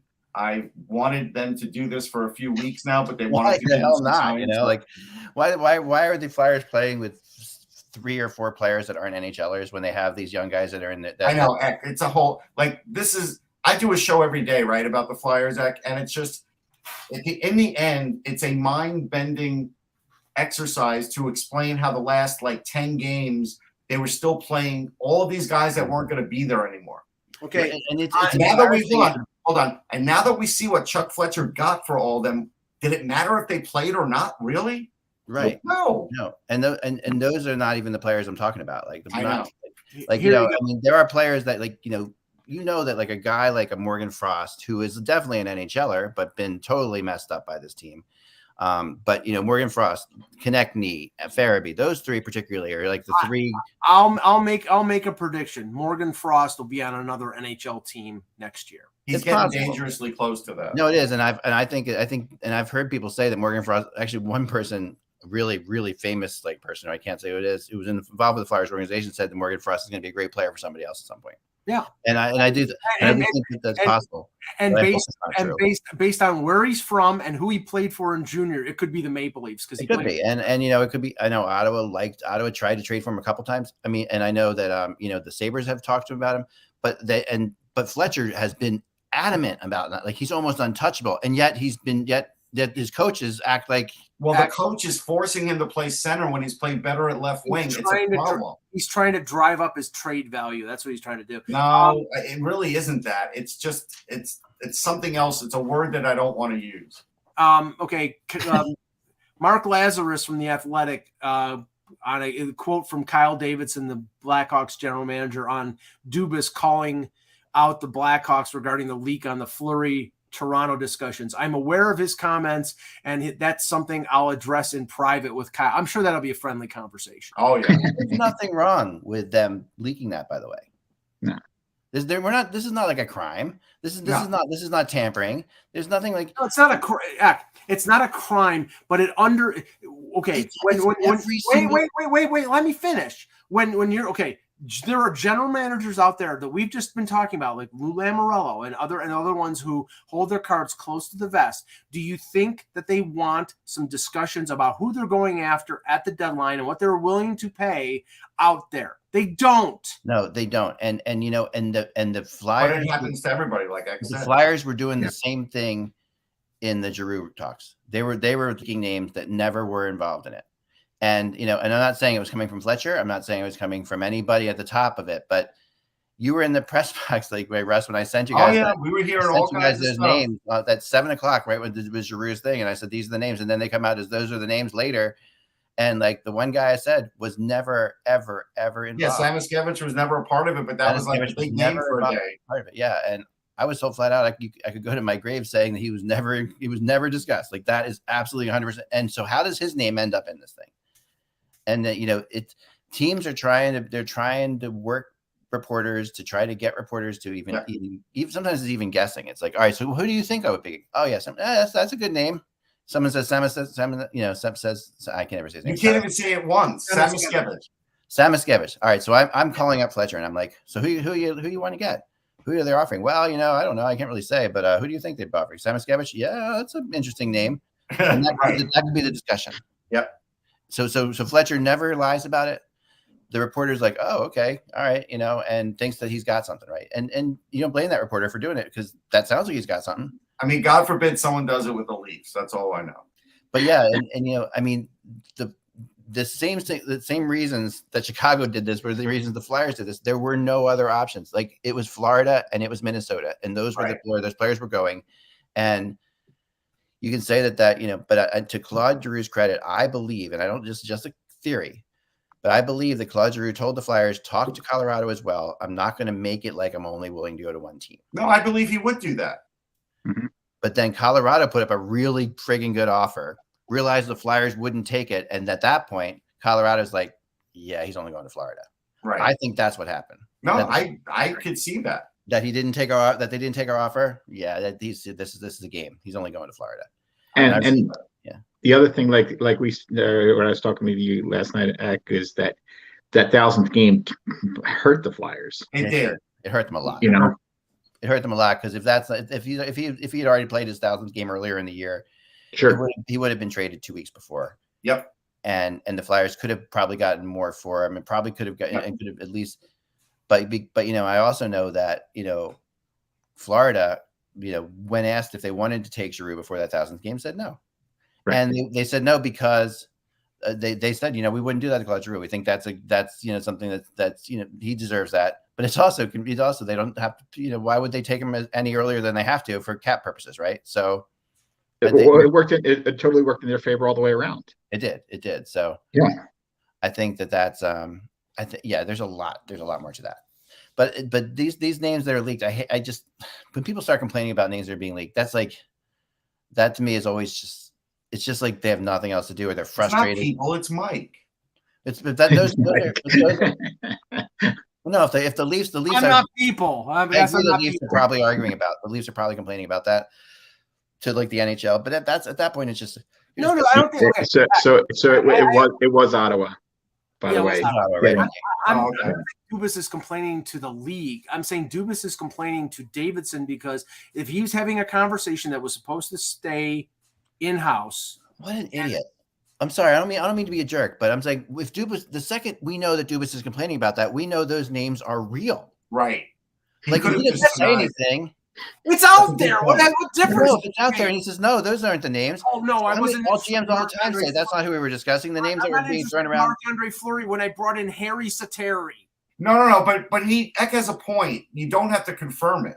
No, if you confirm, if you complain about it, make a big deal out of it that those names were leaked. Those names are now real. You know it bothered them. Those names are real. But those names aren't. Everybody knew that they were real. They don't know that it's real. The only people who know that it's real. It was reported by somebody. It was reported by I think LeBrun or or Friedman or somebody with credentials. Somebody who Dubas doesn't have to. Dubas doesn't have to say that's true. Dubas doesn't have to. It's already out. It doesn't matter. He doesn't have to confirm it. Out. Right. He doesn't have to confirm it. Right. But he confirms it the second he complains about it. By complaining about it, he confirmed it. And don't worry. When the Leafs are in the conference finals, you could laugh about all this. It's fine. Sure. You know what I'm saying, right, Mike? No. Mike, you don't get what I'm saying? Okay. I know what you're saying. I don't agree with it. I think you're completely wrong, but you have to. But every GM, names get out all the time, and GMs don't confirm. And what do we say about general managers like Lou Lamoriello that say, okay, if anything gets out about this, the deal's not going to make the trade. And you say that's it's actually true. It is admirable. It's true, but Dubas isn't that kind of people. If he had done it to Lou Lamoriello, then we would never have known if the names are real or not because Lou wouldn't have argued about it. He just wouldn't have made the trade. Okay, Russ, you're gonna love this. From the Islanders Twitter feed. Cal Clutterbuck and Zach Parise have agreed to terms on new contracts. Zach Parise 1 year, Cal Clutterbuck 2 years. Did balloons come down when they announced that? Like 2 years. 2 years for Cal Clutterbuck. Was there such a market for Cal Clutterbuck? You had to lock him up for 2 more? I guess there'd be a party at the Short Hills Mall tonight. I don't know. I completely. No, I think that what this does is it brings that room. It keeps together. the locker room together. I get it, but is it a worthwhile locker room to keep together? I don't. He thinks it is, and this tells me that Trotz is safe. You know what this tells me though, Eck? If this doesn't work, there's going to be big changes on the island. Oh, for sure. But they're going to give him 1 more year. They're taking a mulligan. They're taking a mulligan basically here with this year. They also have to try and sell tickets, Eck. They're not really selling tickets either. Nobody's talking about it, but they're not. No, that's for sure. But we know that the second the Islanders start playing well again, they sell tickets. I don't know. You could talk. I got a text from Dan Petro. I congratulated him on the signings. You don't want to hear the answer on that. And there's fans. I tried to get him to come on the show, and he's taking care of his baby daughter. And I said, well, she'd probably provide better commentary than Jan. But there's a lot of fed up Islander fans. Honestly. Oh no, I don't blame Islanders fans for being fed up, but because this is but they're not fed up because of the season. They're fed up because of the direction they see their team going. Right, and this is the issue with Lou Lamoriello, right? Like, you either hate him or you love him, and you either get him or you don't get him. And it's not that he's always right. It's not that it always works, but what he does is what he does, and it's consistent. And it's consistent. There's no. And it's something that players love consistency. Players love knowing where they stand, which because so many times they don't. And on this, in the Islanders right now, and the Devils before that, they knew where they stood. I mean, his time in Toronto was completely not him because he wasn't. In order for Lou Lamoriello to do his thing, he's got to be in 100% control of everything. I know. I get that. And Shanahan had his hands in the pie.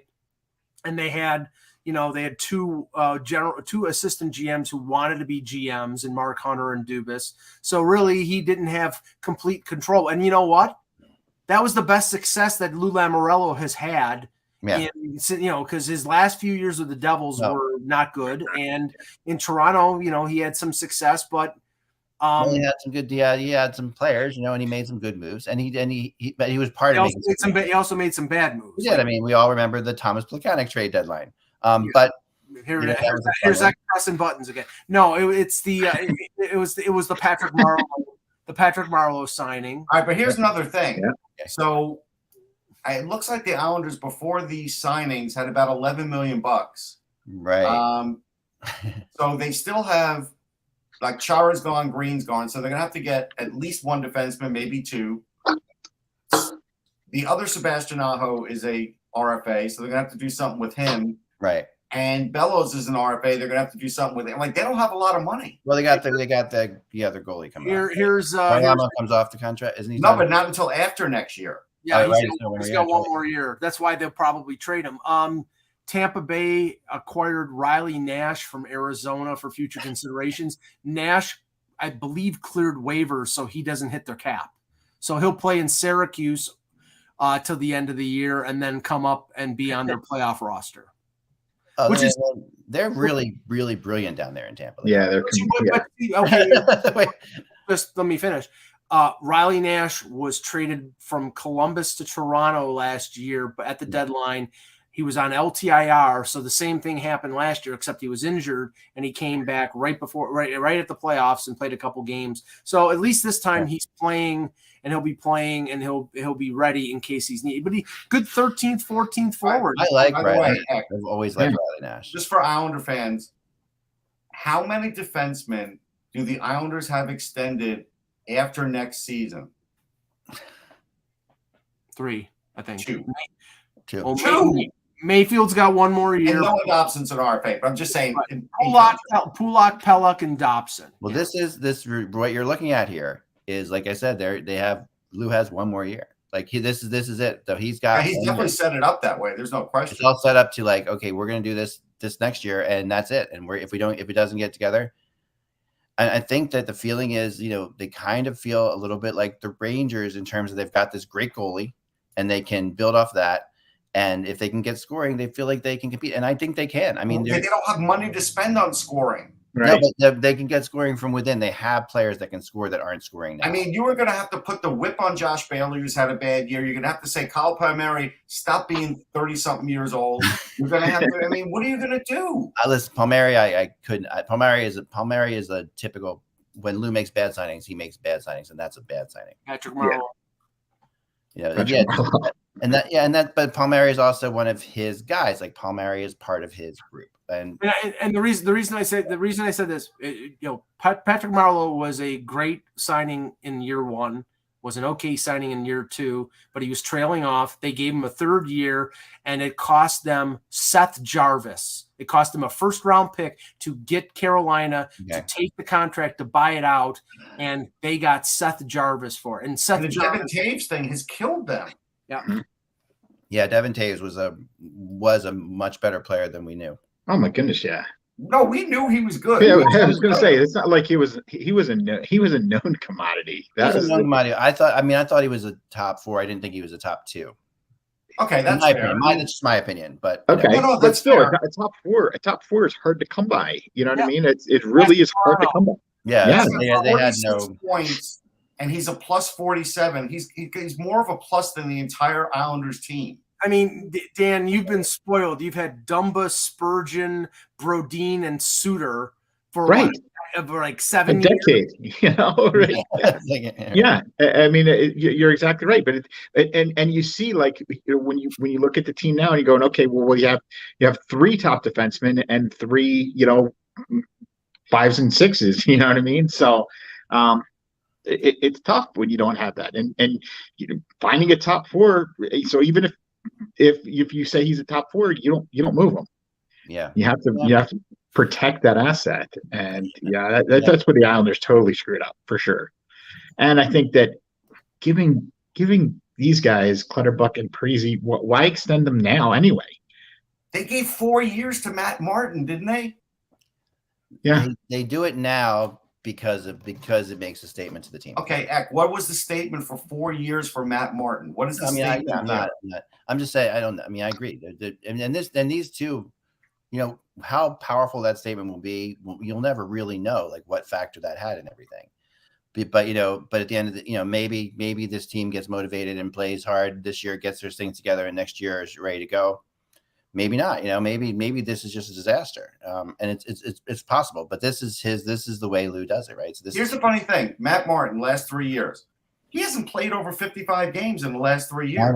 I know. And he sometimes you just forget he's on the team. It's like, right. No, I agree. I'm not right. And the thing is, this game, believe it or not, is a young man's game. Mm-hmm. I've heard that. Yeah, it's a young man's game. Like, how are you extending all these veterans? Yeah, I'm sure. You see, the thing is, I'm sure that you can spot in veteran guys as leaders. Like Spezza in Toronto, him being a 4th line guy, he's 38, he still can skate, he's still creative. You can't have 5 of those guys. No, that's what the Islanders. They have Palmieri's in his 30s. They have Chara. They have Green. They have Parise's 37. Parise's 37. Parise's 37. How do you extend him? I mean, come on, he didn't sign him till the end of August, right? To begin with. Right, right. That's like, and now you're going to extend him because he's having a monster year. Come on, no, it's better than he was in Minnesota. He's got 24 points. Come on. I mean, I think this is the other thing about the Lou Lamoriello system, which for like $29.95 you can get the 12 tapes sent to you. But this is the Lou Lamoriello system. Which used to work, but I'm not sure it works anymore. Go ahead, Mike. Yeah. Vince Mercogliano, who covers the Rangers, right. And also Arthur Staple, said that neither Nils Lundqvist or Kraftstoff went in the Cop deal. Well, yeah, they wouldn't go in that deal. Right. So, but they would go in a Chychrun deal. They wouldn't go in. Did Kraftstoff go somewhere, which is still possible? No, he didn't go anywhere. We still don't know what that deal is. 3,333 trades in the queue. Oh, that's fair. But he's going to be a piece in a big trade act. They're not going to just dump him. So getting back to the Lou Lamoriello system, 19. I got 4 more minutes. Go. Yeah, same here. We're out of here in a second. 19 cassettes. And how it works is this: you hire yourself a really good coach who is obviously solid and you trust. You don't tell anybody anything you're doing. You take over the entire team, and you come up with 4 or 5 players that are your equivalent of like your Congress. Like if you're the president and there's and the coaches, the House, whatever. This is you're the Supreme Court. This is your Congress, and those key players that are in that player leadership group are everything to you, and Parise and Clutterbuck are 2 of them. Okay. Darren Drager reports the conditions on the Cop deal. Conditions are a second that can turn into a first for winning 2 rounds in the playoffs, and Cop playing 50% of the playoff games, and another second that can be a Winnipeg option either in 22 or 23. On top of that, a prospect. So that's a hefty price. Well, that is all the time we have today, I think, guys. I think we should get out of here. Don't you think? I think we're good. Dan, great job. Thanks for jumping on. Sure. Everybody who jumped on today, and thanks for everybody who took part in it. Yeah, Russ and Mike for your yeoman service as always. Thanks mostly to you guys out there for watching it. Really huge numbers of people watched today. We very much appreciate it. And then for continuing to watch, the Hockey Buzzcast will be back again tomorrow at 1 o'clock, and we'll be talking at a reasonable time. Yes, we're only going to go for 4 hours tomorrow. So just so you know, but we'll be back to talk about the trades that didn't happen and more about the Islanders and what's wrong with them, I'm sure. But we'll be back again tomorrow. So remember, without the buzz, it's just hockey. Go take a nap.